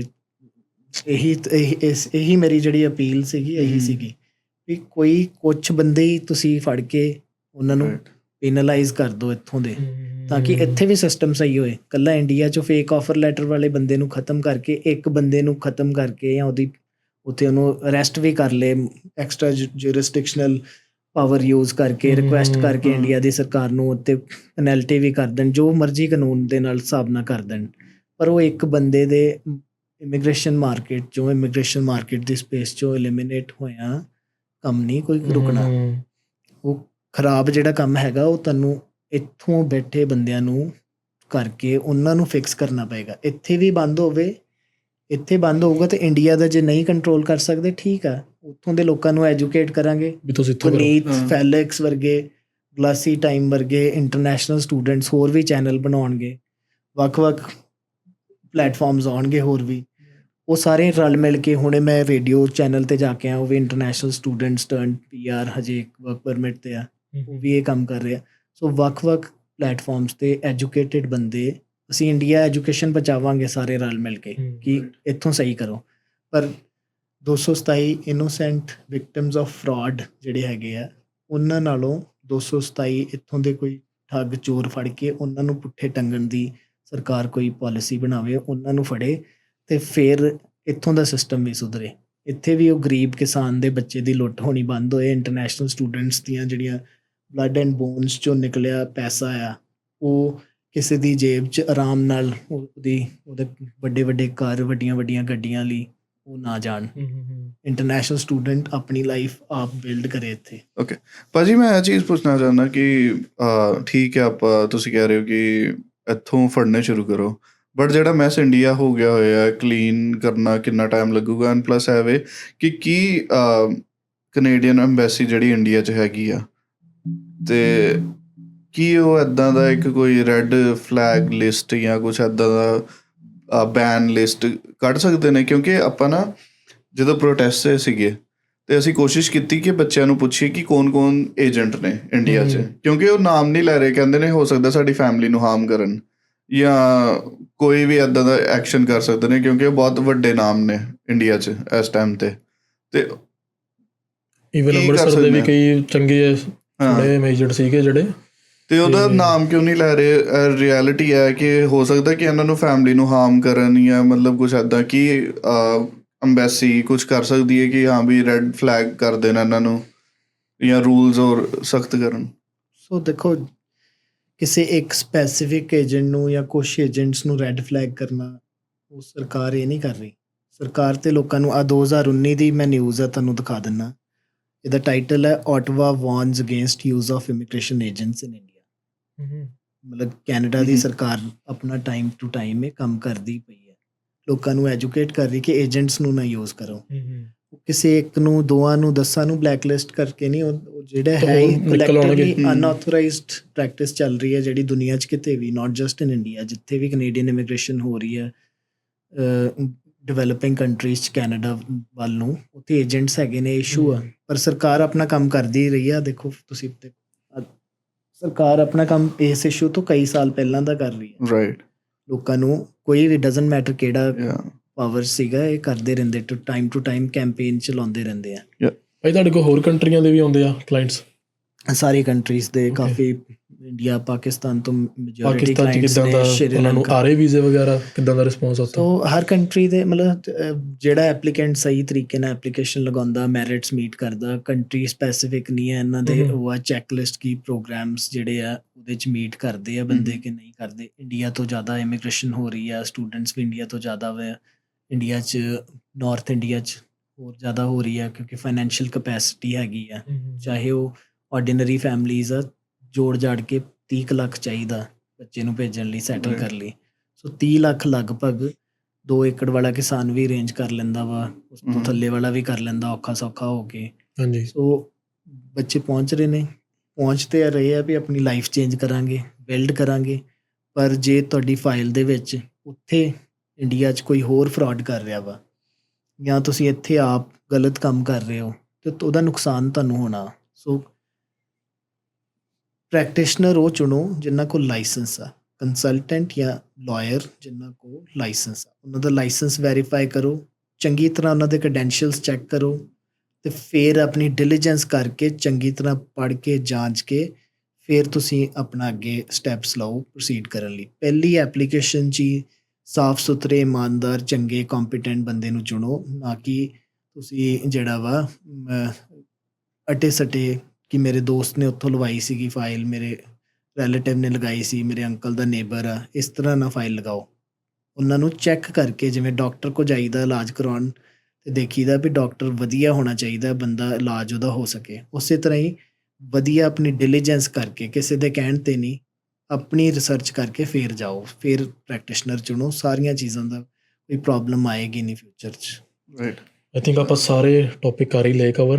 ਇਜ਼ ਦੇਅਰ ਐਨੀਥਿੰਗ ਐਲਸ ਭਾਈ ਜਿਹੜਾ ਅਸੀਂ ਨਹੀਂ ਕਵਰ ਕੀਤਾ ਹੋਵੇ? ਭਾਜੀ ਸਾਰਾ ਕੁਛ ਕਵਰ। ਮੈਂ ਇੱਕ ਚੀਜ਼ ਪੁੱਛਣਾ ਚਾਹਾਂਗਾ, ਜਿਹੜਾ ਇੱਕ ਹੋਰ ਇਹ ਤਾਂ ਚਲੋ ਠੀਕ ਹੈ, ਇੱਕ ਹਾਈਲਾਈਟ ਹੈ ਜਿਹੜਾ ਪ੍ਰੈਜ਼ੈਂਟ ਚੱਲ ਰਿਹਾ, ਬਟ ਆਪਾਂ ਇੱਕ ਮੁੱਦਾ ਹੋਰ ਪਿੱਛੇ ਛੱਡ ਰਹੇ ਹਾਂ ਜਿਹੜਾ ਕਿ ਸਪਾਊਸਲ ਫਰਾਡ ਚੱਲ ਰਹੇ ਨੇ। ਓਕੇ, ਜਸਟ ਅ ਕੁਇਕ, ਕਿਉਂਕਿ ਆਪਾਂ ਰੈਪ ਅਪ ਕਰਨਾ। ਐਂਡ ਮੁੰਡਾ ਕੁੜੀ ਉੱਥੇ ਇੰਡੀਆ ਵਿਆਹ ਕਰਾ ਰਹੇ ਨੇ, ਠੀਕ ਹੈ, ਚਾਹੇ 12th ਦੇ ਬਾਅਦ ਹੋਣ ਜਾਂ ਗ੍ਰੈਜੂਏਸ਼ਨ ਦੇ ਬਾਅਦ ਹੋਣ। ਇੱਥੇ ਆਉਂਦੇ ਜਾਂ ਮੁੰਡਾ ਆਉਂਦਾ ਜਾਂ ਕੁੜੀ ਆਉਂਦੀ ਹੈ, and they are in like ਲਿਵ ਇਨ 'ਚ ਉਹ ਰਹਿ ਰਹੇ ਨੇ ਕਿਸੇ ਹੋਰ ਪਾਰਟਨਰ ਨਾਲ ਆਪਣੇ, ਰਾਈਟ। ਹੁਣ ਕਈ ਇੰਡੀਆ ਬੈਠੇ ਹੋਏ ਮੁੰਡੇ ਜਾਂ ਕੁੜੀਆਂ ਸੁਸਾਈਡ ਕਰ ਰਹੇ ਨੇ, ਜਾਂ ਮਤਲਬ ਫਰਾਡ ਹੋ ਗਿਆ ਉਹਨਾਂ ਨਾਲ, ਕਿਉਂਕਿ ਕੁੜੀ ਵਾਲਿਆਂ ਨੇ ਪੈਸਾ ਲਾਤਾ, ਮੁੰਡੇ ਵਾਲਿਆਂ ਨੇ ਪੈਸਾ ਲਾਤਾ। ਕੀ ਵੇ ਆਊਟ ਹੈ ਉਸ ਚੀਜ਼ ਦਾ? ਜੇ as a member of society ਜਵਾਬ ਦੇਣਾ ਹੋਏ ਤੇ ਤਾਂ ਜਵਾਬ ਹੋਰ ਹੈ, ਪਰ ਕਾਨੂੰਨ ਦੇ ਹਿਸਾਬ ਨਾਲ ਜਵਾਬ ਦੇਵਾਂਗਾ ਮੈਂ ਕਿ ਕਾਨੂੰਨ ਇਹ ਪਰਮਿਟ ਹੀ ਨਹੀਂ ਕਰਦਾ ਕਿਸੇ ਨੇ ਬੰਦੇ ਨਾਲ ਦੂਸਰੇ ਨਾਲ ਵਿਆਹ ਕਰੋ ਵੀਜ਼ਾ ਲੈਣ ਲਈ, ਉੱਥੇ ਜਾਣ ਲਈ। ਤੁਸੀਂ ਆਪਣੀ ਪੜ੍ਹਾਈ ਆਪ ਕਰੋ, ਆਪ ਇੰਨੇ ਕੰਪੀਟੈਂਟ ਬਣੋ ਕਿ ਤੁਸੀਂ ਕੈਨੇਡਾ ਆ ਸਕੋ। ਜਿਹੜੇ ਵੀ ਫੈਮਿਲੀ ਦਾ ਸੁਪਨਾ ਹੈ ਕਿ ਉਹਨਾਂ ਦਾ ਬੱਚਾ ਕੈਨੇਡਾ ਸੈਟਲ ਹੋਏ, ਉਹਨੂੰ ਬਚਪਨ ਤੋਂ ਗ੍ਰੇਡ 1 ਤੋਂ ਗ੍ਰੇਡ 2 ਤੋਂ 3 ਤੋਂ ਜਾਂ ਜਦੋਂ ਵੀ ਉਹ ਹੋਸ਼ ਸੰਭਾਲਦਾ ਉਦੋਂ ਤੋਂ ਉਹਨੂੰ ਗਾਈਡ ਕਰੋ ਪੜ੍ਹਾਈ ਦੀ ਇੰਪੋਰਟੈਂਸ। ਉਹਨਾਂ ਨੂੰ ਸਗੋਂ ਜਾਣਕਾਰੀ ਦਿਓ ਕਿ ਜੇ ਕਿਸੇ ਨੂੰ ਕੱਲ੍ਹ ਨੂੰ ਕਿਸੇ ਹੋਰ ਦੇ ਸਿਰ 'ਤੇ, ਕਿਸੇ ਹੋਰ ਦੇ ਬੇਸਿਸ 'ਤੇ, ਕਿਸੇ ਹੋਰ ਲੜਕਾ ਜਾਂ ਲੜਕੀ ਦੇ ਬੇਸਿਸ 'ਤੇ ਤੁਸੀਂ ਬਾਹਰ ਜਾਣਾ ਵਾ, ਅਤੇ ਇੱਦਾਂ ਦੀਆਂ ਐਗਜ਼ਾਮਪਲਸ ਪਾਸਟ ਦੇ ਵਿੱਚ ਹੋਈਆਂ ਜਿੱਥੇ ਅਗਲਾ ਜਿਹੜਾ ਬੰਦਾ ਵਾ ਕੈਨੇਡਾ ਜਾ ਕੇ ਤੁਹਾਨੂੰ ਨਹੀਂ ਉਹਨੇ ਬੇਅਰ ਕੀਤਾ। ਤੁਸੀਂ ਆਪ ਉਹਨਾਂ ਨੂੰ ਐਜੂਕੇਸ਼ਨ ਦੇ ਉੱਤੇ ਫੋਕਸ ਕਰੋ ਜੇ ਤੁਸੀਂ, ਤੁਹਾਡਾ ਸੁਪਨਾ ਹੈ ਕਿ ਤੁਸੀਂ ਆਪਣੇ ਬੱਚੇ ਨੂੰ ਬਾਹਰ ਭੇਜਣਾ। ਸੋ ਇਹਦਾ ਸੋਲਿਊਸ਼ਨ ਇਹੀ ਹੈ। ਅਤੇ ਅਦਰਵਾਈਜ਼ ਜੇ ਤੁਸੀਂ ਕਹੋ ਕਿ ਮੈਂ ਕਿਸੇ ਨਾਲ ਕੰਟਰੈਕਟ ਮੈਰਿਜ ਕੀਤੀ ਹੈ ਅਤੇ ਮੈਂ ਉਸ ਤੋਂ ਬਾਅਦ ਉਹ ਬੰਦਾ ਉੱਥੇ ਚਲਾ ਗਿਆ ਅਤੇ ਹੁਣ ਮੈਨੂੰ ਬੁਲਾ ਨਹੀਂ ਰਿਹਾ, ਤੁਸੀਂ ਵੀ ਉਨਾ ਹੀ ਕਾਨੂੰਨ ਦੀ ਵਾਇਲੇਸ਼ਨ ਕੀਤੀ। ਤੁਸੀਂ ਵੀ ਇੱਕ ਵਧੀਆ ਇਮੀਗ੍ਰੇਸ਼ਨ ਸਿਸਟਮ ਜਿਹੜਾ ਕੈਨੇਡਾ ਦਾ ਫੇਅਰ ਇਮੀਗ੍ਰੇਸ਼ਨ ਸਿਸਟਮ ਆ ਉਹਨੂੰ ਵਾਇਲੇਟ ਕਰਕੇ ਉਹਨਾਂ ਦੇ ਨਾਲ ਫਰਾਡ ਕਰਨ ਦੀ ਕੋਸ਼ਿਸ਼ ਕਰ ਰਹੇ ਹੋ। ਸੋ ਕਿਉਂ ਨਾ ਤੁਸੀਂ ਆਪਣੇ ਬੱਚੇ ਨੂੰ ਅੱਛੇ ਤਰੀਕੇ ਨਾਲ ਪੜ੍ਹਾਓ, ਅੱਛੀ ਐਜੂਕੇਸ਼ਨ ਦਿਓ ਤਾਂ ਕਿ ਉਹ ਆਪ ਹੀ ਆ ਸਕੇ। ਜਿਵੇਂ ਗੁਨੀਤ ਤੇ ਫੈਲਿਕਸ ਆਪਣੇ ਆਪ ਆਏ ਆ ਪੜ੍ਹਾਈ ਕਰਕੇ, ਪ੍ਰਤੇਸ਼ ਸਟੱਡੀ ਪਰਮਿਟ 'ਤੇ ਆਇਆ। ਐਸੇ ਮਿਲੀਅਨਸ ਆਫ ਸਟੂਡੈਂਟਸ ਨੇ, ਉਹ ਵੀ ਹੈਗੇ ਨੇ ਸੁਸਾਇਟੀ 'ਚ। ਕਹਿੰਦੇ ਮੁੰਡੇ ਪੜ੍ਹਦੇ ਨਹੀਂ, ਮੇਰੇ ਕਮਰੇ 'ਚ ਇਸ ਵੇਲੇ 3 ਲੜਕੇ ਬੈਠੇ ਆ, ਗੁਨੀਤ, ਫੈਲਿਕਸ ਤੇ ਪ੍ਰਤੇਸ਼। ਤਿੰਨੇ ਦੇ ਤਿੰਨੇ ਤੁਸੀਂ ਪੜ੍ਹ ਕੇ ਆਏ ਹੋ, ਸਟੂਡੈਂਟ ਪਰਮਿਟ 'ਤੇ ਆਏ, PGWP ਲਿਆ, ਉਹਨਾਂ ਨੇ ਹਜੇ PR ਹੋਣਾ, ਤੁਸੀਂ PR ਹੋ ਗਏ। ਸੋ ਕੋਈ ਵੀ ਪੜ੍ਹ ਸਕਦਾ, ਮੁੰਡੇ ਕੁੜੀ ਦਾ ਵੀ ਫਰਕ ਨਹੀਂ ਹੈ। ਪੜ੍ਹਾਈ ਕਰੋ, ਸਿਰਫ ਇਹ ਨਾ ਦੇਖੋ, ਦੂਸਰੇ ਵੱਲ ਨਾ ਦੇਖੋ ਵੀ ਉਹਦੇ ਸਿਰ 'ਤੇ ਅਸੀਂ ਬਾਹਰ ਚਲੇ ਜਾਈਏ। ਆਪਣੇ ਬੱਚੇ ਨੂੰ ਐਜੂਕੇਟ ਕਰੋ, ਸ਼ੁਰੂ ਤੋਂ ਹੀ ਸਮਝਾ ਕੇ ਰੱਖੋ। ਜੇ ਤੁਹਾਡੇ ਕੋਲ ਸਾਧਨ ਹੈ, ਉਹ ਤੁਹਾਨੂੰ ਪਹਿਲਾਂ ਹੀ ਪਤਾ ਸਾਧਨ ਹੈਗੇ ਤੁਹਾਨੂੰ ਬੱਚੇ ਨੂੰ ਬਾਹਰ ਭੇਜਣ ਲਈ, ਤੁਸੀਂ ਪੈਸਾ ਖਰਚ ਕੇ ਦੂਸਰੇ ਦੇ ਬੱਚੇ ਨੂੰ ਜੇ ਬਾਹਰ ਭੇਜ ਰਹੇ ਹੋ, ਆਪਣੇ ਨੂੰ ਵੀ ਭੇਜ ਸਕਦੇ ਹੋ। ਰਾਈਟ। ਐਂਡ ਬਹੁਤ ਜ਼ਿਆਦਾ ਸੈਂਸਿਟਿਵ ਟੌਪਿਕ ਸੀ, ਨਹੀਂ ਤਾਂ ਯੂਜੂਅਲੀ ਆਪਾਂ ਥੋੜ੍ਹਾ ਹੱਸੀ ਮਜ਼ਾਕ ਕਰਨੇ ਹੁੰਦੇ ਹਾਂ, ਬਟ ਇਟ ਵਾਜ਼ ਇੰਪੋਰਟੈਂਟ ਕਿ ਮਤਲਬ ਅਵੇਅਰਨੈਸ ਆਉਣੀ ਚਾਹੀਦੀ ਸੀ। ਐਂਡ ਜੋ ਇਨਸਾਨ ਆਪਣੇ ਗੇਮ 'ਚ ਟੌਪ ਹੈ, ਲਾਈਕ ਅਸੀਂ ਇਹੀ ਸੋਚਿਆ ਕਿ ਭਾਜੀ ਨੂੰ ਹੀ ਇਨਵਾਈਟ ਕਰੀਏ ਐਂਡ ਭਾਜੀ ਨਾਲ ਗੱਲਬਾਤ ਕਰੀਏ, ਕਿਉਂਕਿ ਭਾਜੀ ਹੀ ਸਾਨੂੰ ਲਾਈਕ ਲੀਗਲੀ ਦੱਸ ਸਕਦੇ ਨੇ ਕਿੱਦਾਂ ਕੀ ਚੱਲ ਰਿਹਾ। ਐਂਡ ਭਾਜੀ thank you so much. And ਕਿੱਦਾਂ ਲੱਗ ਰਿਹਾ ਤੁਹਾਨੂੰ ਗਲਾਸੀ ਟਾਈਮ 'ਤੇ ਆ ਕੇ ਭਾਜੀ? Thank you so much Guneet ਤੇ ਫੈਲਿਕਸ, ਤੁਸੀਂ ਦੋਨੋਂ ਬੜੀ ਇੰਸਟਾਗ੍ਰਾਮ 'ਤੇ ਅੱਜ ਤੋਂ ਪਹਿਲਾਂ ਮੇਰਾ ਇੱਕ ਜਦੋਂ ਜੋ ਕੋਈ ਵੀ ਪੜ੍ਹਿਆ ਲਿਖਿਆ ਬੰਦਾ ਜਾਂ ਖਾਸ ਕਰਕੇ ਆਪਾਂ ਜਦੋਂ ਇੱਥੇ ਆਉਂਦੇ ਹਾਂ, ਸਟਰਗਲ ਵਾਲੀ ਲਾਈਫ ਫੇਸ ਕੀਤੀ ਹੁੰਦੀ, ਆਪਾਂ ਇਹ ਸੋਚਦੇ ਹਾਂ ਕਿ ਸਾਨੂੰ ਹਰ ਜਗ੍ਹਾ 'ਤੇ ਸਾਡੀ ਆਦਤ ਹੋ ਜਾਂਦੀ ਦੂਸਰੀ ਚੀਜ਼ ਨੂੰ ਸਿੱਖਣ ਦੀ। ਰਾਈਟ। ਸੋ ਅੱਜ ਮੈਂ ਤੁਹਾਡੇ ਤੋਂ ਇੱਕ ਚੀਜ਼ ਸਿੱਖੀ ਕਿ ਜਿਹੜੇ ਇੰਸਟਾਗ੍ਰਾਮ ਚੈਨਲ ਨੇ ਜਾਂ ਜਿਹੜੇ ਲੋਕੀ ਪੋਸਟ ਕਰਦੇ ਨੇ, ਉਹਦੇ ਪਿੱਛੇ ਬੜੀ ਮਿਹਨਤ ਆ। ਇਹ ਨਹੀਂ ਹੈ ਕਿ ਆਰਡੀਨਰੀ ਆਏ ਵੀਡੀਓ ਬਣਾਈ ਗਏ, ਅਤੇ it is a serious thing. ਤੁਸੀਂ ਕਿਹਾ ਹੱਸੀ ਮਜ਼ਾਕ ਕਰਦੇ ਹੋ, ਹੱਸੀ ਮਜ਼ਾਕ ਕਰਨਾ ਉਹ ਵੀਡੀਓ ਦਾ ਉਹਦਾ ਥੀਮ ਆ, ਪਰ ਉਹਦੇ ਵਿੱਚ ਐਫਰਟ ਕਿੰਨਾ ਵਾ, ਬੜਾ ਇਨਪੁਟ। ਅਤੇ ਉਹ ਮੈਂ ਦੇਖ ਕੇ ਹੈਰਾਨ ਹੋ ਗਿਆ ਕਿ 1-1.5 ਘੰਟਾ ਤਾਂ ਇਹਨੂੰ ਸੈਟਅਪ ਕਰਦਿਆਂ, ਸਿਸਟਮ ਔਰਗੇਨਾਈਜ਼ ਕਰਦਿਆਂ ਲੱਗ ਗਿਆ। ਉਸ ਤੋਂ ਪਹਿਲਾਂ ਤੁਸੀਂ ਚੱਲ ਕੇ ਆਏ, ਹੁਣ ਇਹਨੂੰ ਜਾ ਕੇ ਚੇਂਜ ਕਰੋਗੇ, ਡਾਊਨਲੋਡ ਕਰੋਗੇ, ਫਿਰ ਆਪਣੇ ਪਲੇਟਫਾਰਮ 'ਤੇ ਪਾਓਗੇ। ਮੇਰੇ ਲਈ ਇੱਕ ਬੜਾ ਐਜੂਕੇਸ਼ਨਲ ਕਰਵ ਸੀਗਾ। Thank you so much. Instagram 'ਤੇ ਵੀਡੀਓ ਬਣਾ ਕੇ ਕਿਵੇਂ ਪੈਂਦੀ ਹੈ। ਸੋ ਇਨਵੈਸਟਮੈਂਟ ਆਫ ਟਾਈਮ, ਇਹਦੇ ਪਿੱਛੇ ਬੜਾ ਵਧੀਆ ਅਬਿਲਿਟੀ ਟੂ ਥਿੰਕ ਚਾਹੀਦੀ ਸਾਰੇ ਕੰਮ ਲਈ। ਅਤੇ ਥੈਂਕ ਯੂ ਸੋ ਮਚ। ਅਤੇ ਤੁਹਾਨੂੰ ਇੱਕ ਹੋਰ ਗੱਲ, ਤੁਸੀਂ ਬਹੁਤ ਹੀ ਵਧੀਆ ਟੌਪਿਕ ਕਵਰ ਕੀਤਾ, ਕਿਉਂਕਿ ਇੰਡੀਆ ਬੈਠੇ ਲੋਕੀ, ਪੇਰੈਂਟਸ ਜਿਹੜੇ ਲੋਕੀ ਇਹਨਾਂ ਦੇ ਨਾਲ ਰਿਲੇਟਡ ਵੀ ਨਹੀਂ ਹੈ, ਸਟੂਡੈਂਟਸ ਦੇ ਨਾਲ। ਮੇਰੇ ਪੇਰੈਂਟਸ, ਉਹਨਾਂ ਦਾ ਕੋਈ ਬੱਚਾ ਜਾਂ ਉਹਨਾਂ ਦਾ ਕੋਈ ਰਿਲੇਟਿਵ ਇਹ ਚੀਜ਼ ਨਹੀਂ ਫੇਸ ਕਰ ਰਿਹਾ, ਪਰ ਉਹ ਮੈਨੂੰ ਰੋਜ਼ ਮੇਰੇ ਨਾਲ ਕੰਸਰਨਡ ਨੇ, ਮੈਨੂੰ ਪੁੱਛਦੇ ਆ ਕਿ ਕੀ ਬਣੂਗਾ, ਬੱਚੇ ਵਿਚਾਰੇ ਜਾਣਗੇ ਵਾਪਸ। ਸੋ ਐਵਰੀਬਡੀ ਇਜ਼ ਇਮੋਸ਼ਨਲ, ਇਸ ਚੀਜ਼ ਨੂੰ ਲੈ ਕੇ ਸੈਂਸਿਟਿਵ ਆ ਹਰ ਬੰਦਾ। ਪੁਨੀਤ ਆਪਣੇ ਘਰ ਜਾ ਕੇ ਦੱਸਣਗੇ, ਇੰਡੀਆ ਦੱਸਣਗੇ ਕਿ ਅੱਜ ਅਸੀਂ ਇੱਦਾਂ ਦੀ ਇੰਟਰਵਿਊ ਕੀਤੀ ਅਤੇ ਇਹ ਹੋਈ, ਅਤੇ ਉਹਨਾਂ ਨੇ ਇਹਨਾਂ ਨੂੰ ਦੂਜੀ ਤੀਜੀ ਵਾਰੀ ਪੁੱਛਣਾ। It is related to every Punjabi every Indian ਜਿਹੜਾ ਹਾਂਜੀ। ਉੱਥੋਂ ਆਇਆ, ਕਿਉਂਕਿ ਇਹ ਬੱਚਿਆਂ ਦੀ ਮਿਹਨਤ ਦਾ ਪੈਸਾ ਲੱਗਾ। ਸੋ ਇਹਦਾ ਸਰਕਾਰ ਨੂੰ ਇੱਕ ਵਾਰੀ ਇਹੀ ਅਪੀਲ ਹੈ ਕਿ ਬੱਚਿਆਂ ਨੂੰ ਥੋੜਾ ਬਹੁਤਾ ਰਿਲੀਫ ਦੇ ਕੇ, ਜੋ ਬਣੇ Yeah. Already pre existing channels ਆ Right. ਉਹਨਾਂ ਦੇ ਵਿੱਚ ਹੀ ਰਿਲੀਫ ਦੇ ਦਿੱਤਾ ਜਾਏ ਥੋੜਾ ਬਹੁਤਾ, ਤਾਂ ਕਿ ਬੱਚੇ ਆਪਣੀ ਲਾਈਫ ਤੋਂ ਆਲਰੇਡੀ ਇਹਨਾਂ ਨੂੰ ਪੈਨੈਲਿਟੀ ਮਿਲ ਚੁੱਕੀ ਜਿੰਨੀ ਕੁ ਮਿਲਣੀ ਹੈ। ਸੋ HNC ਐਪਲੀਕੇਸ਼ਨ ਕਰਨਾ, ਫੈਡਰਲ ਕੋਰਟ ਜਾਣਾ, ਇਮੀਗ੍ਰੇਸ਼ਨ ਡਿਵੀਜ਼ਨ 'ਚ ਲਾਇਰ ਨੂੰ ਲੈ ਕੇ ਜਾਣਾ, CBSA ਦੇ ਸਾਹਮਣੇ ਲਾਇਰ ਨੂੰ ਲੈ ਕੇ ਜਾਣਾ, TRP ਐਪਲੀਕੇਸ਼ਨ 'ਚ ਲਾਇਰ ਨੂੰ ਇੰਗੇਜ ਕਰਨਾ, ਇਹ ਸਾਰਾ ਖਰਚਾ ਜਿਹੜਾ ਵਾ ਮੇਰੀ ਸਮਝ ਕਹਿੰਦੀ $25,000-30,000 ਦਾ ਹੈ। ਕੋਈ ਬਹੁਤ ਘੱਟ ਵੀ ਕਿਸੇ ਨੇ ਇਹਨਾਂ ਨੂੰ ਕੰਸੈਸ਼ਨ ਕੀਤੀ ਹੋਏ ਤੇ $15,000-20,000 ਹੈ। ਤੁਸੀਂ ਕਿਸੇ ਇੰਟਰਨੈਸ਼ਨਲ ਸਟੂਡੈਂਟ ਨੂੰ ਪੁੱਛ ਲਓ ਕਿ ਤੁਹਾਡੇ ਅਕਾਊਂਟ 'ਚ ਪੈਸੇ ਕਿੰਨੇ ਆ, ਤੇ $2,000-2,500 ਤੋਂ ਉੱਤੇ ਪੈਸੇ ਨਹੀਂ ਹੁੰਦੇ। ਮੈਜੋਰਿਟੀ ਦਾ ਤੇ ਬੈਲੈਂਸ ਨੈਗੇਟਿਵ 'ਚ ਹੁੰਦਾ। ਸੋ ਉਹ ਅਸੀਂ ਪੁੱਛਦੇ ਰਹਿੰਦੇ ਬੱਚਿਆਂ ਨੂੰ, ਤੇ ਉਹਨਾਂ ਦੇ ਹਾਲਾਤ ਇਹੀ ਹੈ। ਤੇ ਇਹ ਆਲਰੇਡੀ $25,000-30,000 ਦਾ ਇਹਨਾਂ ਨੂੰ ਕੱਟ ਲੱਗ ਚੁੱਕਿਆ ਵਾ, ਤੇ ਆਲਰੇਡੀ ਪਹਿਲਾਂ ਹੀ ਬੜੇ ਟਾਈਟ ਰਿਸੋਰਸਿਸ 'ਚੋਂ ਇੱਥੇ ਪਹੁੰਚੇ ਆ।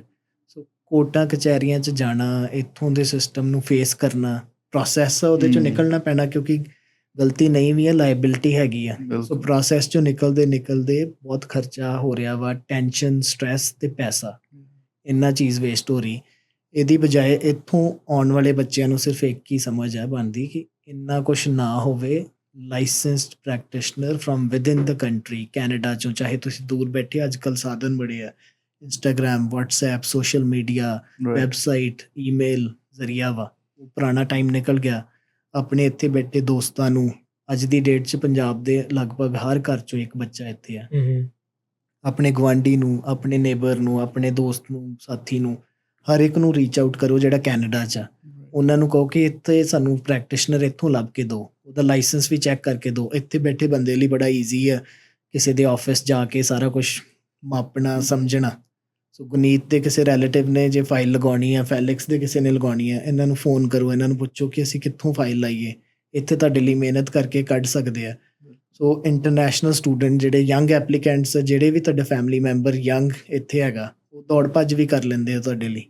ਸੋ ਇਹ ਹੈ ਕਿ ਇੱਦਾਂ ਹੀ ਸਿਸਟਮ ਸੁਧਰੇਗਾ, ਹੌਲੀ ਹੌਲੀ ਇੱਕ ਬੰਦਾ ਕੰਟਰੀਬਿਊਟ ਕਰੇਗਾ ਤੇ ਸਾਰਾ ਸਿਸਟਮ ਸੁਧਰ ਜਾਏਗਾ। ਐਂਡ ਭਾਜੀ ਲਾਸਟ 'ਚ ਜਿਹੜੇ ਬਹੁਤ ਜ਼ਿਆਦਾ ਮੈਂਟਲੀ ਅਪਸੈਟ ਹੋ ਚੁੱਕੇ ਦੇ ਨੇ, ਬਹੁਤ ਸਾਰੇ ਬੱਚੇ ਨੇ ਜਿਹੜੇ ਮਤਲਬ ਇਸ ਟਾਈਮ ਤੇ ਮੇ ਬੀ ਸੁਸਾਈਡਲ ਥਾਟਸ ਵੀ ਆ ਰਹੇ ਹੋਣਗੇ ਕਿ there career is gone and everything, right? ਤੁਸੀਂ ਕੀ ਬੋਲੋਗੇ ਉਹਨਾਂ ਨੂੰ, ਲਾਈਕ ਕਿੱਦਾਂ ਸਟੇਬਿਲਿਟੀ ਮੇਨਟੇਨ ਰੱਖਣ ਐਂਡ ਫੋਕਸ ਰਹਿਣ? ਲਾਅ ਇਨਫੋਰਸਮੈਂਟ ਤੇ, ਜੁਡੀਸ਼ੀਅਲ ਸਿਸਟਮ ਤੇ, ਕਾਨੂੰਨ ਤੇ ਭਰੋਸਾ ਰੱਖਣ, ਚੰਗੇ ਵਕੀਲ ਕਰਨ, ਆਪਣਾ ਕੰਮ ਕਰੀ ਜਾਣ, ਤੇ ਪਾਰਲੀਮੈਂਟੇਰੀਅਨਸ ਨੂੰ ਬੇਨਤੀ ਕਰਦੇ ਜਾਣ ਕਿ ਕੁਛ ਐਕਸੈਪਸ਼ਨ ਕਰ ਦਿਓ, ਇੱਕ ਵਾਰੀ ਐਕਸੈਪਸ਼ਨ ਕਰ ਦਿਓ।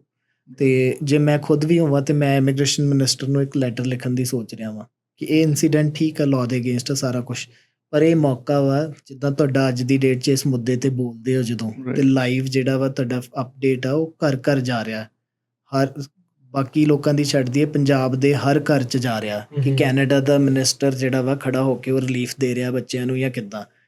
ਸੋ ਇਹ ਇੱਕ ਮੌਕਾ ਵਾ ਜਿੱਥੇ ਜੋ ਗੱਲਾਂ ਅਸੀਂ ਅੱਜ ਇਹ ਕਹਿ ਰਹੇ ਹਾਂ ਕਿ ਇਹ ਬੜਾ ਵਧੀਆ ਮੌਕਾ ਵਾ ਸਾਰੀ ਦੁਨੀਆ ਨੂੰ ਦੱਸਣ ਦਾ ਕਿ ਕੈਨੇਡਾ ਦੇ ਵਿੱਚ ਰੈਗੂਲੇਟਿਡ ਕੈਨੇਡੀਅਨ ਇਮੀਗ੍ਰੇਸ਼ਨ ਕੰਸਲਟੈਂਟ ਜਾਂ ਬੈਰਿਸਟਰ ਸੋਲਿਸਟਰ, ਇਹ ਦੋਨਾਂ ਤੋਂ ਫਾਈਲ ਲਵਾਓ। ਤੇ ਆ ਜਿਹੜੀ ਕੈਂਪੇਨ 2019 ਦੀ ਨਿਊਜ਼ ਆ, Ottawa warns against use of immigration agents in India, ਇਹ ਗੁਨੀਤ ਤੇ ਤੁਸੀਂ ਦੋਨਾਂ ਨੇ ਪਹਿਲਾਂ ਨਹੀਂ ਪੜ੍ਹੀ ਹੋਣੀ, ਨਹੀਂ ਰਾਈਟ? ਸੋ ਤੁਸੀਂ ਖੁਦ ਇੰਟਰਨੈਸ਼ਨਲ ਸਟੂਡੈਂਟ ਆਏ, ਤੁਹਾਨੂੰ ਨਹੀਂ ਪਤਾ ਕਿ ਇਹ ਕੈਂਪੇਨ ਚੱਲ ਰਹੀ ਹੈ, ਕਿਉਂਕਿ ਹਰ ਚੀਜ਼ ਦੀ ਨੌਲੇਜ ਨਹੀਂ ਹੋ ਸਕਦੀ ਹਰ ਬੰਦੇ ਨੂੰ। ਕੈਂਪੇਨ ਚੱਲ ਰਹੀ, ਸਾਡਾ ਕੰਮ ਆ ਤਾਂ ਸਾਨੂੰ ਪਤਾ, ਜਦੋਂ ਮੇਰਾ ਇਹ ਕੰਮ ਨਹੀਂ ਸੀ ਮੈਨੂੰ ਨਹੀਂ ਪਤਾ ਹੋਏਗੀ, ਠੀਕ ਹੈ? ਸੋ ਇਹ ਬੜਾ ਵਧੀਆ ਮੌਕਾ ਵਾ ਸਰਕਾਰ ਵਾਸਤੇ, ਇਮੀਗ੍ਰੇਸ਼ਨ ਮਿਨਿਸਟਰ ਵਾਸਤੇ, ਖੁਦ ਮੇਰੇ ਖਿਆਲ ਨਾਲ ਲਾਇਰ ਨੇ ਆਪ, ਤੇ ਉਹਨਾਂ ਲਈ ਵਧੀਆ ਮੌਕਾ ਵਾ। ਬਰੈਂਪਟਨ ਦੇ ਜਿੰਨੇ ਪੰਜਾਬੀ ਸਪੀਕਿੰਗ ਮੈਂਬਰ ਪਾਰਲੀਮੈਂਟ ਨੇ ਉਹਨਾਂ ਲਈ ਬੜਾ ਵਧੀਆ ਮੌਕਾ, ਉਹ ਸਾਰੇ ਇਕੱਠੇ ਹੋਣ, ਇੱਕ ਜਣਾ ਪੰਜਾਬੀ ਲੈਂਗੁਏਜ, ਇਹ ਮੈਸੇਜ ਜਿਹੜਾ ਵਾ ਸਾਰੀ ਕਮਿਊਨਿਟੀ ਨੂੰ, ਪੰਜਾਬ ਬੈਠੇ ਬੰਦਿਆਂ ਨੂੰ, ਆਪਣੇ ਭਾਈਚਾਰੇ ਤੱਕ ਤੇ ਅਸੀਂ ਪਹੁੰਚਾਈਏ, ਉਹਨਾਂ ਦਾ ਇੰਟਰਸਟ ਤੇ ਪ੍ਰੋਟੈਕਟ ਕਰਕੇ ਰੱਖੀਏ ਕਿ ਤੁਸੀਂ ਕੈਨੇਡਾ ਦੇ ਵਿੱਚੋਂ ਲਾਇਸੈਂਸਡ ਪ੍ਰੈਕਟੀਸ਼ਨਰ ਚੁਣੋ ਬਤੌਰ ਵਕੀਲ। ਇੱਕ ਵਕੀਲ ਕੋਈ ਮਿਲੀਅਨਸ ਆਫ ਸਟੂਡੈਂਟਸ ਜਾਂ ਥਾਊਜ਼ੈਂਡਸ ਆਫ ਸਟੂਡੈਂਟਸ ਦੀਆਂ ਫਾਈਲਸ ਨਹੀਂ ਲਗਾ ਸਕਦਾ। ਸਾਰੇ ਕੰਸਲਟੈਂਟ, ਸਾਰੇ ਲਾਇਰਸ ਜਿਹੜੇ ਇੱਥੇ ਆਥੋਰਾਈਜ਼ਡ ਨੇ, ਉਹਨਾਂ ਨੂੰ ਰਿਟੇਨ ਕਰਨਗੇ ਤੇ ਆਈ ਥਿੰਕ ਵੋਲੀਅਮ ਆਫ ਜਿਹੜਾ ਵਰਕ ਆ ਉਹ ਸ਼ੇਅਰ ਹੋ ਜਾਂਦਾ। ਹਾਂਜੀ, ਸੋ ਇੰਨਾ ਕੀ ਹੈਗਾ ਤੇ ਇਹ ਬੜੀ ਵਧੀਆ ਓਪਰਚੁਨਿਟੀ ਹੈ ਸਰਕਾਰ ਵਾਸਤੇ। ਇਸ਼ੂ ਤੇ ਫੋਕਸ ਕਰਨ, ਸੋਲੂਸ਼ਨ ਤੇ ਕਰਨ, ਨਾਲ ਦੀ ਨਾਲ ਫਿਊਚਰ 'ਚ ਆਉਣ ਵਾਲੇ ਬੰਦਿਆਂ ਦੀ। ਅੱਜ ਦੀ ਡੇਟ 'ਚ ਮੈਨੂੰ ਲੱਗਦਾ ਕਿ ਸ਼ੌਨ ਫਰੇਜ਼ਰ ਜਿਹੜੇ ਮਿਨਿਸਟਰ ਨੇ ਇਮੀਗ੍ਰੇਸ਼ਨ ਦੇ, ਉਹ ਆਪਣੇ 3 ਮਿੰਟ ਕੱਢ ਕੇ ਇਸ ਚੀਜ਼ ਦੇ ਉੱਤੇ ਲਾਈਵ ਕਰ ਦੇਣ ਤੇ ਨਾਲ ਇੰਟਰਪ੍ਰੇਟਰ ਖੜਾ ਕਰ ਦੇਣ ਹਿੰਦੀ ਤੇ ਪੰਜਾਬੀ ਦਾ, ਤੇ ਲਗਭਗ ਪੂਰੇ ਪੰਜਾਬ 'ਚ, ਸਾਰੇ ਇੰਡੀਆ 'ਚ ਮੈਸੇਜ ਚਲਾ ਜਾਣਾ ਵਾ ਕਿ ਇਹ ਜਿੱਥੇ ਕਿਤੇ ਵੀ ਫਰਾਡੂਲੈਂਟ ਅਨਲਾਇਸੈਂਸਡ ਪ੍ਰੈਕਟੀਸ਼ਨਰ ਕੈਨੇਡਾ ਦੀ ਇਮੀਗ੍ਰੇਸ਼ਨ ਕਰ ਰਿਹਾ ਵਾ, ਉਹਦੇ ਕੋਲ ਲੋਕ ਜਾਣਾ ਬੰਦ ਕਰ ਦੇਣਗੇ, ਸਹੀ ਕੰਮ ਕਰਨਗੇ। ਐਸਾ ਸਿਨੈਰੀਓ ਦੁਬਾਰਾ ਕੈਨੇਡਾ ਦੀ ਹਿਸਟਰੀ 'ਚ ਕਦੀ ਅਰਾਈਜ਼ ਹੀ ਨਹੀਂ ਹੋਏਗਾ ਮੈਨੂੰ ਲੱਗਦਾ, ਜੇ ਇੱਕ ਵਾਰੀ ਆਪਣੇ 3 ਮਿੰਟ ਲਾ ਕੇ ਕੋਈ ਬੰਦਾ ਕਿਸੇ ਪਲੇਟਫਾਰਮ ਤੇ ਕਹਿ ਦੇ। ਐਂਡ ਥੈਂਕ ਯੂ ਭਾਜੀ। ਵੀ ਹੋਪ ਕਿ ਅਸੀਂ ਤੁਹਾਨੂੰ ਫੇਰ ਮਿਲੀਏ ਐਂਡ ਫੇਰ ਆਪਾਂ ਏਦਾਂ ਹੀ ਪੋਡਕਾਸਟ ਕਰੀਏ, ਗੱਲਾਂ ਬਾਤਾਂ ਕਰੀਏ। ਮੈਂ ਸੋਚਿਆ ਸੀਗਾ ਕਿ 1 ਘੰਟਾ ਸਪੈਂਡ ਹੋਏਗਾ, ਅੱਧਾ ਘੰਟਾ ਹੋਏਗਾ, ਪਰ ਮੈਨੂੰ ਤੁਹਾਡਾ ਜਿਹੜਾ ਮੋਡ ਆਫ ਇੰਟਰਵਿਊ ਬੜਾ ਵਧੀਆ ਲੱਗਾ ਤੇ ਉਹਦੇ 'ਚ ਮੇਰੇ ਵੱਲੋਂ ਤੁਹਾਨੂੰ ਓਪਨ ਇਨਵੀਟੇਸ਼ਨ ਆ। ਤੁਸੀਂ ਜਦੋਂ ਮਰਜ਼ੀ ਇਮੀਗ੍ਰੇਸ਼ਨ ਦਾ ਟੌਪਿਕ ਕਵਰ ਕਰਨਾ ਹੋਏ, ਕਿਸੇ ਵੀ ਨਿਊਜ਼ ਨੂੰ ਲੈ ਕੇ, ਕਿਸੇ ਵੀ ਚੀਜ਼ ਨੂੰ, ਜਦੋਂ ਮਰਜ਼ੀ ਆਓ। ਹਾਂਜੀ, ਥੈਂਕ ਯੂ ਸੋ ਮੇਰਾ much. Time thank you for having ਅਸ ਭਾਜੀ। ਤੇ ਸਾਨੂੰ ਵੀ ਇਵਨ ਬਹੁਤ ਵਧੀਆ ਲੱਗਾ ਤੁਹਾਡੀ ਪਰਸਨੈਲਿਟੀ, ਲਾਈਕ ਐਟੀਟਿਊਡ ਬਹੁਤ ਵਧੀਆ ਸਾਰਾ। ਠੀਕ ਹੈ ਐਂਡ ਸੋ ਤੁਸੀਂ ਦੋਨਾਂ ਨੇ ਵੱਧ ਤੋਂ ਵੱਧ ਲੋਕਾਂ ਨੂੰ ਐਜੂਕੇਟ ਕਰਨਾ, ਫਿਰ ਲਾਇਰਸ ਤੋਂ ਜਾਓ, ਕੰਸਲਟੈਂਟਸ ਤੋਂ ਜਾਓ, ਕਿਸੇ ਕੋ ਜਾਓ, ਪਰ ਲਾਇਸੈਂਸਡ ਲਾਇਸੈਂਸਡ ਜਾਓ। ਰਾਈਟ।